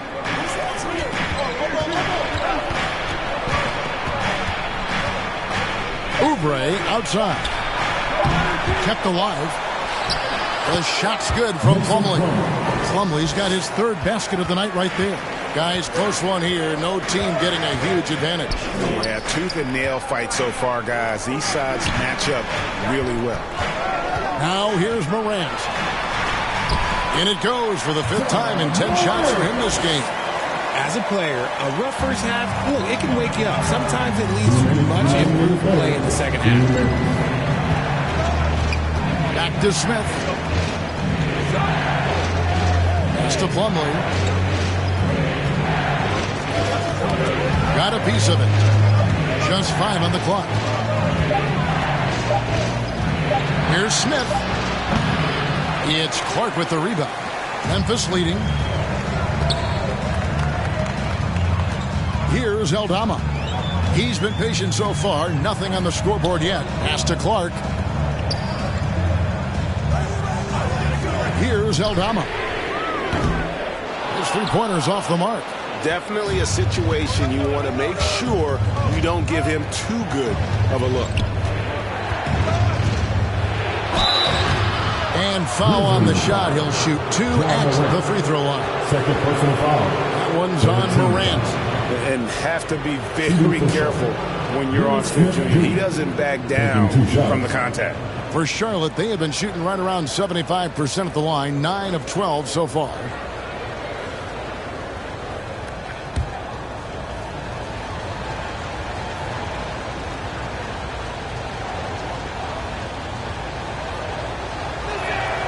The free throw drops for Smith.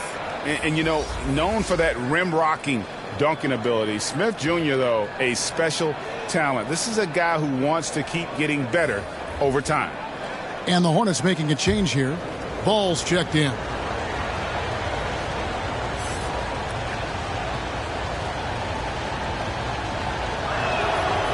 And he can't hit the second. I know he's kicking himself for not snatching the lead. But look, he tied things up. Conchar. It's deflected. A shot by Washington, and he's wide open. No good on the three. Memphis has gone 0-2 from deep to start things here in the second half. And then Morant slams it in. And man, does Morant put on the show. He's got such insane athleticism.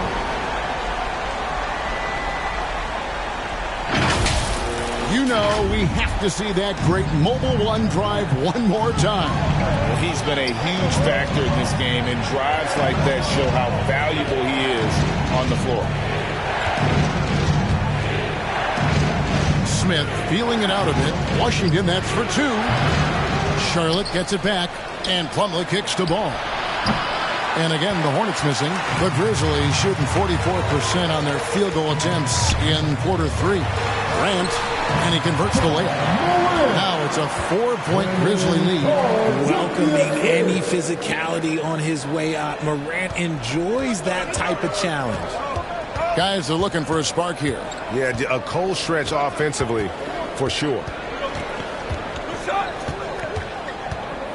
Ball up top.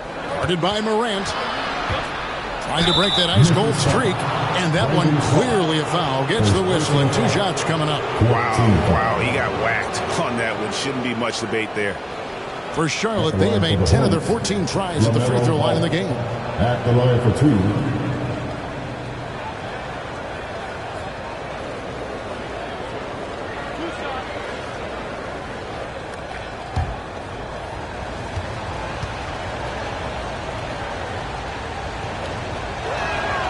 First free throw is good, and the Hornets making a change here.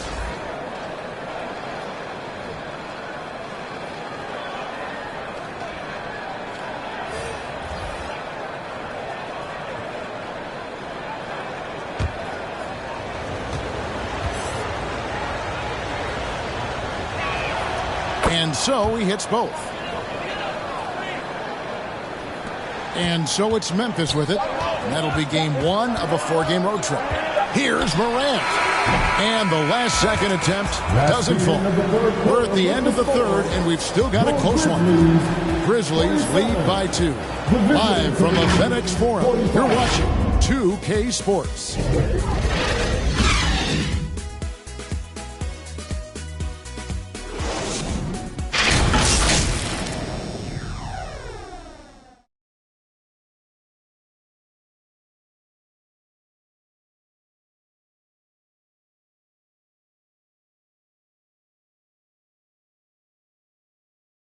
And a worthy candidate tonight as we take a look at our State Farm assist of the game.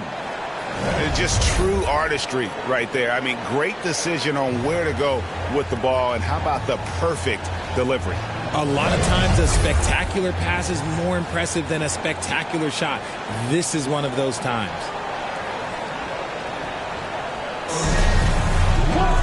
We've reached the fourth quarter, and what has been a very competitive game should be an exciting finish. At the forward spots, it's Brooks and Jackson Jr. Then there's John Morant. And then there's Steven Adams. And it's Conchar in at the 2. That's the lineup out there for the Grizzlies. You think back to that awful leg injury Hayward had. It took him a couple of years, but Gordon is back to being his old self. Gordon Hayward, 2 shots.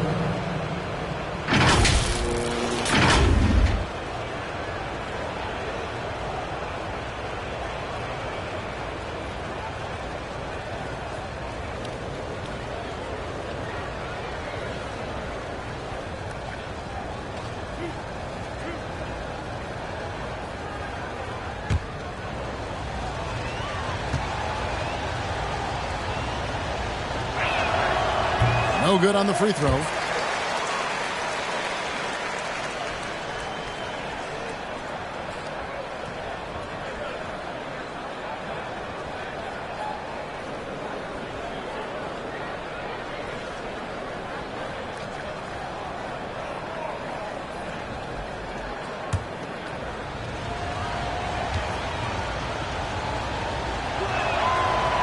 so he can't get either to fall. And just so frustrating for a team when you collectively go cold at the line. And that's happened to them here in the second half. You know what? They're winning, though, despite the fact that he has just been really off. Ball finds Hayward. And he's fouled pretty hard on that shot, but he's got the chance to pick up the points at the line. Second team foul. At the line for the Hornets, Gordon Hayward taking 2 shots.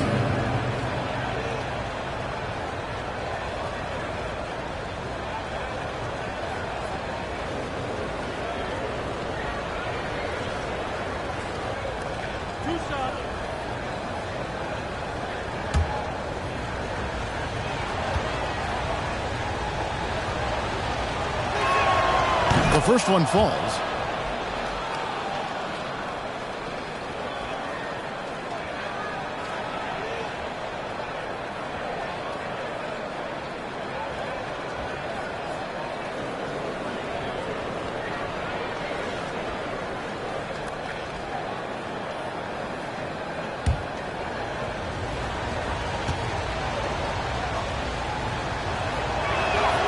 Hayward hits them both. And so Morant will bring it up for the Grizzlies. Outside Jackson. Out left to the wing. Here's Conchar. Defended by Hayward. And foul on the shot, so he'll get a chance at the line. Second personal foul. First team foul. At the line for Memphis, John Conchar. 2 shots.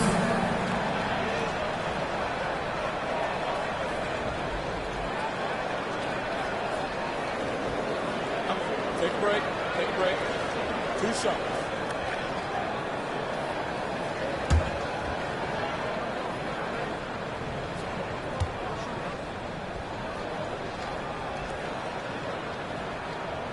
And the first one at the line is good.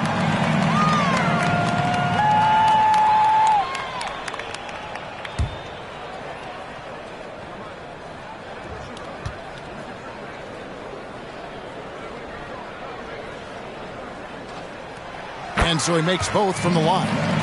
Impeccable from the line since halftime. Charlotte trailing. Ball, the pass to Oubre. Williams against Jackson. Williams kicks to Ball. Oubre for 3. It's hauled in by Adams. Adams has got rebound number 12 now. Tenacity on the glass. Here's Conchar. 16 feet away. Jackson misses. You almost have to assume he's going to knock those down when he is that open. And Ball slams it in. And a little bit of showmanship from Ball on that slam, displaying some athletic ability. Here's Jackson after the basket by Charlotte.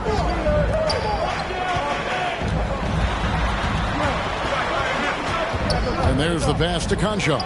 Here's Morant. Oh, my goodness! Okay, that's just insane. It's been all about Ja tonight. Can score in so many different ways. Charlotte calls timeout. You have to like what you're seeing from Ja Morant. Okay, I'm going to take you guys inside the huddle, all right? The message from Coach is simple. Stop him. We can't hear you.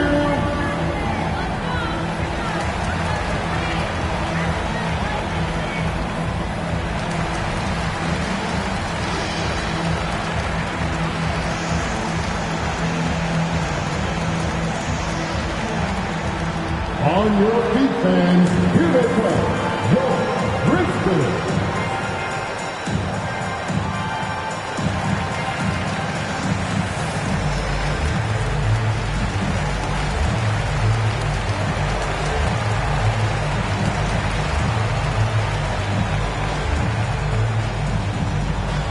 Make some noise, here come your Grizzlies.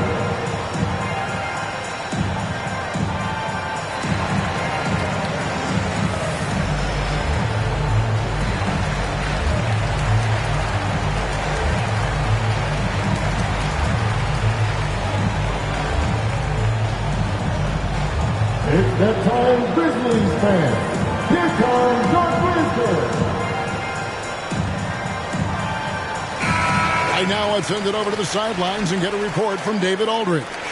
Hey, Kevin. Well, look, here's what Steve Clifford went over with his guys during the break. He talked about X's and O's, but he also said, hey, guys, we got to trust each other, stick together, and leave it all out on the floor. See if they've got enough left to get over the top, Kevin. Okay, David, much appreciated. Now here's Hayward and a missed layup. And typically he has the touch to finish when he's in tight, but not sure on that possession. Passes to Morant.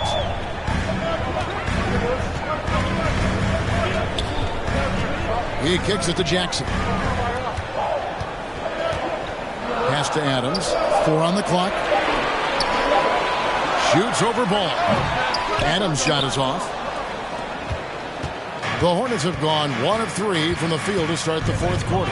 Pass to Oubre over Brooks. And the Hornets miss again. Memphis leading. And we're about 3 minutes into the fourth quarter. Plumlee with the steal.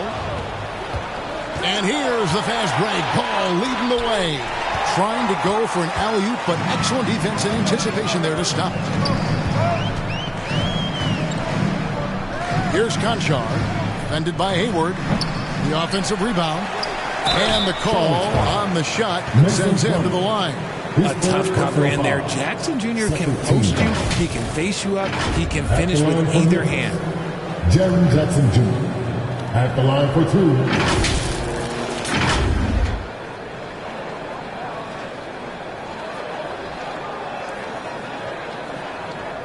Take a break.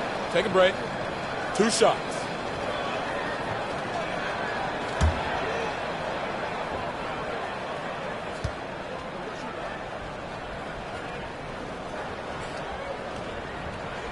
The first one falls.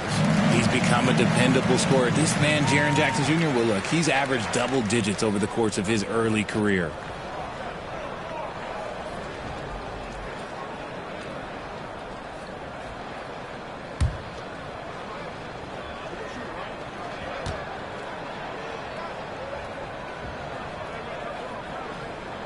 And so Jackson nails both of them.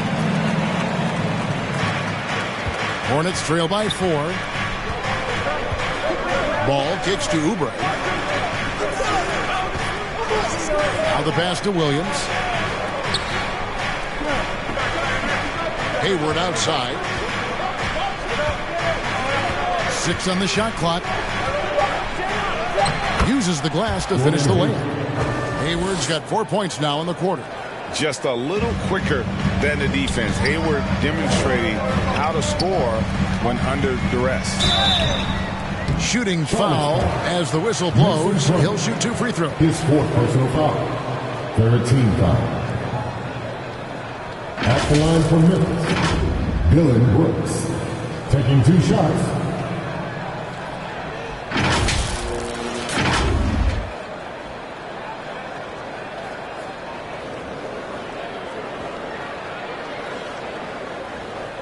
Shooting 2.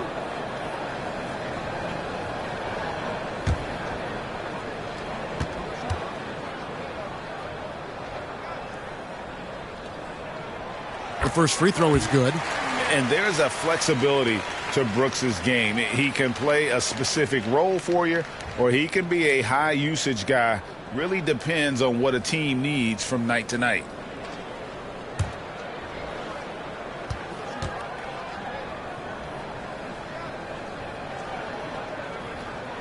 And both free throws good for Brooks.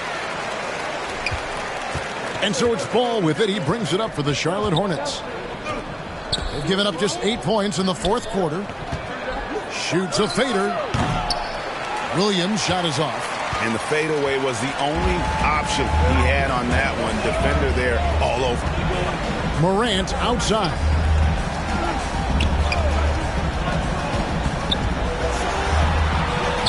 That's down the hatch. Knocks one more to his total. That's 9 for 15 shooting. He has created some terrific opportunities for himself and really made the most of it.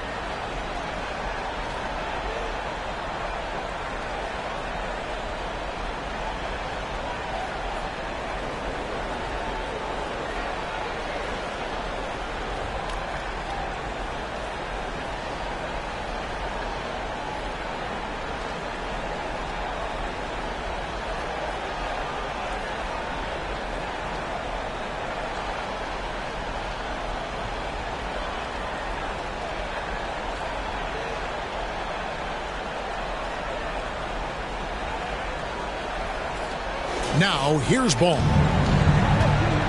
They could use a big shot here to get this offense going. Too many empty possessions.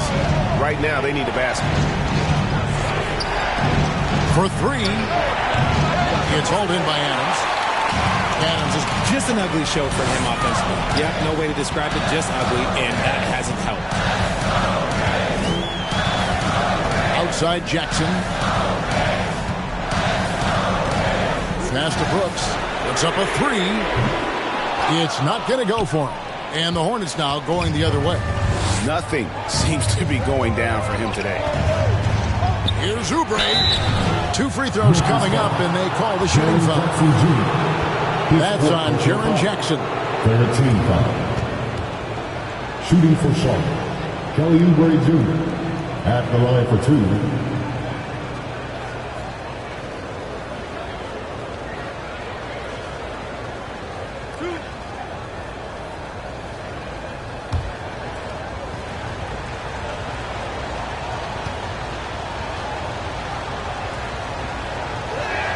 No good on that one.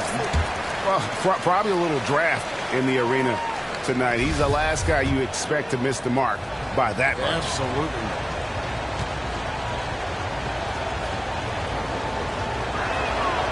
And he's good on the second.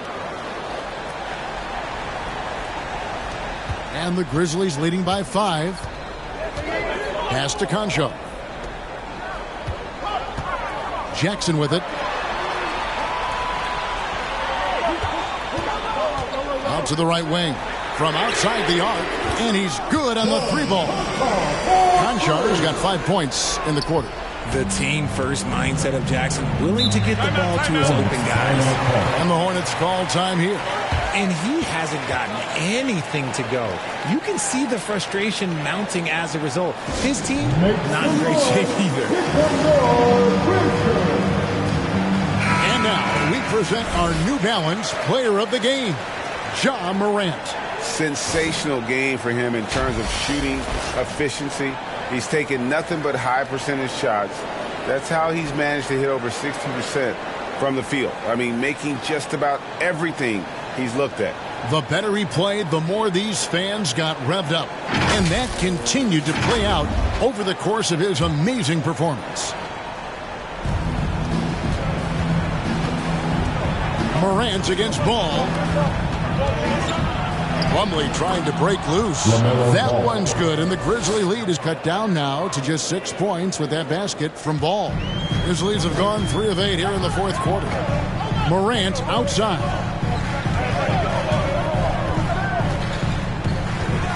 Back to Brooks for the 3. It's rebounded by Charlotte. Hayward's got his 4th rebound in this one. 2 minutes remaining in the game. Pass the ball. 2 minutes. The basket good off the assist from Hayward. Hayward's got 3 assists now in this one. And that is a big-time basket. LaMelo entered the league at 19 with such high expectations. This young man Ball is used to the spotlight. Oubre against Brooks. Oh, they get it back. And blocked. That one goes careening off the glass. Making his presence known with that spot. Jackson Jr. understands when to go after blocks. Here's Brooks. That shot is off. Good D by Williams. Hornets trail by 4. Inside. Here's Oubre. Some solid defense there from Jackson. Even though it wasn't a clear path, he knows that that's a shot he should make more oftentimes. Here's Conchar. Defended by Hayward. Conchar can't get it to go. Charlotte has gotten off to an 0 for 2 start from downtown here in the fourth quarter.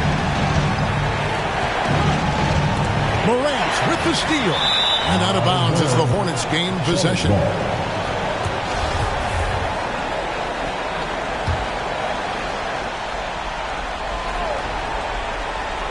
The Hornets shooting a paltry 33% in the fourth. Not a good showing for this offense. Morant against Ball. Williams inside the line. Charlotte no good that time either. And if you ask me what percentage of the time he's making that shot, my answer would be in the single digits. And those are the type of shots that just drive coaches crazy. Look, I wouldn't be shocked to see him sitting on the bench if he tries that bad boy again. And he commits the intentional foul. His third personal foul. 15 foul. He hits the first one, and that puts them up by 5. In an era where so many point guards are three-point shooters, John Morant, you know what? This man is built different. He's more of a throwback. John wants to apply pressure by driving, not shooting threes. Perfectly done at the stripe there. That brings their lead up to an even more comfortable record. And they'll keep possession. Plumlee, the pass to Hayward. Now, here's Ball. Good! What a beautiful shot to bring him to within 3.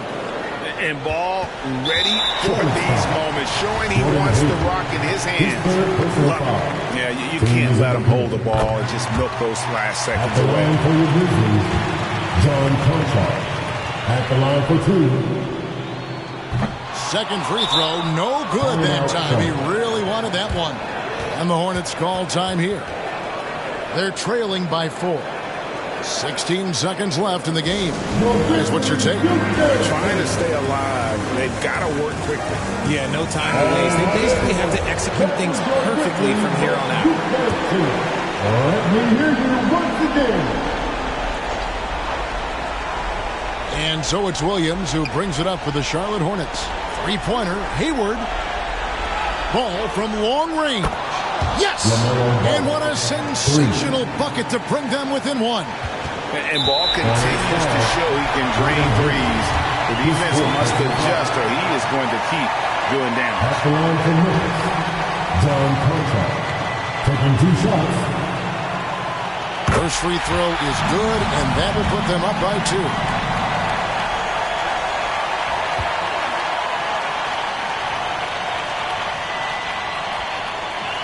And so both free throws are good, and it's a 3-point game. And those were some big-time shots.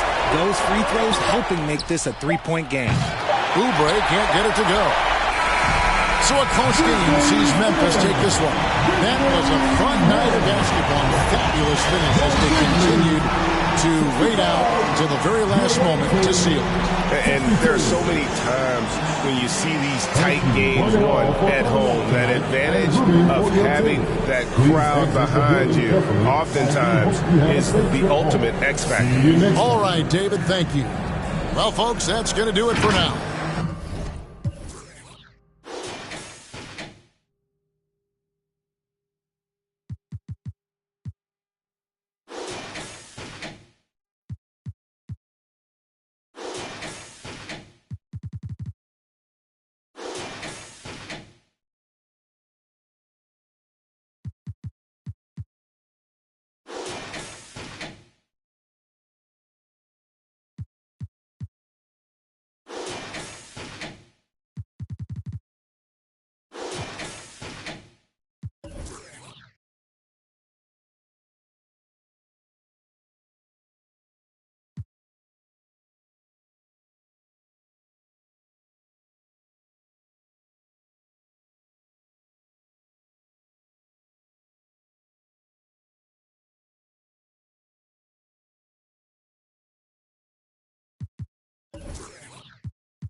I think when I was watching, you jumped up from like a couple thousand to like 10,000 plus people watching.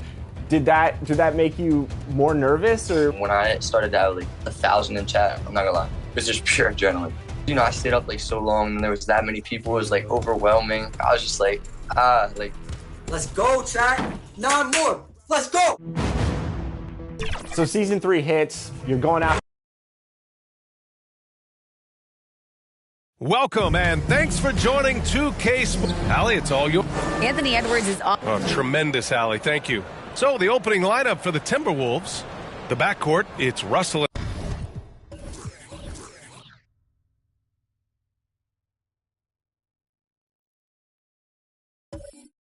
and Edward.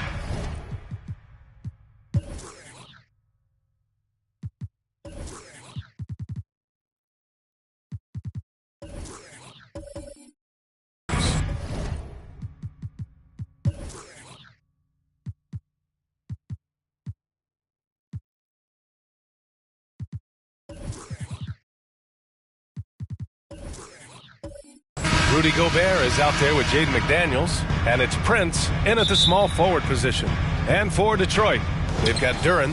Hayes is out there with Alec Burks. Then there's Bojan Bogdanovic, and it's Stewart in at the 4. Well, Grant, everyone is excited for this season opening contest. That includes the fans, but even more so the players. Well, there's nothing like a season opening contest. Yeah, both teams would love to kick things off with a big win. So expect to see them giving their all on the floor here tonight. And last season, the NBA mourned the passing of Hall of Famer Bob Lanier. He played his first decade with the Pistons. A sad loss for the NBA. Now, he represented them 7 times as an all-star. But for all his greatness on the court, he'll be remembered just as much for the work he did off the court as the league's global ambassador.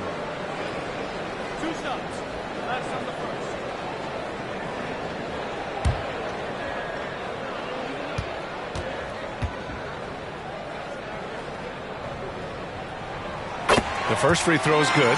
What I like about the Minnesota Timberwolves, to me, they took a step forward last season.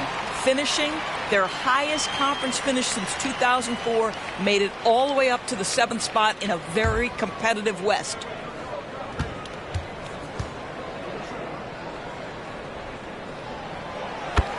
And so he hits both. And looking at the progress Minnesota has made, many think the best is yet to come, Doris. Well, they've made smart draft acquisitions, beginning with young Mr. Anthony Edwards, a big-time talent. And obviously, you've got to grow that young talent. That's exactly how you build a bright future for your team. Now here's Russell, 6 to shoot. Ooh, plenty of contact on that shot. Officials call the foul, and he'll take 2 free throws now. That's on Isaiah Stewart. What we know about D'Angelo Russell is this guy is a dynamic, aggressive scorer. The key is he's got to extend his minutes playing under control. If he does that, lights out. Shoot 2.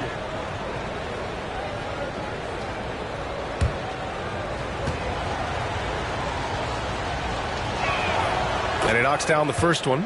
Well, you consider D'Angelo Russell and the fact that he's been a part of multiple organizations. Obviously, he has been a frequent trade piece. The one question is, can he stick with one franchise and establish some success?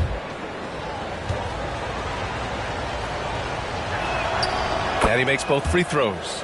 Well, his trade activity says something about how desirable Russell is as a player. I think he's a guy any team could want on their roster because of his scoring capabilities. Very capable of huge nights in the NBA, but the other aspect that's so important, his ability as a setup guy. Well, we didn't see the same kind of control we're used to seeing from him. This guy is usually a tremendous finisher. First quarter, just over a minute played.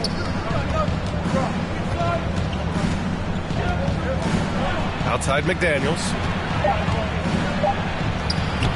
The shot comes out. And here's Detroit. Now Hayes to the middle. Bogdanovich passes to Burks.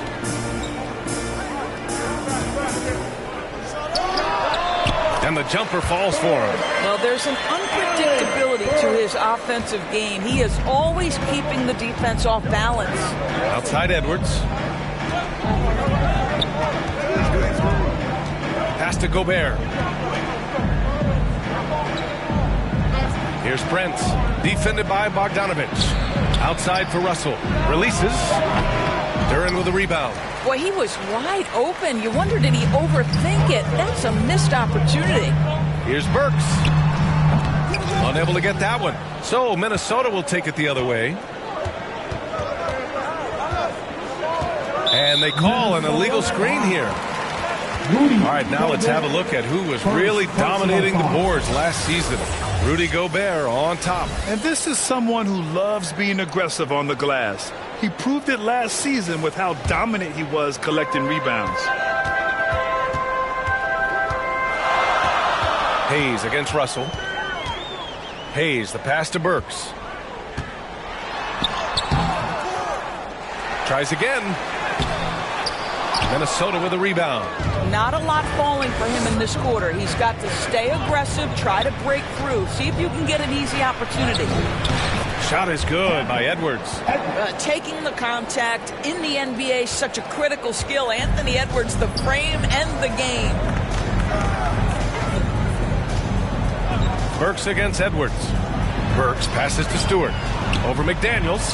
And Stewart with a basket on the assist by Burks. That's unselfish basketball. Opted to pass up his own shot and dish to a teammate instead. Pass to Prince. Now here's Edwards. Outside Russell. Here's Prince from deep. Duran with a rebound. Boy, he won't miss many from that spot. The defense gets lucky there. Bogdanovich from long range. The rebound by the Timberwolves. Gobert's got 4 rebounds now. Here's Prince. Well, no scoring yet from him, but that's likely to change. Gobert no good. Just one made field goal in 5 tries. Not a good start. Burks passes to Bogdanovich. Russell against Hayes. Up and over Russell. That one a little long. The Timberwolves trail. Edwards with it.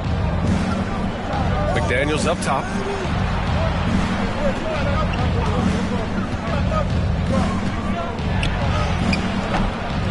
Here's Gobert. And Gobert with the stuff. Well, Rudy Gobert securing the board and making sure to convert. Outside Burks. Pass to Bogdanovich. Now here's Stewart to the inside. Here's Burks. They shoot again. And he lays it in. Burks has got his second basket on the night. Boy, remarkable watching Alec Burks power through the defense. Here's Prince, defended by Bogdanovich. Outside Russell. Gobert with it. Here's Prince. What we know about Anthony Edwards, he had a terrific rookie campaign, but he got better in his second season, both as an individual and as a teammate, guys. Well, what stood out the most in Edwards' second season was his commitment on the defensive end. Exactly right, B.A., because he asked the coaching staff almost on a nightly basis to guard the opposition's best player. And though they didn't always give him that assignment, you have to admire his pursuit. This guy wants to become one of the top two-way players in the league. And he drops the first. Boy, young talents like Anthony Edwards, so exciting to watch. You know, you've got to adapt to the NBA and continue to grow and reach your potential. But there's this infectious joy and a great smile that he plays with. And the Pistons going with a whole new group out there. And a new group getting ready for the Timberwolves. Reed's checked in for Rudy Gobert. Anderson comes in for McDaniels. Noel, he's checked in for Prince. And Forbes subbed in for Russell. Well, you know the Timberwolves are a young squad, Doris. When will it be their time, you think? I think, B.A., when you have a talent that is the anchor of your organization, which they have in Karl Anthony Towns, Cat is one of the most talented big men, most polished offensive players that we've seen in the NBA. Couple him with Anthony Edwards and Rudy Gobert, and I think you now have to start looking to be a consistent winner. I am anxious to see what this team does this year. Man, that strength and concentration from Anthony Edwards. Yes, there's contact, doesn't bother him. And that streaking rack attack is the Mobile One drive. Yeah, taking the onus on himself to make something happen. Got it into the teeth of the defense and made them pay. Bagley, no good. And you can tell right there, the defense is totally fine with him shooting that. That's not his game. You have to think with this Pistons squad that all eyes are on the future as opposed to the here and now. Young guys focused on reaching their potential.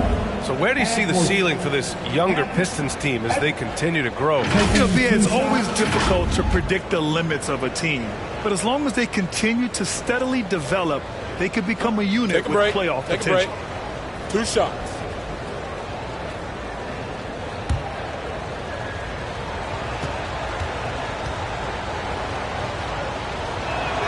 That one's off.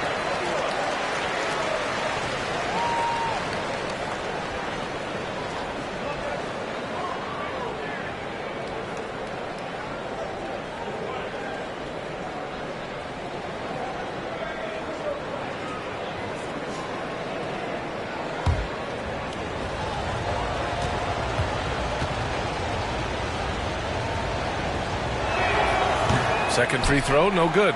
And in Jaden Ivey and Jalen Duren, the Pistons taking arguably the two best athletes in the 22 draft. The youth movement is on, and Detroit is definitely fun to watch. Now here's Bay. From down low. 2 minutes. And no problem from Bagley as he finishes at the rim. Oh, what a crafty move, causing the defender to pause right there. Pass to Forbes. Outside Edwards. A minute 39 left now in the first quarter. That one drops for him. Yeah, Anthony Edwards in the painted area is going to be a force. Size, strength, and hops. Look out. Here's Ivey. Now Bay.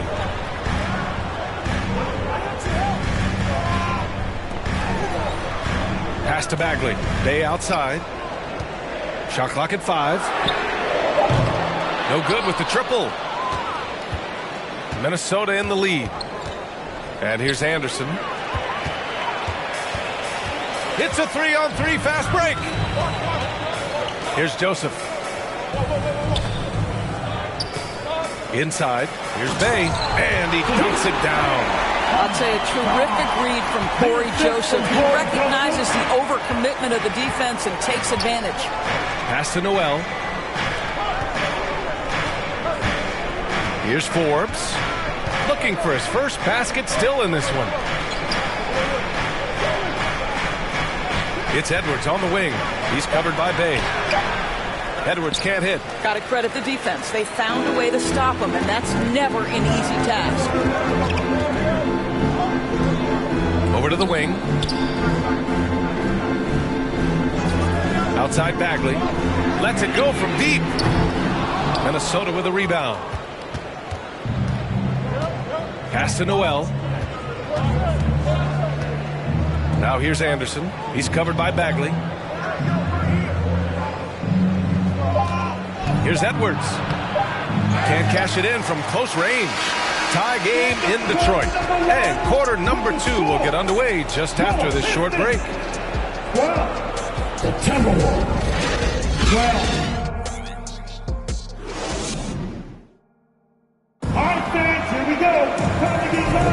Man, it's been a pretty even game here after one quarter of play. All right, guys, looking at what we've seen from the Pistons, what do you think? They're getting a big contribution from the bench already. As a coach, I think you get a certain feel for what your team needs, and credit this guy for not waiting around. He went ahead and made the adjustment. Isaiah Stewart out there with Duren. Then there's Alec Burks. Then there's Hayes. And it's Bogdanovich in at the 3, the small forward. That's the 5 on the floor for the Pistons. Garza. First personal foul. First team foul.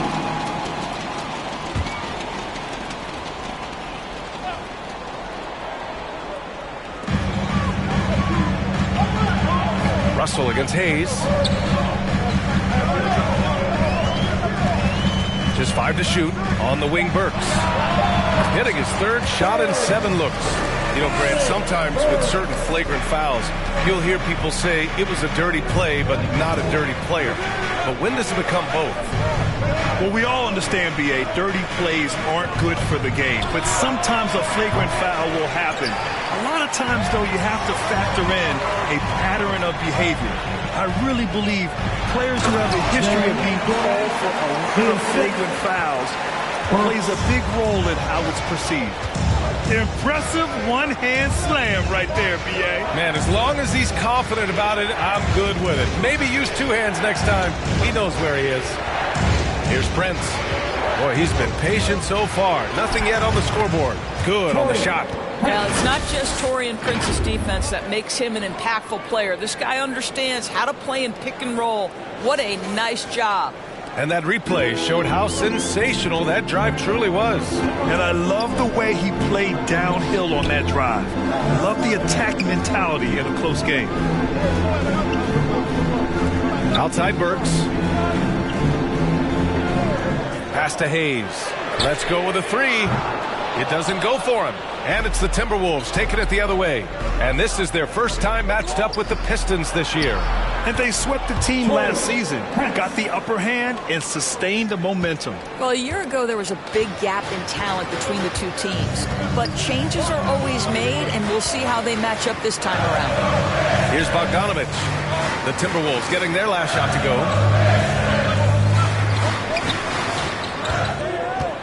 Elbow shot on the way. He drains that one after 2 misses. Now 1 for 3. And they seem to have a hard time picking good shots in the first quarter, but it's all coming together now for them here. Well, Grant, look at the career of Bojan Bogdanović. He's been so steady. Yes, he has, B.A. He's really Mr. Consistency. Always averages double figures, always shoots it well from 3. Bojan can play the 3 or the 4, someone you can really rely on as a teammate. Gobert's checked in for Garza.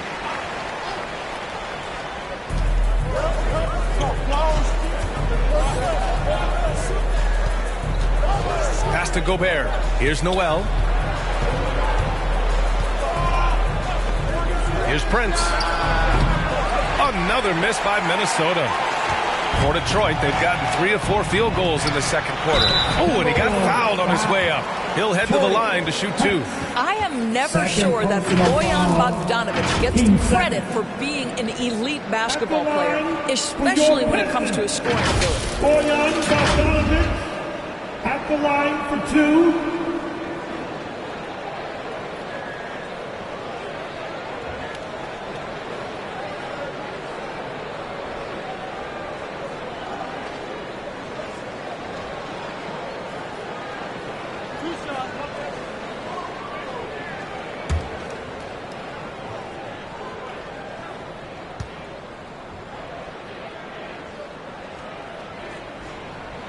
And he makes a first.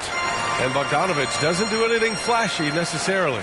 Which is why maybe, B.A., some people take this guy for granted. He is an efficient scorer. He's a dangerous three-point shooter. He can post a mismatch, and he's unafraid of the moment. Bojan Bogdanović is one of my favorite guys in the league.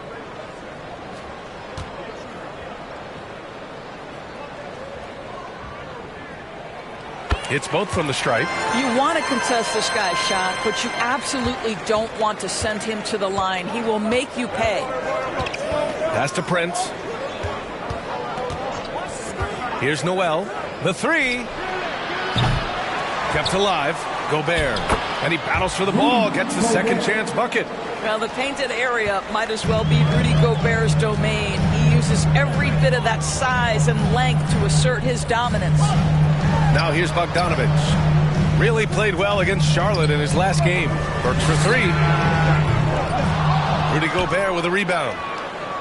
Gobert's got his 8th rebound here tonight. Here's Noel, defended by Burks.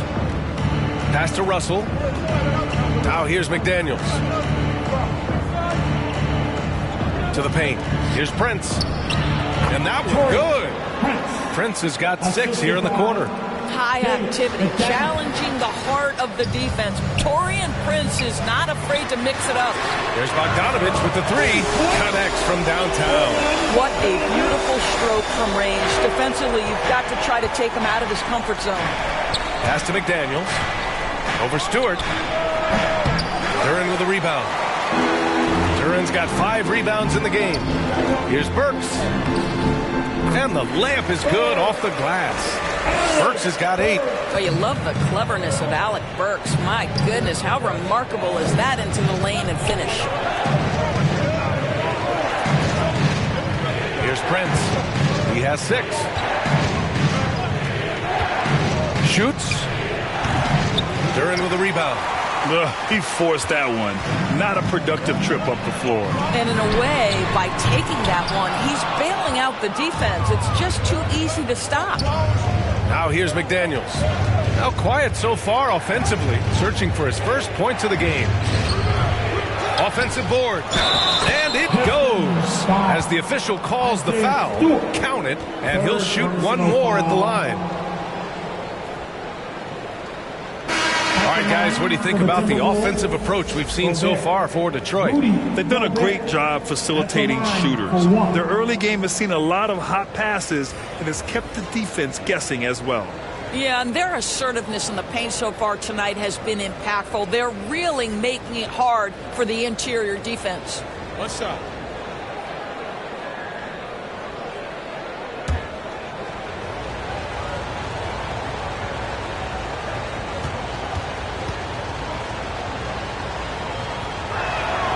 And that one falls for Gobert. Even on the years he's not winning Defensive Player of the Year, Rudy Gobert finds a way to finish in the top 3. This is one of the most consistent, elite defenders in the game. Here's Ivy. And Gobert with a block. Rudy Gobert, a consistent force on the defensive end, does a nice job sending that one back. Anderson passes to Edwards. And here's Reed. 6 on the shot clock. Here's Forbes. That one off the back iron and out. Endorsed with Gobert. It still feels like he doesn't get the credit he deserves. And BA, at this point, I find that inexcusable. You just watch the game and understand the metrics to see the massive impact that Rudy Gobert has on winning. It is not only on the defensive end either. And the Timberwolves with possession here. The Pistons getting their last shot to go. Anderson with it. Check by Bagley. Anderson can't get it to go. Detroit has gone 1 of 4 from three-point land here in the second. Down low. Here's Duren. And denied. He sends it right off the glass. And there's Anderson. That one's good. On the assist from Edwards. Well, on self-display by Anthony Edwards. Teammate is wide open. He puts it right where it needs to be. Now a timeout called by Detroit. Get up, get up, get up. Start making some noise. Here they come. Your Pistons dancing. Noel, he's checked in for the Pistons. Once again, give it up for your Pistons dancing. The Pistons have gone 6 of 11 here in the second quarter. Pass to Ivy. Inside. 1:51 left in the first half of this game. Bagley with it. Just 5 on the clock. The wide open shot is on the money. Bagley's got his second basket of the game. They've now had assists on each of their last 3 buckets. Here's Forbes. Here's Gobert. In his last outing, he had 11 points. Back to Edwards. Fires for 3. Rebound Detroit. Bagley's got 4 rebounds now. Here's Joseph. Well, he hasn't put up any points yet in this one. And that one's good. Bagley. Now it's a 6-point Pistons lead. And another great assist. The offense is really clicking now. Anderson against May. Outside Edwards. Pass to Reed. Over Bagley. Here's Gobert. And so he draws the foul. Headed to the line to shoot a pair. It's going to go on Nerlens Noel. Well, the length and the size of Rudy Gobert so problematic for defense. There's nothing they can do there but foul him. Rudy Gobert at the line for 2. Shooting 2.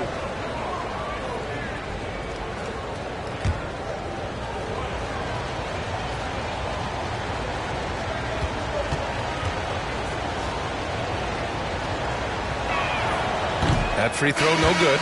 Well, we know Rudy Gobert is going to go down as not only one of the greatest defenders of his generation, but of all time. Just look at the number of times this guy has won Defensive Player of the Year. He is a force to be reckoned with. And the Timberwolves making a change here. Garza's checked in.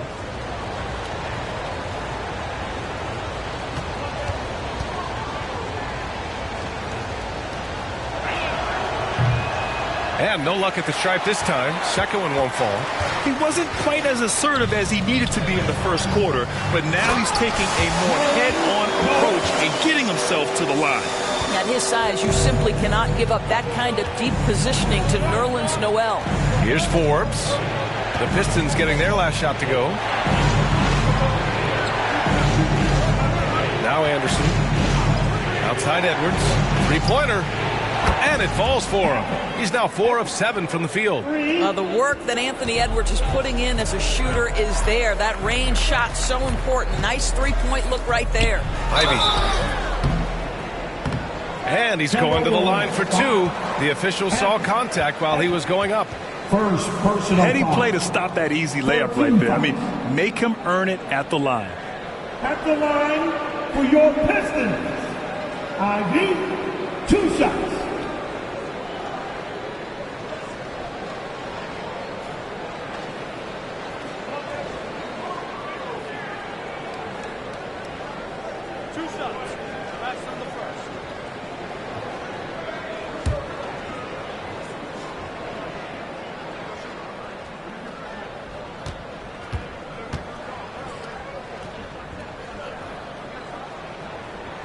First one falls for him.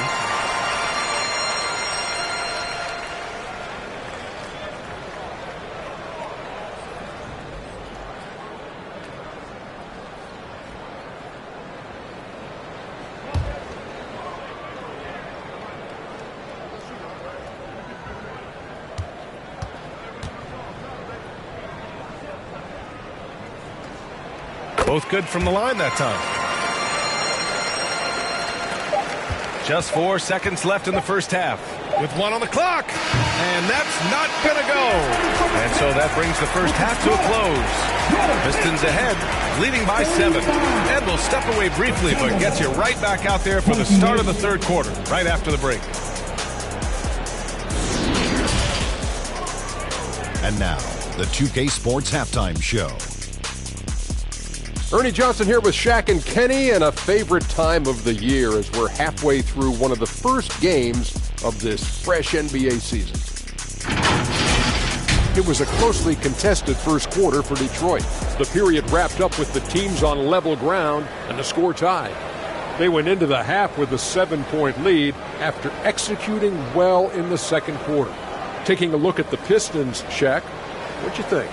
Well, what I like, the ball never stopped moving, nor did the players. Everyone was in unison with one another. Love to watch this brand of basketball. We've got a whole nother half to go.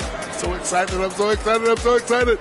Kenny, let's get your input on the Timberwolves. They've been out of sync in this league under. Struggling to create good looks and settling for tough shots. I like to see them drive the basketball more and get easy buckets. And that'll do it for our halftime report. Stay tuned for the second half. About to get underway.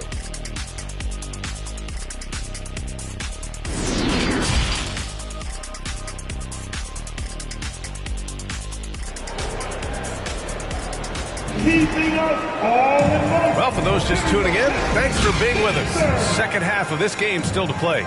Boy, you got to like what we're seeing from Anthony Edwards.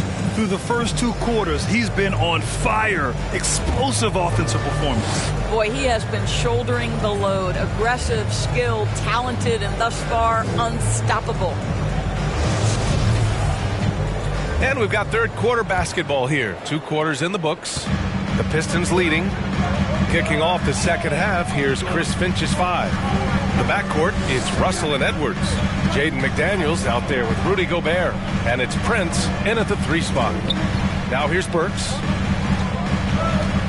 Pass to Hayes. 5 to shoot. And it's Isaiah Stewart with a foul. That's his 4th foul of the contest. Well, the defense daring him to shoot, and he makes them pay for their disrespect. We got to see that one again. That block was all-out effort. Yeah, what a play. I mean, that'll have the offense thinking twice about taking shots in his presence.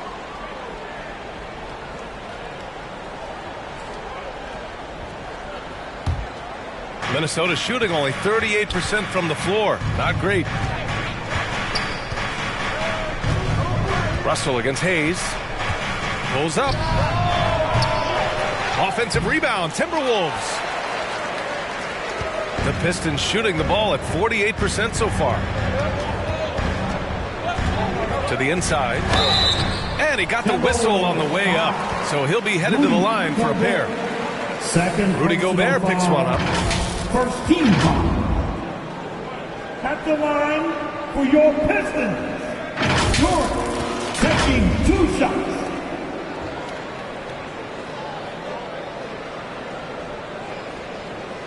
Shooting 2.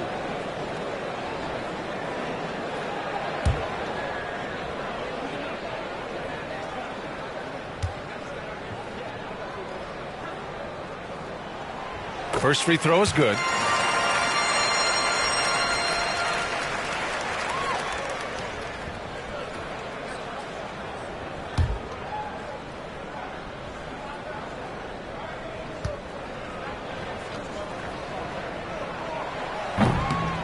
So he makes 1 of 2, and the second one misses. Outside Edwards. Here's Russell. Plenty of room to knock down that one. In catch and shoot situations, you've got to be balanced and in control. Mr. Russell, well done. Outside Burks. Pass to Bogdanovich. Stewart against McDaniels. The ball's knocked loose and stolen by Edwards. Hard work pays off right there. Anthony Edwards finds himself in the paint and draws contact. Personal foul. First team foul. At the line for the Timberwolves, Edwards.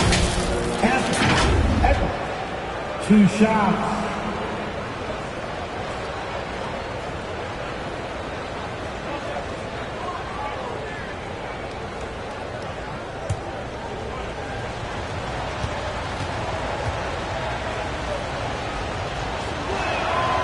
First one falls.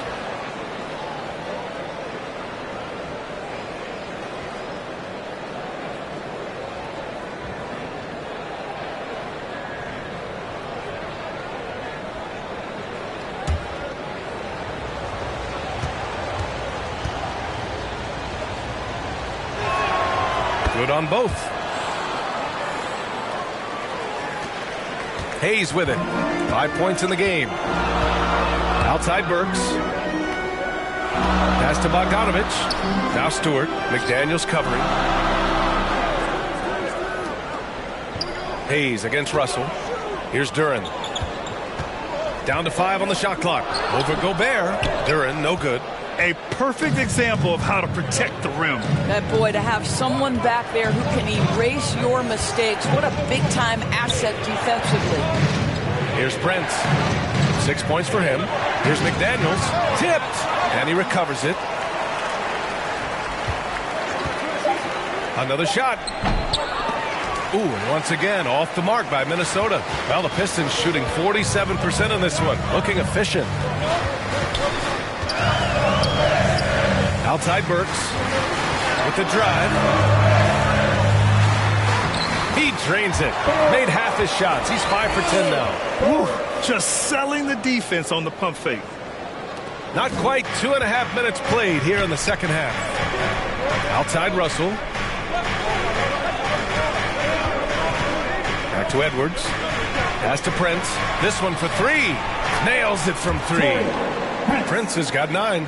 It's hard to make your way in today's NBA without being a tremendous three-point shooter. Taurean Prince doing work from beyond the arc. Now here's Hayes. He's got 5. Bogdanovich on the wing. And they get it back. Jacks up a 3. Hayes misses. The Timberwolves have got just 2 of 6 in the second half. Russell up and in on the layup. And now just a 4-point Detroit lead. Well, that's the ball handling skills of D'Angelo Russell on display. How crafty at finding ways to score. And we just had to see that mobile one drive one more time. Great stuff. Whoa, a drive like that is the kind of play that can shift the entire outcome of a close game like this one. Stewart, no good. For Minnesota, they've gone 3 of 7 here in this third quarter. Russell, the pass to Gobert. McDaniels with it. Here's Brent. 9 points in the game. Russell from outside. Gobert. And the tip in on the offensive boards. He's got 9. Terrific energy at both ends to sustain this run. They found their composure on both ends of the floor, and that is what triggered this run. Now here's Burks. He's got 10. uses the glass on the layup. Burks has got 4 points now in the quarter. All game long, he's been getting to his spots, and the defense has yet to adjust. Back to Russell. Pass to McDaniels. Stolen. Bogdanovich against Russell. Throws it up high. Oh, and a nice defensive play to disrupt the lob. He's all alone.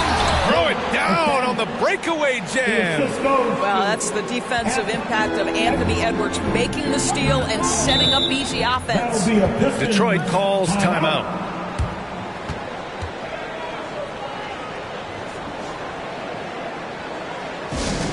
Attention fans, we got T-shirts. It's coming at you, so make some noise. You don't want one, make some noise.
Pistons.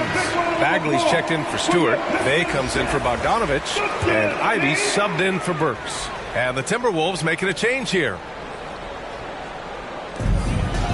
Bay outside. Pass to Ivy.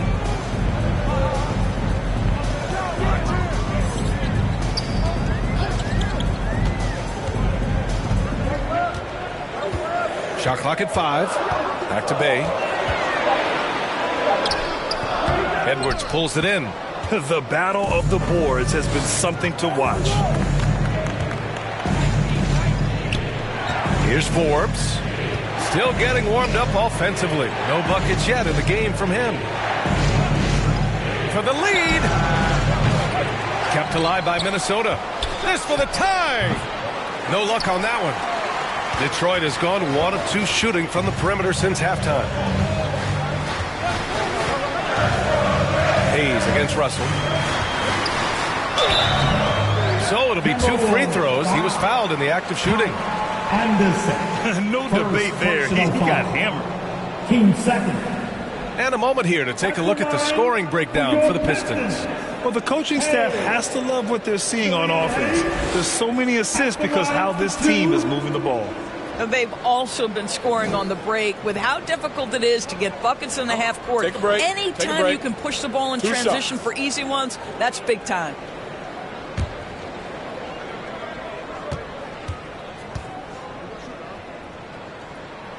First one falls for him. Reed's checked in for the Timberwolves. Prince comes in for Forbes.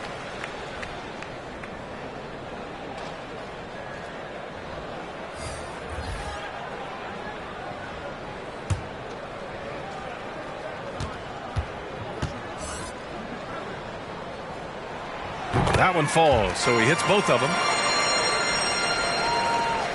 For Minnesota, they've gotten 5 of 12 shots to drop in the third. Here's Prince, defended by Bogdanovich. Left block shot on the way. Off the window, it's good. Prince has got 11 points. Here's Hayes. He's got 7. 2 minutes remaining in the pass to Noel. There's a minute 54 left in the third. Here's Bogdanovich. And he was fouled while in the act of shooting, so he'll take 2 free throws. Bogdanovich has got great size for a guard, which makes defending him very difficult, particularly at that high release point. Bojan Bogdanovich taking 2 shots. Shoot 2.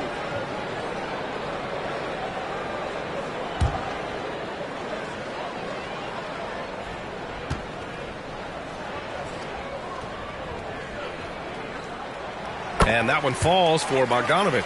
There's a lot to like about Bogdanovic's game. He's a skilled scorer, he's a capable defender, and I think there's some leadership qualities there. The Pistons making a switch here. Burks is checked in.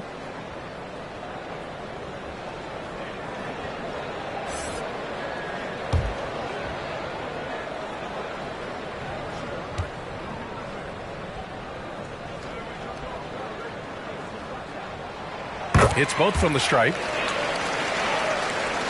Here's Edwards. 13 points in the game. Outside Russell. Pass to Reed.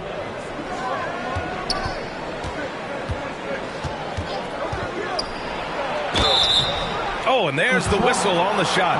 So 2 free throws for him coming up. After just 1 year in college, Naz Reid declared for the 2019 NBA draft, where he was not selected, guys. And Doris, you got to give credit for how hard Reid worked. Listen, the devastation of going undrafted can make some players hang it up or give up their NBA dreams and go overseas. What you love about Naz Reid is he got back in the lab, he went to work, and consider this: back-to-back seasons where he plays in 70 games and is a part-time starter. That, to me, is successful perseverance. And he makes a first.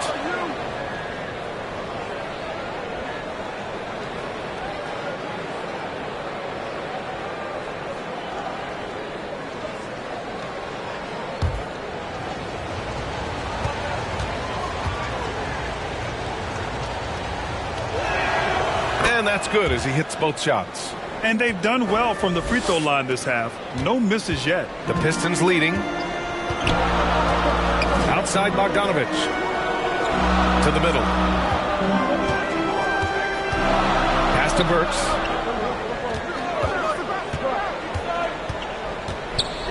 Clock at 6. And here's Hayes.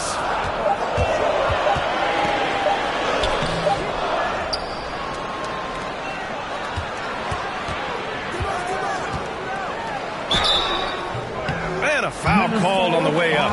So he'll take 2 from the free throw line. It's going to be on Naz Reid. Team 4. At the line for Detroit, Killian Hayes. 2 shots.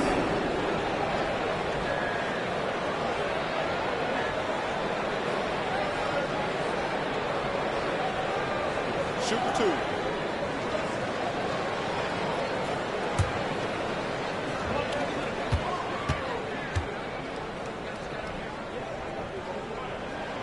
And he knocks down the first one. The Timberwolves making a switch here. McDaniels checked in.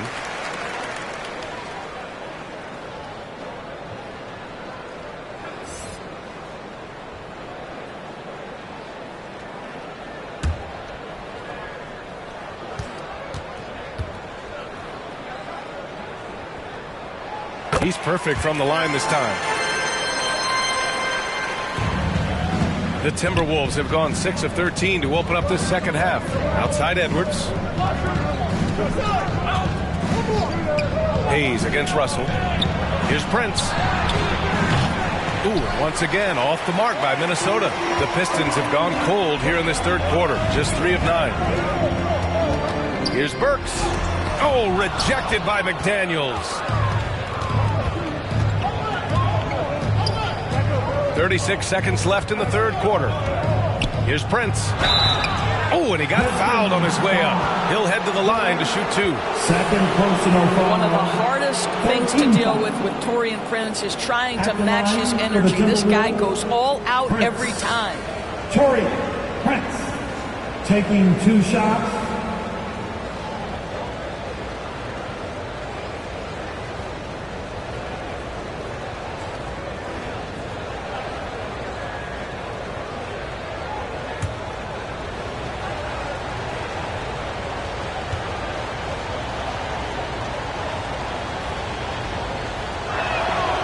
First free throw is good. And you watch Taurean Prince and how valuable he is to his team for a couple of reasons. Number one, he doesn't make a lot of mistakes. He defends at a high level, and he can really stretch the floor. Stewart, he's checked in for the Pistons.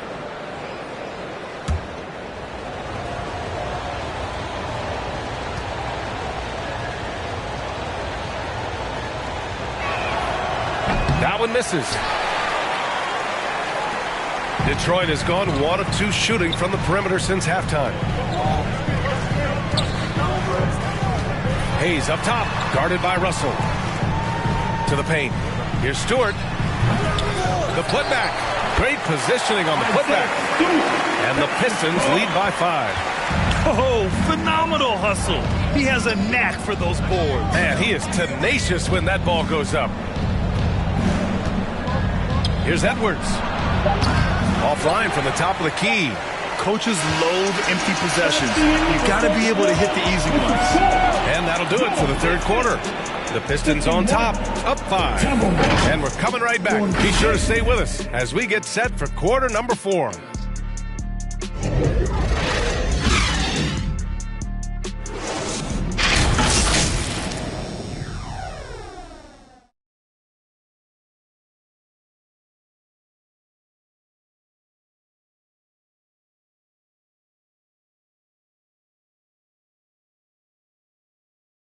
Moments ago from the huddle, let's listen in on Dwayne Casey. Solid defense wins this game right here. All right, getting stops and take whatever offense gives us. Keep moving the basketball. Solid. Just taking things one step at a time. Coach Casey imploring his guys to be smart with it. A sound strategy. Dwayne Casey proving what a great communicator he is. Man, I know I speak for all of us when I say I can't wait to see what kind of finish awaits us here in the fourth quarter. Durant out there with Isaiah Stewart. Then there's Hayes. Then there's Alec Burks. And it's Bogdanovich in at small forward. That's the group for Detroit right now. Now here's Bogdanovich. Burks with it. Now guarded by McDaniels. Oh, and there's the whistle on the shot. So 2 free throws for him coming up. Love to see Alec Burks get aggressive with the defense. This guy terrific getting the defense to foul him. At the line for your Pistons, Burks. Alec Burks taking 2 shots.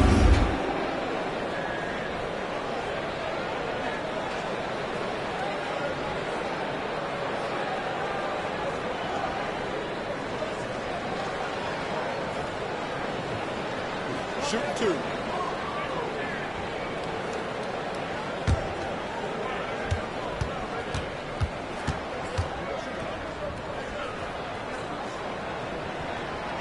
He's off on the first. Alec Burks continuing to develop into a dependable scorer. He's got great size for a 2-guard.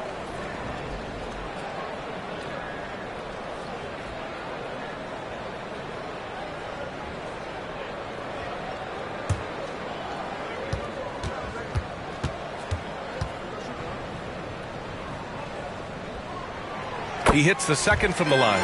Well, the critical free throw was the one to make it a 2-possession game, and he got it. Pass to Prince. Back to Russell.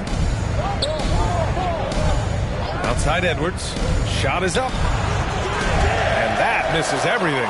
Listen, that's a shot he can make, but obviously the defense okay letting him shoot it. Gobert with it. Hayes picks him up.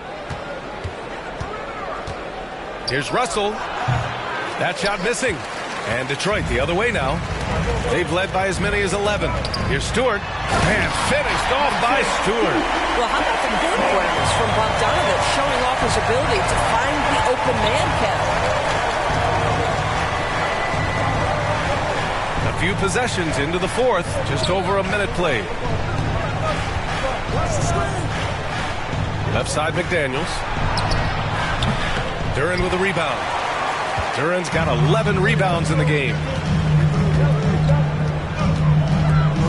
Hayes against Russell. Pass to Duran. And we've made our way through just over a minute and a half of this fourth quarter. Stewart, the pass to Bogdanovich. And he lays it up and in. And the Pistons lead by 8. They just look so overwhelmed inside. And that's why they continue to get attacked. And Minnesota calls time here. Trying anything now to get them out of this slump. Just feels like the basket is looking awfully small to them right now. They're having a hard time getting anything to fall.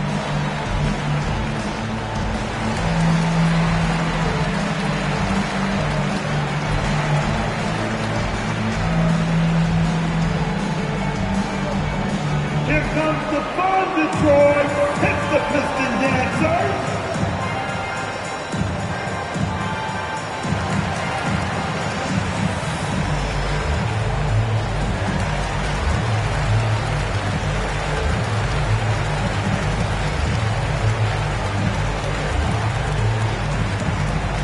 Here comes the fun, Detroit. It's the Piston Dancers.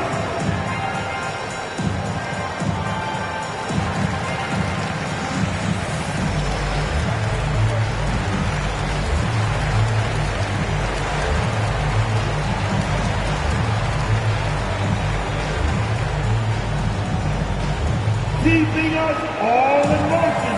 Here are your Piston Dancers. And keeping us updated from the sideline, Allie LaForce. Over that last break, I got a chance to hear what Chris Finch said to the team. He laid into the team about being over-aggressive. He said, quote, "You're letting them get to the line as much as they want. We've got to dial back some of the physicality because it's getting us in trouble. Guys, let's see if they can ease up here." Good job there, Allie. Thanks. Let's remember, Anthony Edwards is 6'5" with a 6'9" wingspan. Those long arms, very difficult to deal with defensively. Draws the contact there.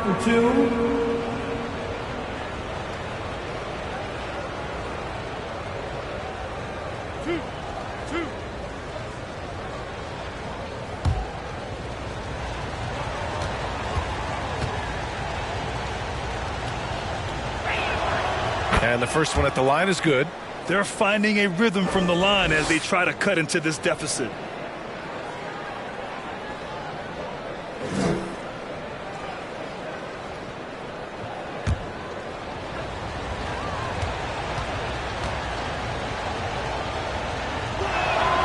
And both free throws good for Edwards.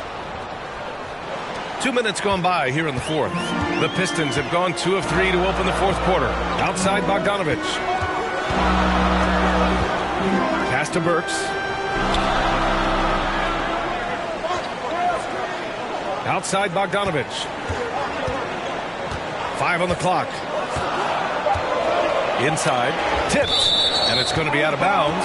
Detroit will have another go. Great read to get a hand in there and disrupt the play. And offensively, a little bit of a careless toss. You could have used a better angle on that pass. Here's Bogdanovich. And he nails that one right through the heart. And the Pistons lead by 8. That's been typical of their performance today. They're sharing the ball and creating good shots. Back to Russell. Just over 2.5 minutes played now. Final quarter of regulation. Goes up at the stripe. Kept alive. So it'll be 2 free throws. He was fouled in the act of shooting. 4th personal foul. Team second.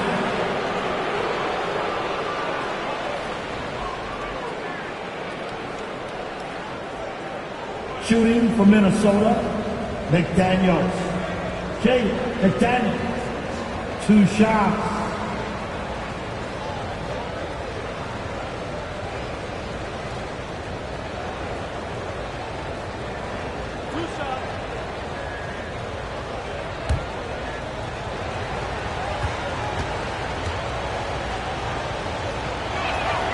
And he drops a first.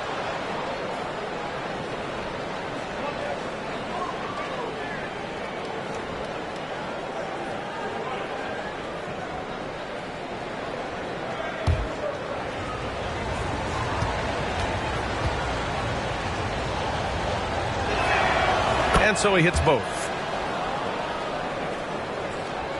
The Pistons have gone 3 of 4 in the fourth and looking confident on offense. Hayes against Russell. Back to Burks. Lets it fly. And Detroit again with the bucket. And they're putting together another quality possession. They're taking control of this game. You know, a few more possessions like that one, and they can put the finishing touches on this game. They just have to have effective trips like that one. Prince. That shot's good. Russell making the play. What you love about D'Angelo Russell, he can impact winning with both his scoring and his passing. Outside Burks. A bit under 3.5 minutes have passed here in the fourth. To the wing on the left. Hayes for three. The Pistons rebound. Oh, there's a killer two-hand slam. And I'll tell you what, this is a guy who doesn't take a break at all on the boards. Yeah, doing serious work. He likes being an anchor on the glass. Well, but as defenders keep forgetting to box him out, he continues to just make them pay. Minnesota with the ball after the Pistons picking up a basket just moments ago. 6 to shoot. Edwards can't hit. They have a decent advantage in regards to rebounding. Pass to Burks. Here's Duren. And he banks in the layup. The defense getting out-hustled on the putback. Can't let that happen. You have got to put a body on somebody. We talk about it ad nauseum, but you've got to be disciplined with the box outs. Here's Prince. The Pistons getting their last shot to go. Now here's Gobert. Now here's Edwards. And they force the shot clock violation. Great D. And Doris, Commissioner Silver has expressed a desire to ensure star players participate in a full complement of games. What's the answer here? I think, B.A., a couple things come to mind. There's been a long discussion about whether you can shorten the regular season. That obviously impacts revenue generated, so I'm not sure you'd go there. The league could also structure contracts to incentivize games played. Boy, this guy just can't buy a bucket, and yet they have the advantage. McDaniels. Second shot opportunity. Rebounded by the Pistons. No matter what he's tried, it hasn't worked. Unfortunately, the team is suffering from that. With the putback, controls the rebound and the putback. And the Pistons lead by 12. They're going into overdrive, doing everything they can to extend this run. Offensively, it's been a struggle for them. Yeah, they need to string together some shots to have any kind of chance. Now here's Edwards. And Alec Burks gets the whistle that time. That's foul number 2 for him. Second personal foul. 13 foul. Burks against Edwards. Pass to Prince. Just 5 to shoot. The 3 from Russell. Offensive rebound, Timberwolves. Here's McDaniels. Another miss. They desperately need a bucket. Outside Bogdanovich. 2 minutes remaining Pass to in Burks. the game. 2 minutes. Back to Bogdanovich. Here's Hayes. Fires from deep. And it's out of bounds. Last touch by Gobert. Pistons basketball.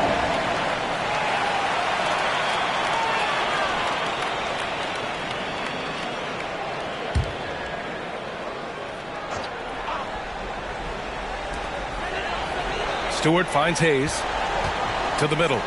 Here's Duren. I have great admiration for how hard Rudy Gobert plays on the defensive end. Even when he's not blocking shots, he's altering them with his presence. And a foul called on the way up. So he'll take 2 from the free throw line. Fifth personal foul. Team 4. At the line for the Timberwolves, McDaniels. Jay McDaniels. At the line for 2.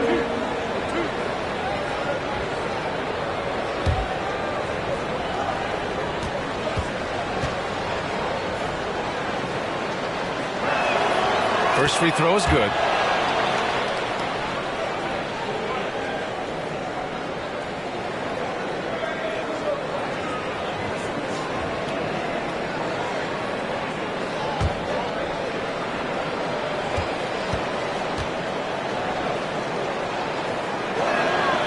Good on both. Timeout called, the Pistons. They lead by 10. A minute and a half left to play in the fourth quarter. All right, fans, here we go. Time to get loud now for your Detroit Pistons dancer.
Our New Balance player of the game, Jalen Duren. Defensively, they were not prepared for his inside game.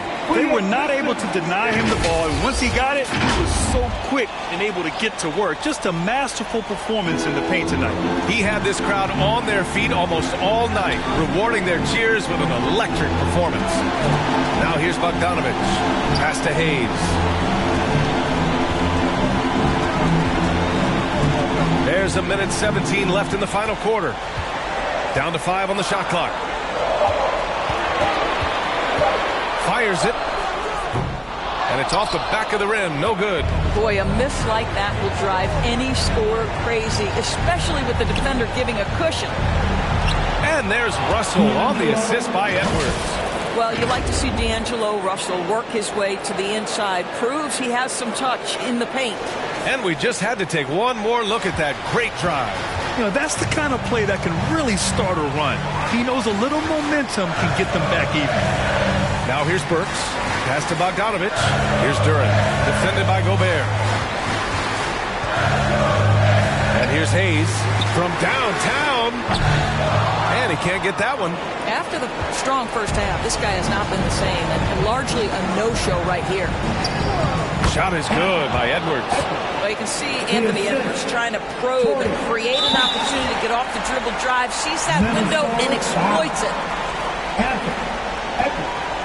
Third personal foul. Team second. Shot and game clock separated by 5. And now they decide to foul intentionally. Fourth personal foul. 13 foul. At the line for your Pistons. Good on the first, and that makes it a 7-point lead. At the line. And so both free throws good, and it's an 8-point ball game. And it looks like they just won't have enough left here at the end. Yeah, they simply ran out of time and energy. Edwards finds Russell. Off target with the 3. Detroit with the ball. They held a 12-point lead earlier. And there's a defensive 3-second call. Detroit basketball. At the line for your Pistons, Bojan Bogdanovich. At the line for 1.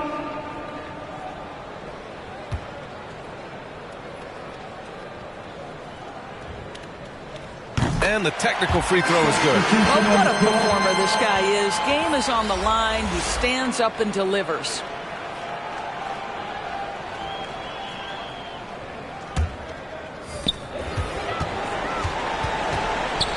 Here's Joseph.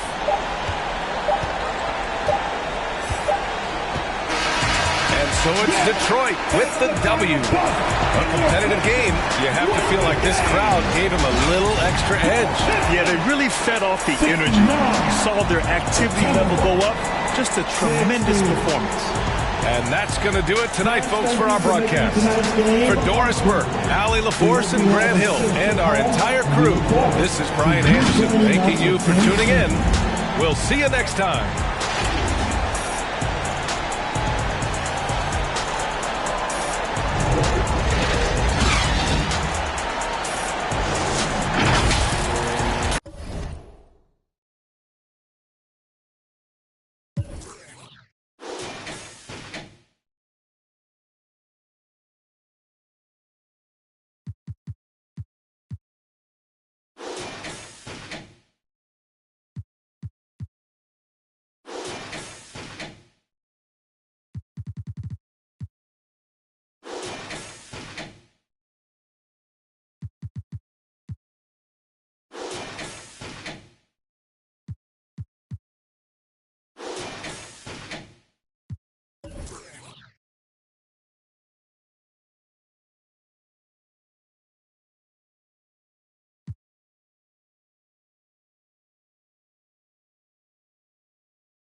that I love the passion when you guys lost a couple down the stretch because I knew you were so close. I go in, I can't even get a bump, and then he just spins back and greens him, bro. Come on. This is the one we got. Come on. I loved watching that. That was just great to watch. Oh, yeah, I love the competition. And another thing about me is, like, I really never sweat a loss. You know, I never, like, get mad at my teammate. I'm competitive, but I always play the game for fun, if that makes sense. You know what I mean? It's all fun. Totally. One more. And the player introductions are wrapped up. The starting fives for both teams. As we're just about ready to get... Hi, everyone. Greetings from 2K Sport.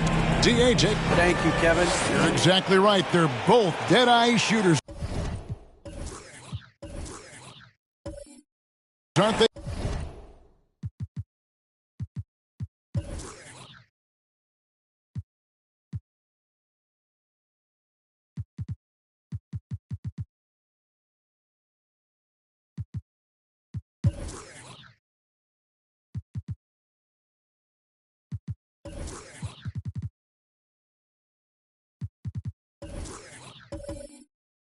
David.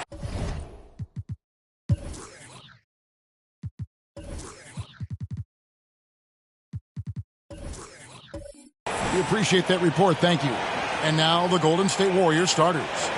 The core of this team all out there. Curry and Thompson in the backcourt with Green at the 4. Kevon Looney out there with Andrew Wiggins. And for the Cavaliers, the defensive pair in the post, Mobley and Allen. Mitchell is out there with Garland. And it's Love in at the 3, the small forward. You can feel the excitement for the new season. And Greg, when you were playing, is there an opening day that really stands out in your mind? Back in 95, I think it was, when we started the season with back-to-back wins. The team was feeling good. Then we promptly lost 21 straight. Near the three-point line, it's Mitchell. Love gets to Mobley. Love trying to break loose. Draws contact on the shot, and now a three-point play chance as he'll head to the line. One of the more skilled offensive players that is on the floor here tonight. Not an easy fella to hold in check. One thing that is special about Evan Mobley, made an immediate defensive impact as a rookie. Something few big men are able to do.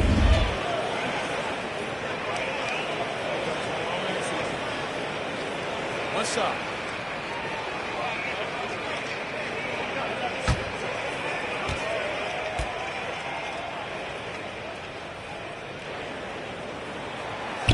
Free throw, no good for Mobley.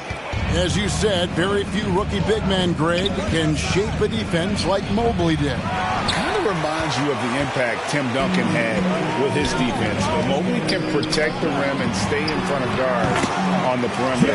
Boy, sky is the limit for him defensively. Uncovered at the rim, finding cracks in the defense here early on. Just really smart basketball and exploiting whatever holes that he's seeing right now in the defensive squad. On the wing, Wiggins. Back to Curry.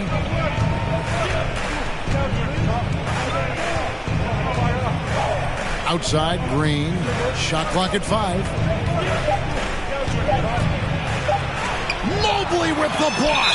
And he recovers it. And there's the shot clock violation. Couldn't get the shot off in time. And we have to take another glance at that powerful rejection. And right out of the gate, trying to set the tone defensively, you gotta love that energy.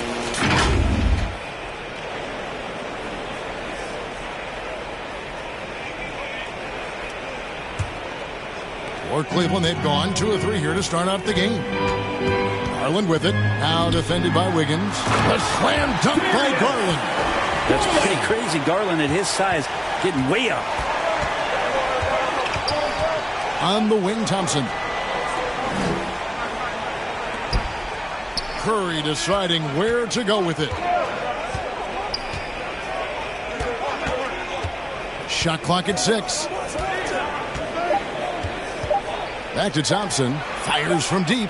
Drills the three-pointer. The defense has all eyes on Stephen, and he exploits that with a dish. Mitchell outside. Back to Garland.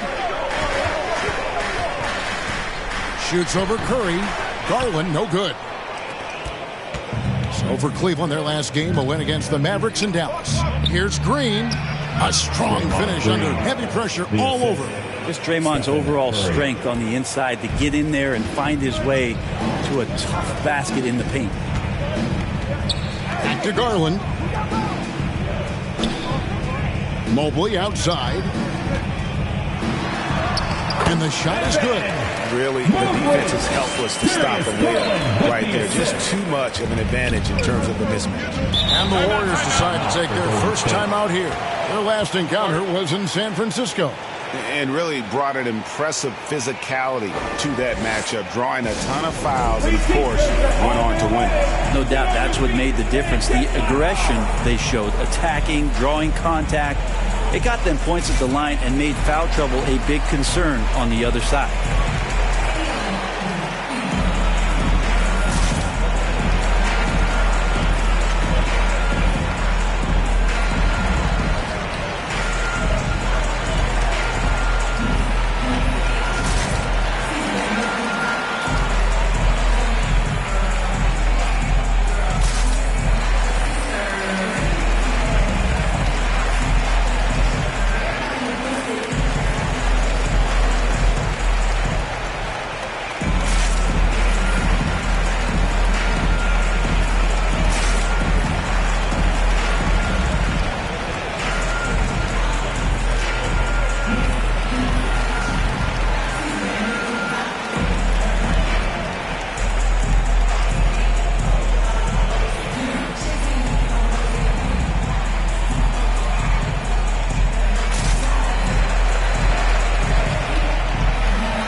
First quarter of ball, almost 2.5 minutes in.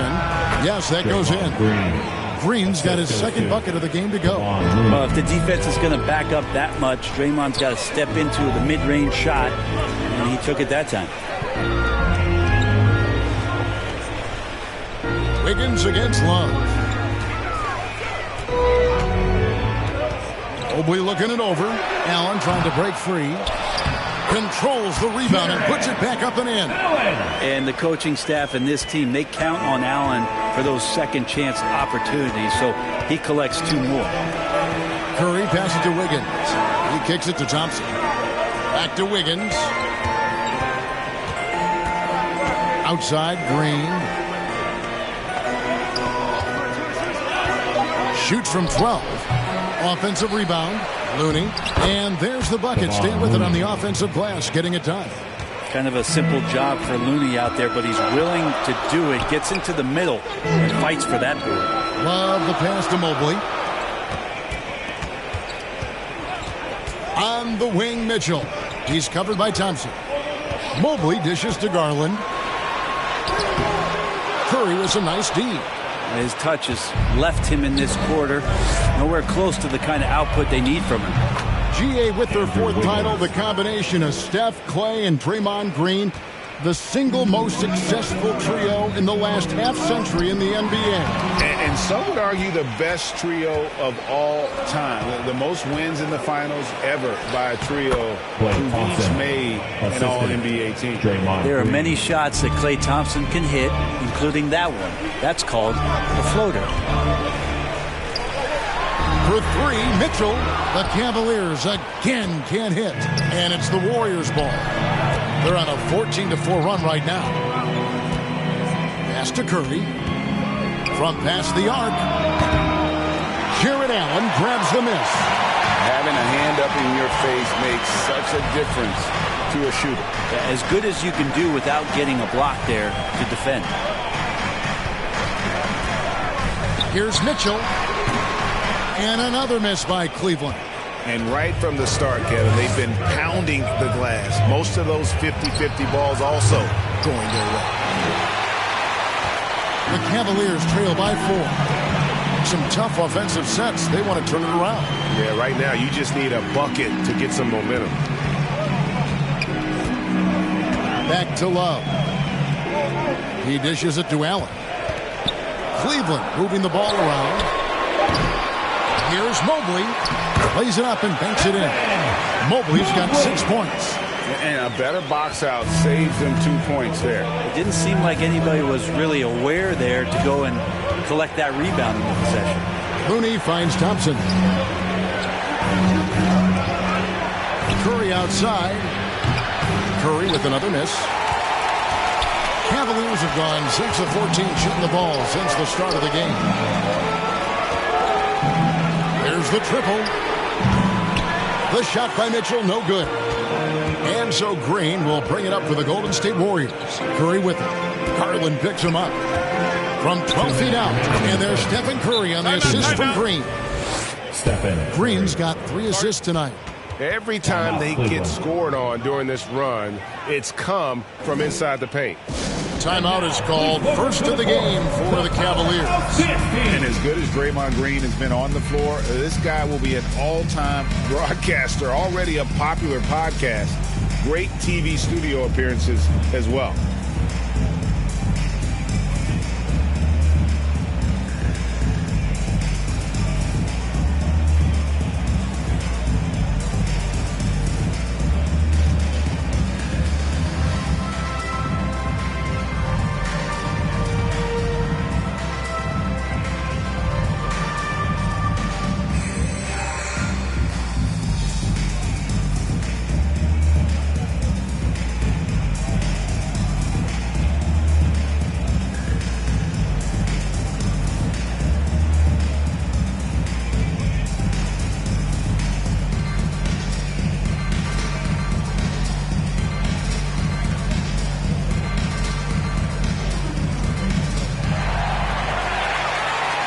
And now, please welcome to the court, the Powerhouse Dance Team.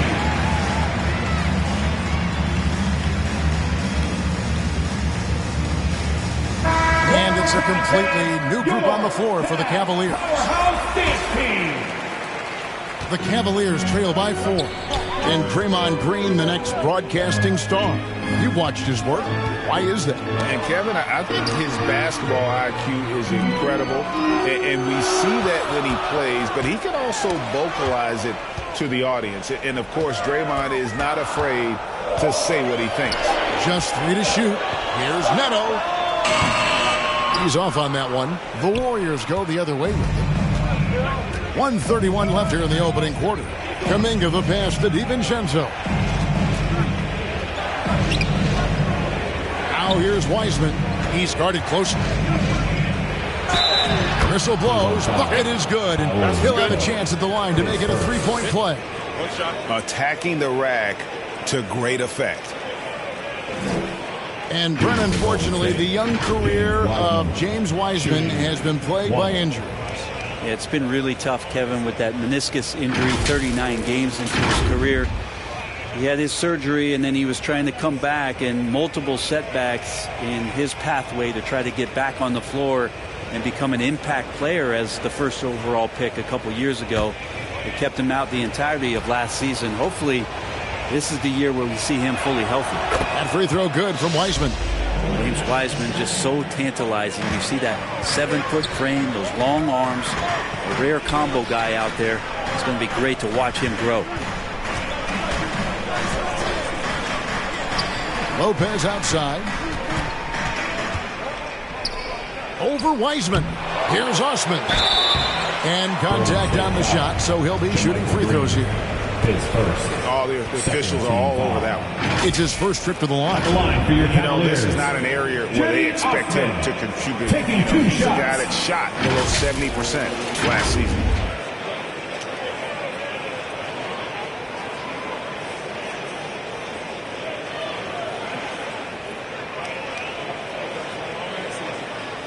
Take a break. Take a break. 2 shots.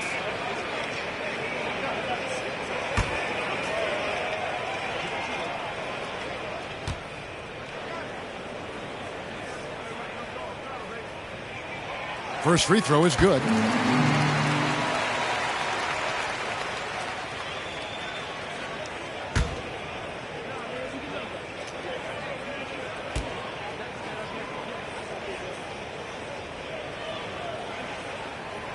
So he gets them both.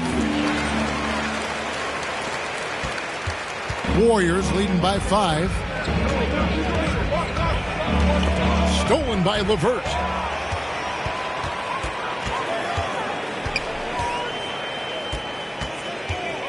Unloads from 13. They get the rebound. Here's Lopez. Lays it up off the glass. A guy that doesn't give up on the glass. Lopez, a real force at rebounding the ball. DiVincenzo, the bounce pass. The pass to Kuminga.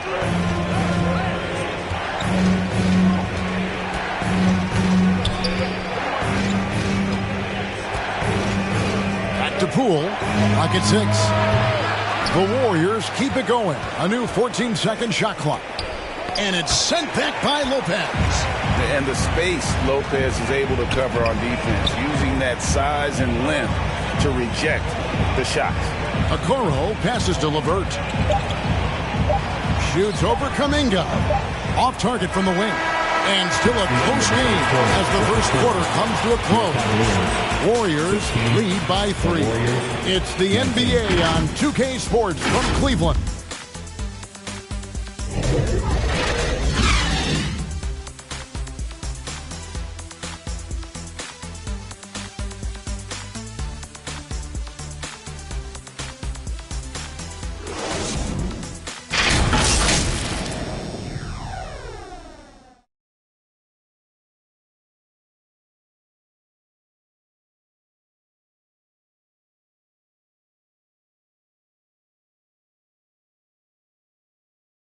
And now, please welcome to the court, the Power. Some good action already in this one, but a fairly even matchup after the first quarter of play.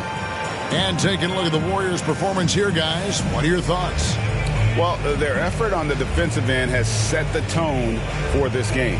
That defense has been infectious here as everybody stepping up aggressively on that end. You know, Greg, you played on some gritty teams, and we hear that expression, getting punched in the mouth.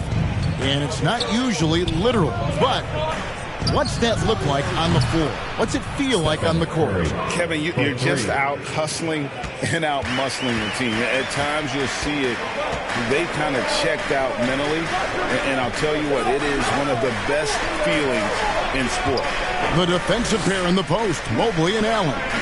Darius Garland is out there with Mitchell, and it's Love in at the 3 spot. That's the group for Cleveland going right now here in the second.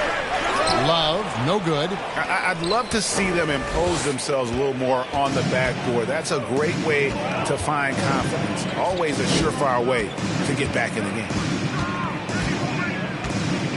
To the middle, here's Curry. That's in, coming off the assist from Thompson. And now an 8-point Warrior lead. Assists like that have typified their effort today. Terrific ball movement. Here's Allen. Another shot. Count the bucket, and he's got a free throw coming up as well. Yeah, got to do a little bit more than that to stop Allen there. He's solid at shaking off the hit and still making the shot. And he's got his first chance at the line here. And just a shade over 70% from the line a season ago. That's an area I'm sure he wants to improve. And the Warriors making a change here. Green's checked in. Mind the lanes. Mind the lanes. One shot.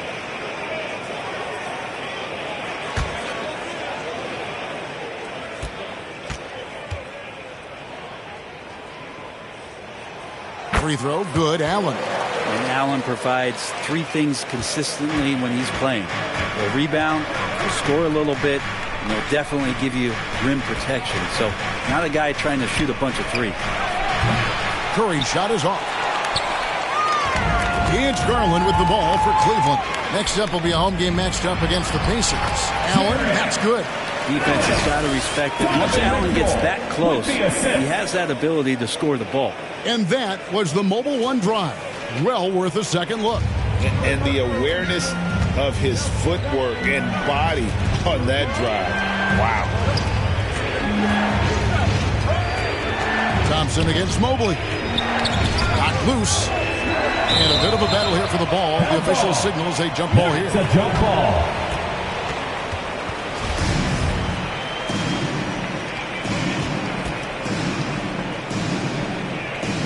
And the Warriors with possession here. Curry dishes to Thompson. 6 to shoot. Here's the 3. It's rebounded by Cleveland. Mobley's got his 5th rebound in this one. No other way to put it. Just a poor shooting performance for him. But luckily, his teammates have picked up the slack. And stolen by Wiggins. Oh, and here we go. Green's got it. The fast break chance. And Wiggins throws it down. That's a great pass from Draymond Green. Just understands where his guys are going to be. We saw Andrew Wiggins take a big step forward when he went to Golden State in 2020. A lot of people think that's a subtle change, but I actually think it's a lot bigger. When you get a player of Andrew Wiggins' caliber who is born to score, and you adjust some of the shot selection and how offensively he's staying engaged, that's a big difference both physically and mentally. It's been a big uptick for him along with his defensive presence. Well, Draymond's IQ on the defensive end is so high level. I think that's going to be a huge advantage with him as an analyst because he's going to talk to you from a perspective you don't much hear from. Usually it's from guys who scored a lot of points in the NBA, but what he did defensively, he could communicate that quite well.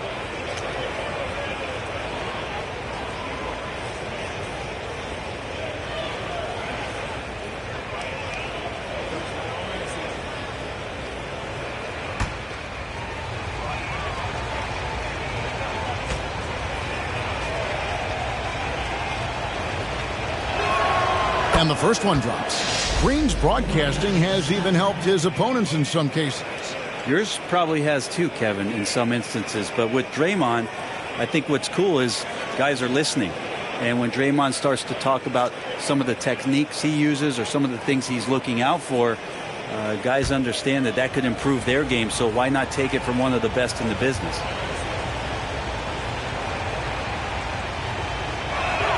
He's off on the second. I mean, so much glue in this guy as Draymond focuses on making all the winning plays that he possibly can. And Cleveland with another turnover here.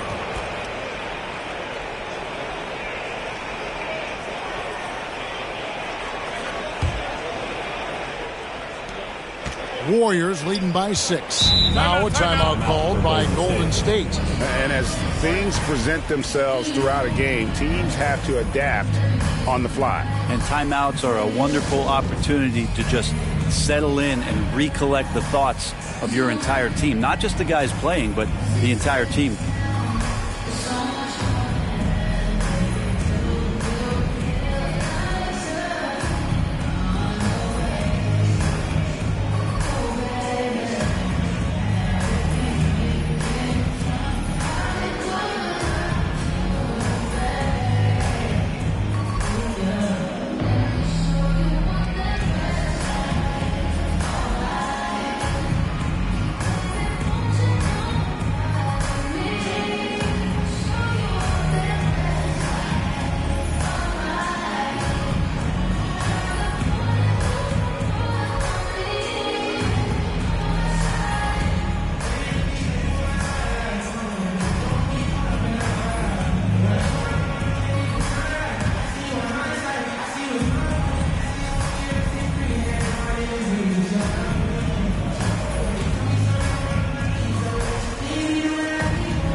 Here's Curry.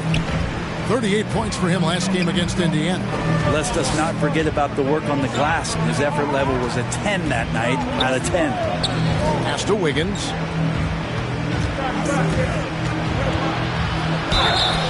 And that'll be 2 free throws coming up. Officials on the call with the foul. It's on Jared Allen. That's the aggressive part of Andrew Wiggins coming out of him, forcing the defender that time to get his hand in there. The Warriors shooting their 4th and 5th shots at the foul line in the game. And their numbers from the line last season, they're good, just not great. About 77% as a team.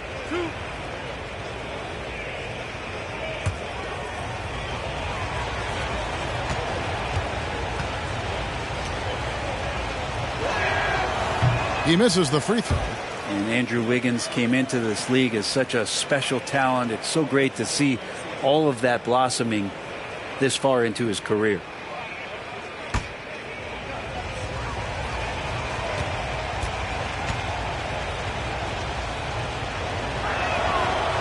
shots off as well, so he misses both.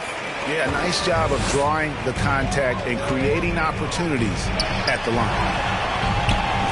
And it's Mitchell missing. And even though he didn't get a piece of that shot, you love the pressure he puts on the shooter. Yeah, that's the kind of energy that you want to see on every possession throughout the game. And the basket is good, and he's got a chance here for one more at the line. And you know, one of the unsung heroes of the Warriors championship teams, Kevon Looney. Totally understands his role and a rotation guy who can start for you, but how much consistency did he provide in that 2022 season and championship run? This guy has battled some injuries, but he has always been reliable for the Warriors.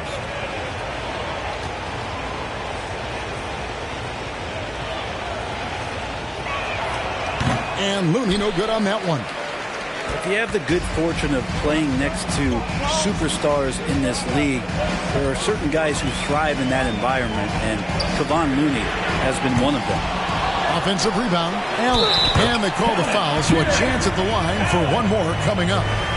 Continuing to show activity on the offensive glass. Second chance buckets have been huge. The Cavaliers have shot 75% of the line tonight, going 3 for 4.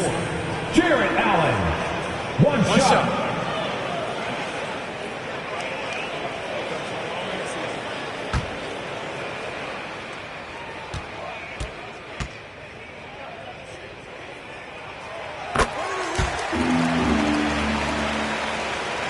And just over 3.5 minutes played here in the second quarter. Curry kicks to Wiggins. Back to Curry. Looney with it. Now defended by Mitchell. And the foul called on Donovan Mitchell. That's his first foul.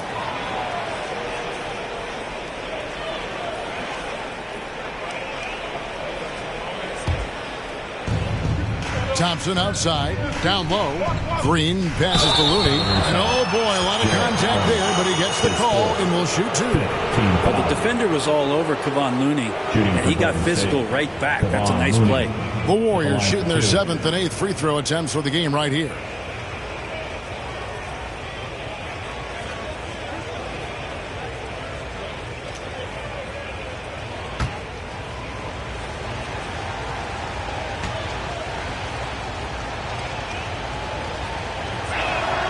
And that one falls for Looney.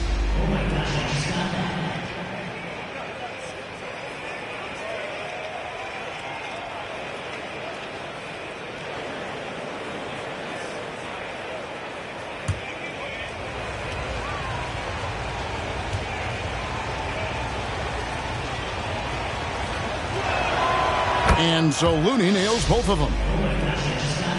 And here are the Cavaliers now. Outside Garland. Allen inside. Looney on him. Allen's shot is off. Warriors leading by 7. Wiggins surveying the floor.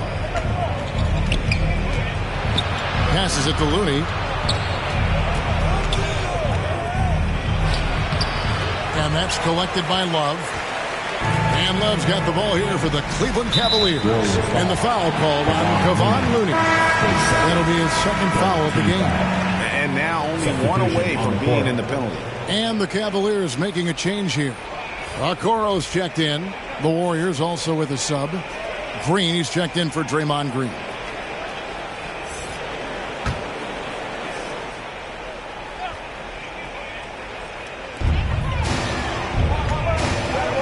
Mitchell outside. Here's Mobley. Great tee that time from Green. Golden State's gone 1 of 3 from way outside since the start of the second quarter. Mitchell against Thompson. Jarrett Allen grabs the miss. Allen's got rebound number 8 now on the night. Here's Okoro. Off target from three-point range. Warriors leading by 7. Here's Wiggins. Rebounded by Donovan Mitchell. That's not the type of opportunity he fails to convert very often. Outside Garland. Here's Allen. And a lot of contact on that one, so he'll shoot 2 here. It's going to be on Andrew Wiggins. Sometimes basketball is pretty easy, especially when you have a big guy. Get it to the big fella down low. That's Allen, and force the D to foul. On the night, he's gone 2 for 2 at the stripe. Shooting 2.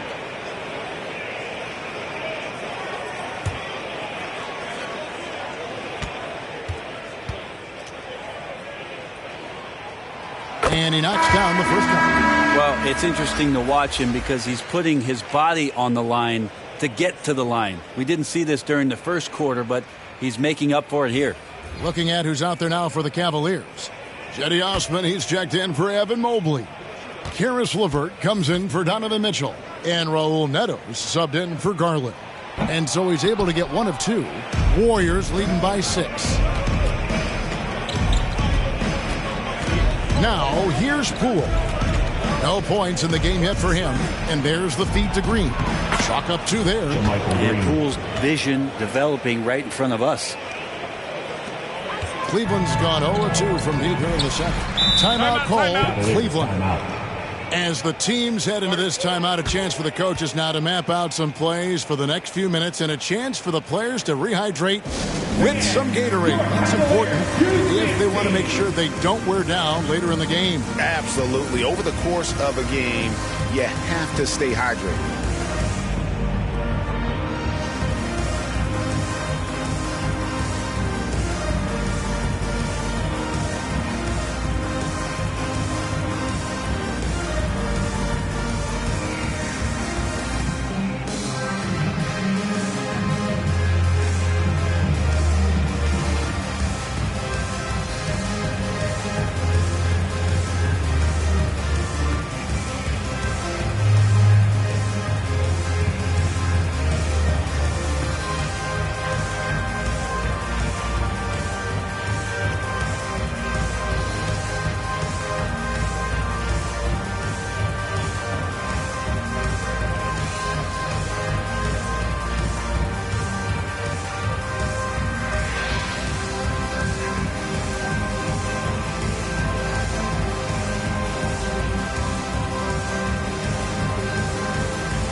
And Golden State also making a change. Kuminga's checked in. Pass to Okoro. And here's LeVert. 5 to shoot. Shoots over Poole. That's good, and the Warrior lead is cut down now to just 6 in the basket from LeVert. And how about the playmaking skills of LeVert? I like watching this guy break down the D in the pick and roll. And the pass to Poole.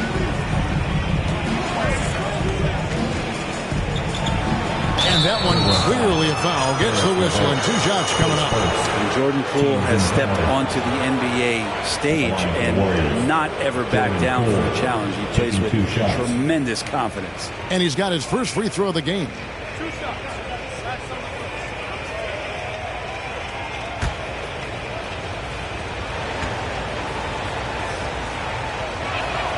And he makes the first.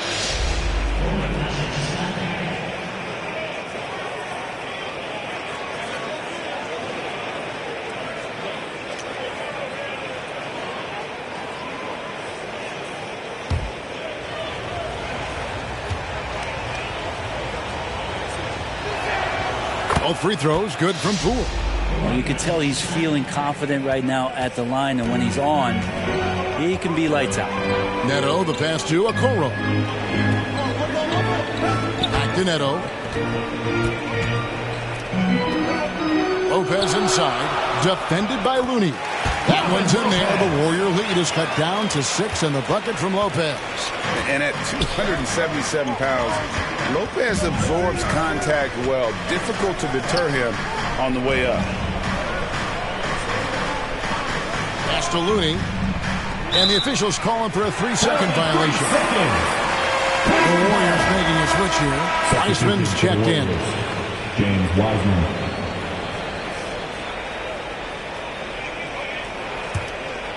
Cleveland's gone 0-2 from deep here in the second. 1:06 left in the first half of the game. Here's Osman. It's stolen by Wiseman. And up the court come the Warriors on the break. DiVincenzo gets the bucket. And the Warriors lead by 8. Some contact there, but no whistle. Didn't matter. Dante stays focused. And here is Okoro. He's gotten some minutes, but nothing on the board yet. LeVert inside the line. And the shot falls short this time. Poole against LeVert. And Poole gets it to go. And Poole showing more and more signs of maturity. Hard to rattle. Passes it to Neto. Here's Osman, guarded by Green.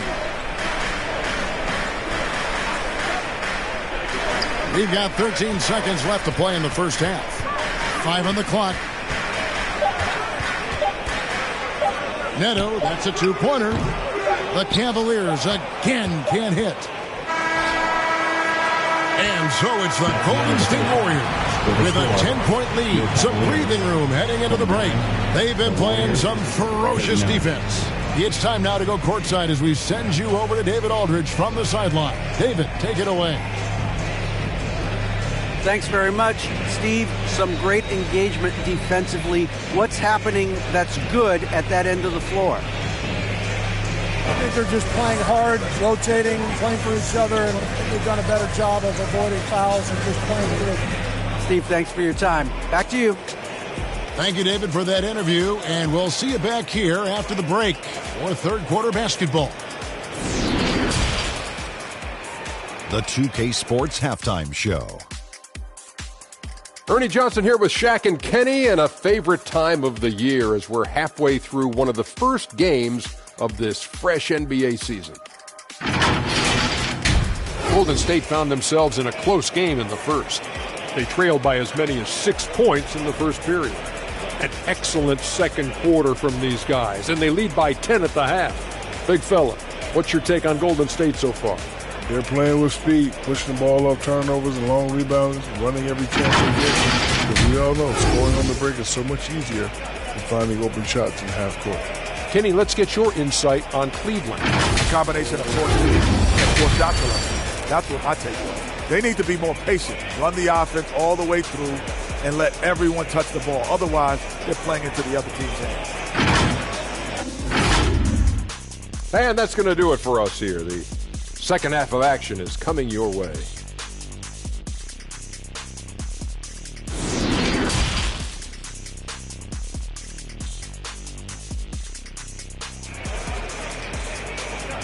Let's give it up for your Cavs. And for those of you just tuning in, thanks for being with us. The second half of this game still to play. You look at Jared Allen in this game, he has been everywhere. Really impressed with the shot selection through the first half. Just taking what he can get from the defense. Yeah, I'm thinking back to the first half and wondering, did he take a low percentage shot? Everything efficient. And happy you could join us. We've got 2 quarters left to go in regulation. And on the floor for Steve Kerr as we get into the second half. The core of this team all out there. Curry and Thompson in the backcourt with Green at the 4. Wiggins is out there with Kevon Looney. Here's Thompson. And foul on the shot, so he'll get a chance at the line. And sitting out for over 2 years due to devastating injuries. It is so good to see Klay Thompson back on the court. I love it, and he's been so competitive with himself to fight through this injury and also to regain that form. There had to have been a lot of questions with, over 900 days off. Can I get back to that level? And I believe that he wasn't even fully healthy during the finals, so we're going to see a more confident Klay this year. That free throw good from Thompson. Greg, we know that Klay Thompson had 941 days between NBA games because of those injuries. But he was using that experience away for good. And Clay announcing with that his family foundation would have a 941-day initiative. Programs to help workers who have suffered career setbacks. Thompson helping others with their comeback. He hits both from the stripe. And I think just everyone around basketball wanting to get Klay Thompson back to 100% health. I mean, this guy is a force and a lights-out scorer from all areas on the floor. Here's Garland. A slam dunk by Garland. And your point guard's got to be the catalyst. Great job getting to the 10. Well, Greg, he knows when they need a lift. Did you see how much air he had under him? Wow. Pass to Thompson. Fires the three. Knocks down the three ball. Thompson's got the lead up to 13 now for the Warriors. Well, for poster guys, it's usually dunks, but I wouldn't mind a Klay Thompson jump shot poster to look at on a nightly basis. The Warriors' shooting has been great, up over 50%. In fact, 52%. Curry kicks to Green. Wiggins passes to Curry. There's the three. Second shot opportunity, and there's the bucket as Green finishes it off. Green's got 7 points in the game. More of an instinctual play right there from Draymond. Just anticipated that. He knows where that miss is going. Look, his guys don't miss much, but he gets the ones they do. Allen passes to Love. Feeds it to Mobley. Cleveland moving the ball around. Garland kicks to Love. The pass to Garland. Good, and it's Mitchell picking up the assist. He's got 7. Good to see Garland score the ball without dominating. Higgins outside. Back to Curry. Pass to Thompson. And Thompson throws it down. Making the most of the screen. That's how it's done. And it's in the perfect spot, Greg. Frees him up to get all the way to the bucket. Really not enough help there. Lack of communication on the backside. Timeout called the Cavaliers. Trying to snap them out of this little slump. Well, they can't find the net right now, and all they need, I think, is just to get one to go, get back on track.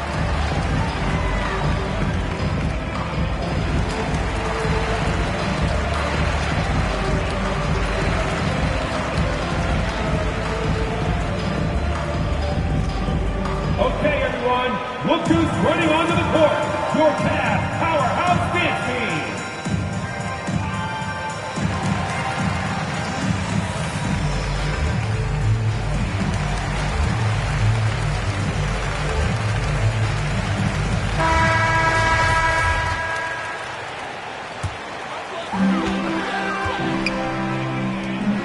Love looking around. Passes it to Mitchell. Shoots the three. The Warriors pull it in. And he has lost all confidence out there. Still not a single field goal made in the game. And the ball goes out of bounds. Last touch by Mobley. And that kind of stifling effort on defense needs another look. And that block might serve as a spark for this team. We'll see if it can ignite them.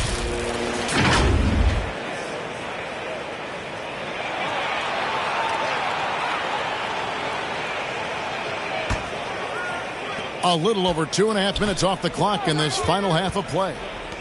And down it goes, jamming that one home. Man, Looney is so long, gets up there and crushes it. Garland kicks to Mitchell. Pass to Love. Green against Mobley. The wide open look here for Garland. And another miss by Cleveland. Curry with it. He's picked up by Mobley. It's stolen by Allen. Mitchell wide open. That's good, and it's Garland with the assist. Sometimes it looks like for Garland the game comes a bit easy, whether making plays for himself or others. There's the pass to Thompson. Little under 2.5 minutes off the clock now here in the third. Curry can't get it to go. You know, he's usually very reliable from out there, but tonight it's just not going down. The slam dunk by Garland. Garland out there doing a great job creating space with the handle, playing with some confidence. Thompson outside.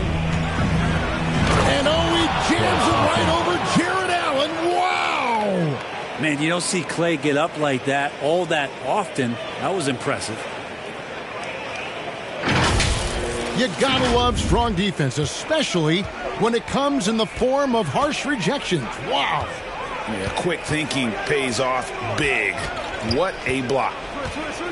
Allen right side. Over Looney. And he gets the whistle. 2 free throws coming up. Well, the length of Allen causes defenses lots of problems. Difficult to guard without fouling at times. And a moment now to look at the scoring approach in terms of where the points are coming from here for the Warriors. Well, I've been impressed with the ball movement all game long. They're really looking to just make that extra pass. Well, if we add another thing to it, it's about the urgency they've played with. I mean, you look at the eyes of these guys. They're focused, wanting to get up tempo, and that's helped them score on the fast break. James Wiseman, he's checked in for Kevon Looney.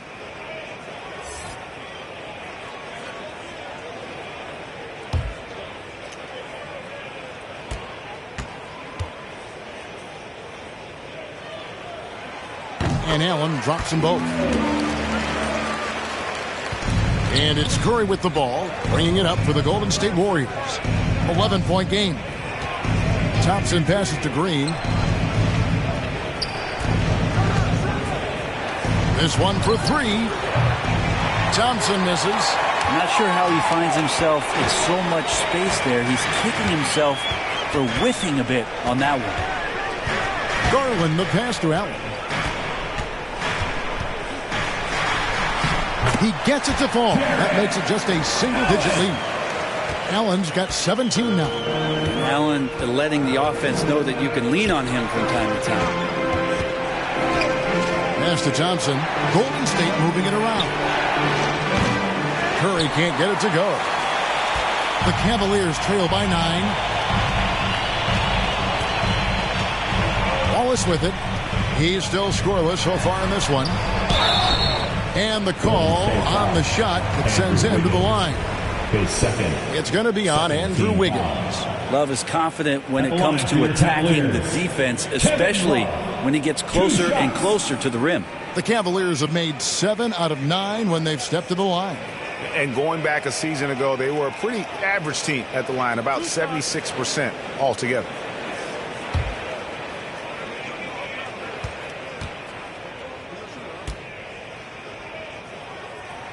He's off on the first. Well, for a big guy, Kevin Love is certainly one of the best free throw shooters in the game, and you don't want to send him to the line. For the Cavaliers, Robin Lopez is checked in for Jared Allen. Karis LeVert comes in for Donovan Mitchell. And Raul Neto is subbed in for Garland. Then for the Warriors, Kumingas come in for Green. Poole comes in for Thompson. And it's Dante DiVincenzo in for Curry. And for him, that is an ugly trip to the line. Rarely do you see him do that. Passes it to Wiggins. Wiseman with the ball. Now Poole. Here's Wiggins. Mobley with the block. Now Love.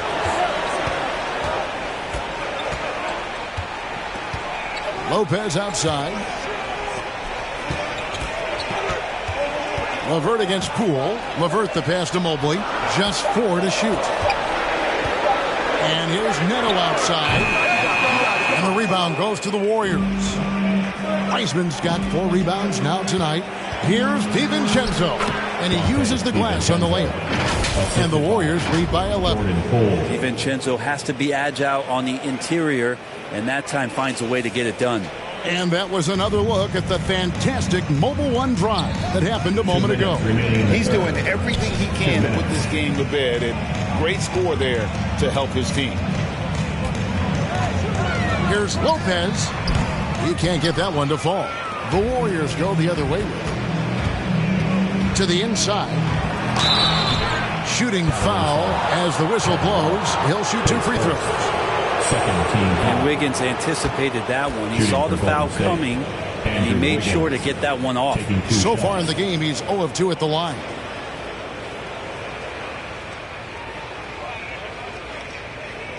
Shooting 2.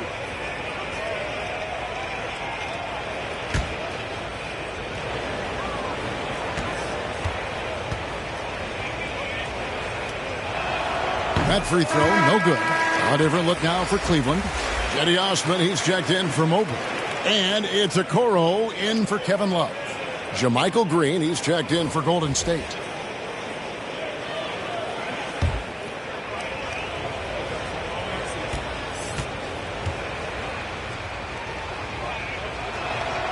And the second free throw, good.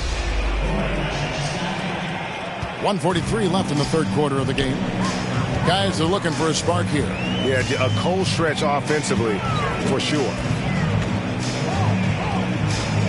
LeVert kicks to Neto. Pass to Osman. Over Green. And it's Osman missing. The shot's there for him, and he's got to take it. I don't care if he doesn't convert. That's a shot he has to continue to take. He lobs it up. Plays it in off the pretty alley-oop. And the Warriors lead by 14. And Wiggins' game continues to evolve. You saw that right there. Good eye movement, found the shooter. 54 seconds left in the third quarter. Here's Okoro. Still getting warmed up offensively. No scoring yet from him. 2 free throws coming up, and they call the shooting foul. Oh, tricky shot for LeVert. Defense is all over him, but he draws a foul on that attempt. This is his first free throw of the game.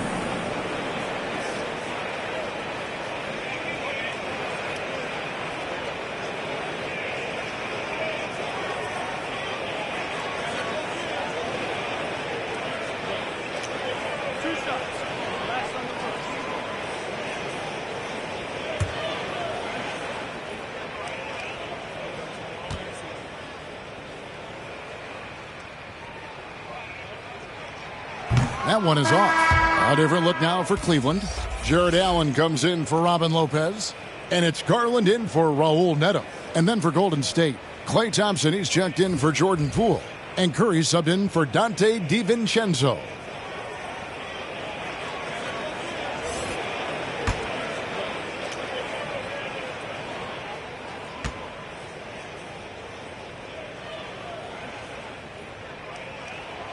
He hits the second from the line.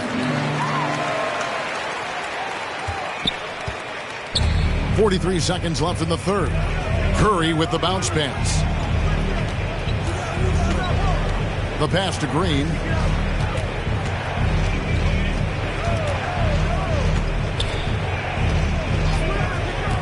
Six on the shot clock. Golden State needs to get off a shot. And the shot goes down. Curry's got 9. Well-rounded effort, and they show no signs of letting up. Coaching staff probably most proud of the effort of this team on both ends of the floor here tonight. Curry against Garland. Shoots over Curry. No good with the elbow jumper. And as we end the third quarter, a double-digit deficit will make it tough to come back. Warriors ahead, up by 15. 59. It's the NBA on 2K Sports from Rocket Mortgage Fieldhouse.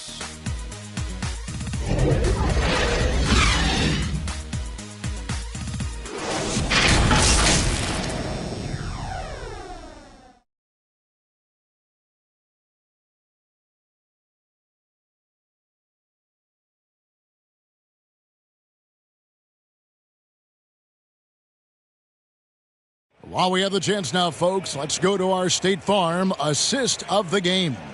And I'm glad this was the pick because I love this pass. Such a great dish. That's what I call court vision.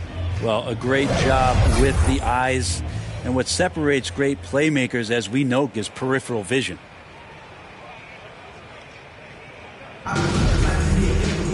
And there may not be a lot of drama down the stretch as we head into the fourth quarter, but stranger things have happened. The defensive pair in the post, Mobley and Allen. Donovan Mitchell is out there with Darius Garland. And it's Love in at the 3. So that's who's on the floor for the Cavaliers. And here's Mitchell from the arc. Traps in the tray.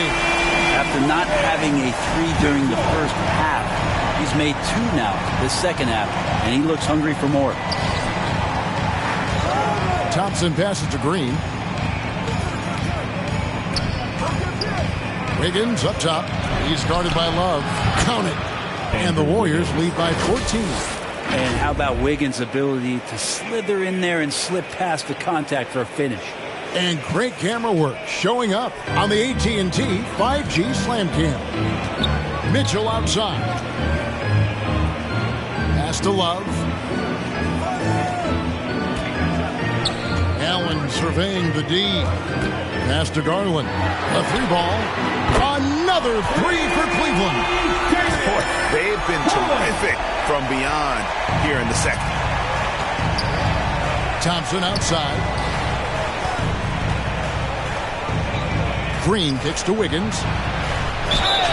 And foul on the shot. He'll shoot 2 at the free throw line. That one on Love. Shooting for Golden State, Andrew Wiggins at the line for 2.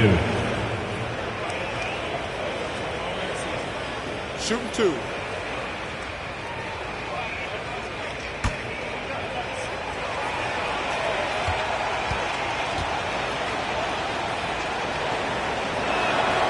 First one falls for him.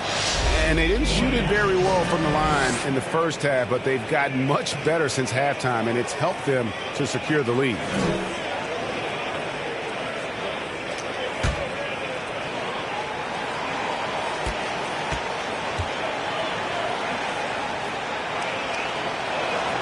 And that's good as he hits both of his shots. And right now at about 85% from the line, that's up from where it was in that first half.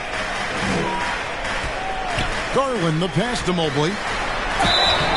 And that'll be 2 free throws coming up. Officials on the call with the foul. His second, first team foul. At the line for Cleveland, Evan Mobley. 2 shots.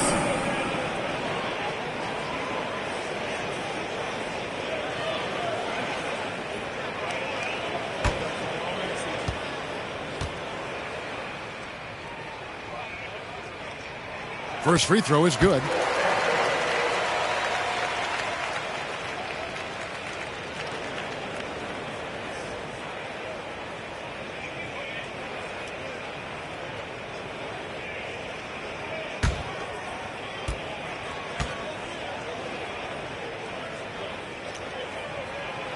That one is no good. And with the success they've had rebounding the basketball, they're right where you'd expect them to be, firmly in the driver's seat. Green breaking loose, and it's Wiggins missing. The Cavaliers trail by 12. Up top, Garland, guarded by Kirk. Garland, the pass to Mobley. That drops, and it comes off an assist from Garland. Garland's got 3 assists tonight. Now a timeout called by Golden State.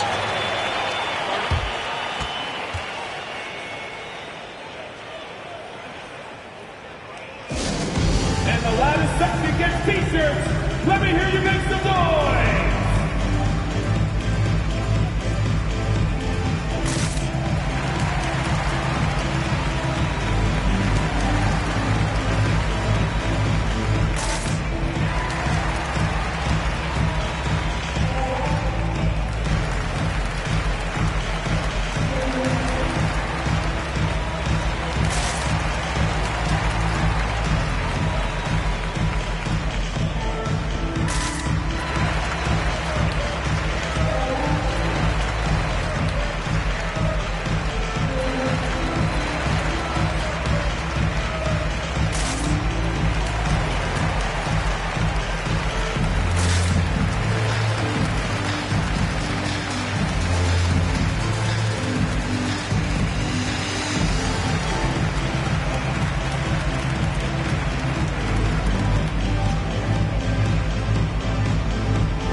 Well, we've got a moment. Let's send it over to our terrific reporter, David Aldridge. David? Thanks, Kevin. Well, Steve Kerr talked to his team during the break. He told them, look, we're in a good spot. The one thing I want you guys to do, stay in the moment. Don't look ahead. Stay in the moment and compete. Kevin, we'll see if they can keep focused. Thank you, David. Here's Wiggins. Mobley with the rebound. You know, they don't score on that shot, but they're going to be happy with those kinds of possessions. Mitchell. No good there, and that would have cut it to single digits. And another miss. Oof, he's having a really ugly game. Yeah, about as ugly as you can have. You're right. That one drops for him. You're not going to throw Draymond Green off his game. That's his job to do it to you, staying focused there. He gets the contact and makes it. Love outside. Back to Garland.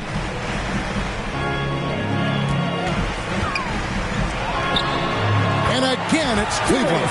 Are we sure that's the same player, guys? He looks completely different. What confidence he's playing with, and look how engaged he is on both ends. Wiggins passes to Looney. Thompson finds Wiggins. Misses the three. One made three for him for the game. Does he focus closer in? Let's see. Pass to Mitchell.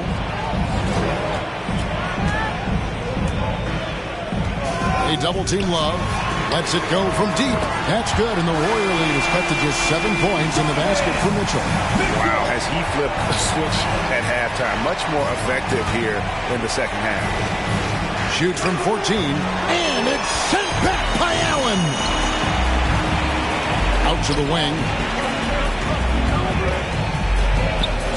Garland against Thompson, and the call is going to be, yes, it is, an illegal screen. And that's 5. One more, and he'll be disqualified. Got to be more careful. Warriors leading by 7. And the foul called on Donovan Mitchell. That's foul number 2 for him. Second team foul. Here's Curry. Thompson outside.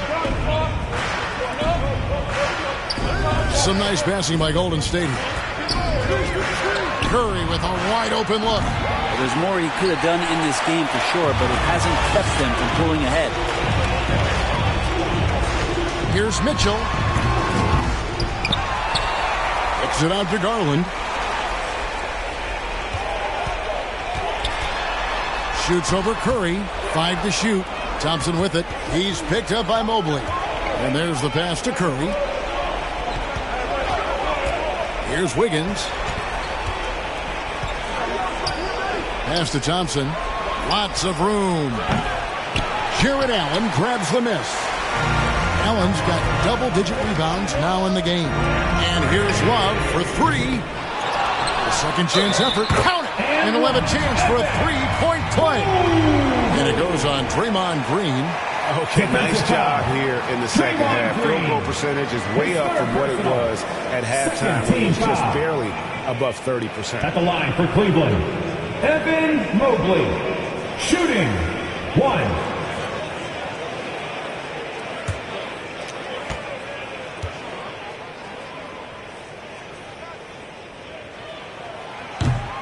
On the free throw, no good. And so Green will bring it up for the Warriors. Back to Curry. Thompson outside. Passes it to Green. Higgins outside. Back to Green. Over Garland. And again, it's the Warriors missing. And here are the Cavaliers. They're on a 16-6 run. Here's Mitchell. The shot's good. Now it's just a 3-point Warrior lead. And they've really gotten on track here in the second half. After that shaky start, the field goal percentage steadily climbing. They couldn't make anything in that first break. Timeout called the Warriors. Giving up a run here.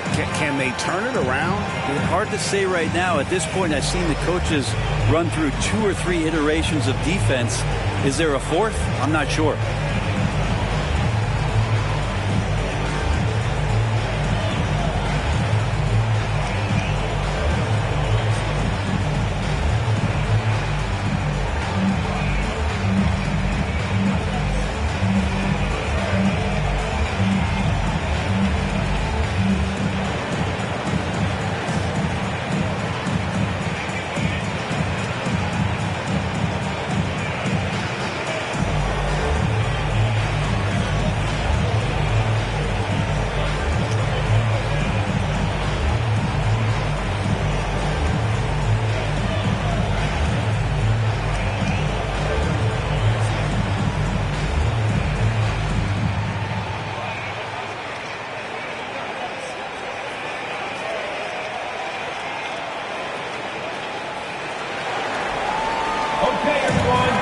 And now we present our New Balance Player of the Game, Stephen Curry. And I love that it's been a hard-charging performance. Jump shots have been kind of an afterthought. His main goal has been to attack the rim and put the D in some tough spots and also finishing strong.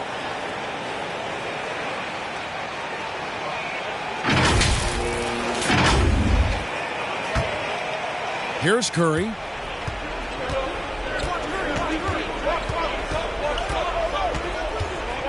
Pass to Looney.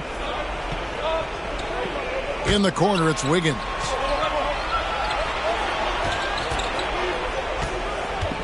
On the wing, Thompson.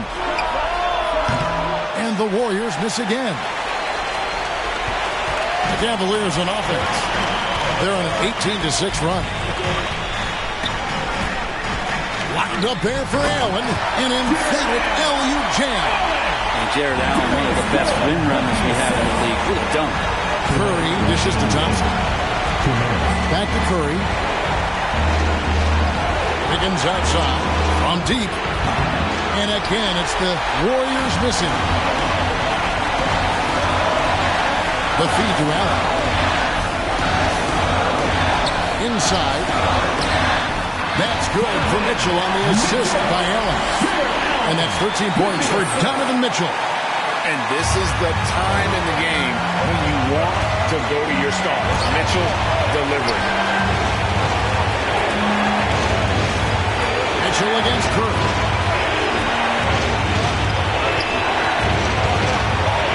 Wiggins outside. Back at 6. Shot from the top of the key. The Cavaliers pull it in. Mobley's got rebound number 12 here already in the game. Mitchell with it. Now defended by Wiggins. Mitchell against Curry. Makes it off the glass. Now it's a 3-point Cavalier lead. Big-time play there from Mitchell. Remember, he's been the go-to guy since his rookie year. Up top, Curry. Covered by Mitchell. Wiggins outside. They need this one. Cavaliers with the rebound. Just not sure if he ran out of energy at halftime or what, but so far just not himself in the second half. Allen kicks to Mitchell. Shoots over Curry. And the rejection by Curry. And that's great defensive awareness from Stephen. He sees that shot coming, and he hustles over to get a hand on it. Thompson passes to Wiggins.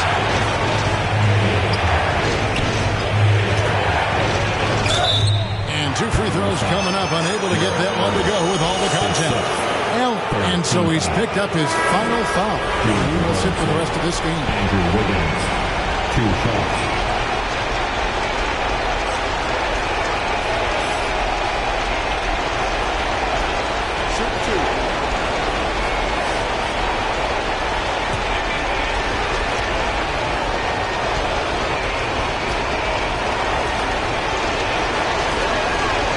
Good on the first, and that brings them within 2 here. And there's a reason they fouled Wiggins right there, taking their chances at an important part of this game.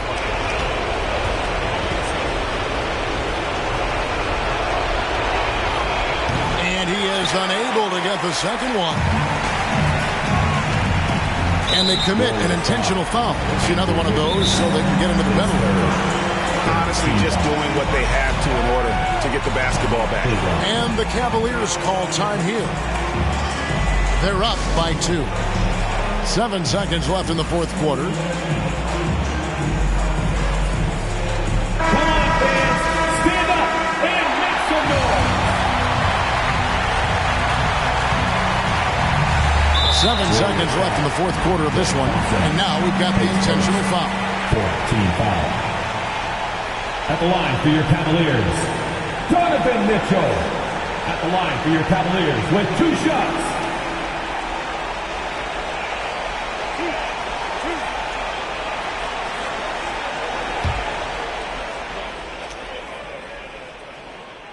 So the first one drops, and that makes it a 3-point lead. And Mitchell is not someone you want to foul in these spots. This is one guy who will make you pay. And so he drops them both. It's a 4-point ball game. Breathe easy now. The biggest free throws in the game, and he's coming through. Now a timeout called by Golden State. They trail by 4. 6 seconds left to play here in the fourth. What's your take, guys? Score, then hope for some missed free throws or a turnover at the other end. Yeah, this won't be easy, so a little bit of luck will go a long way for them to get back in.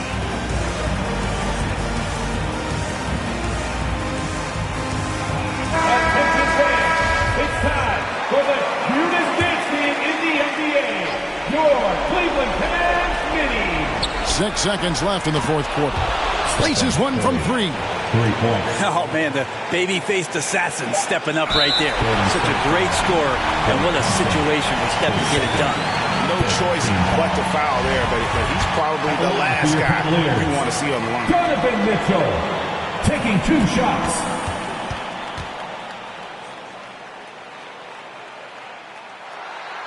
Gets the first, and that will put them up by 2.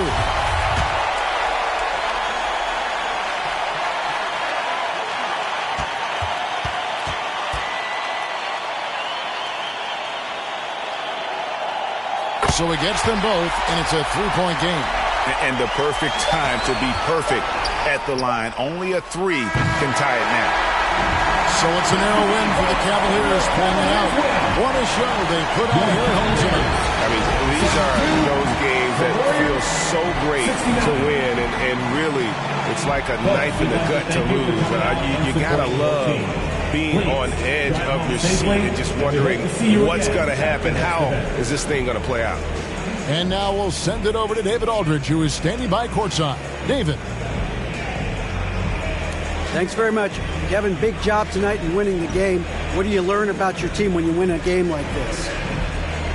We're just giving ourselves a chance to win. So, we're really just grinding it out as much as we possibly can, and we're getting better every day. Thank you, David. Great interview once again.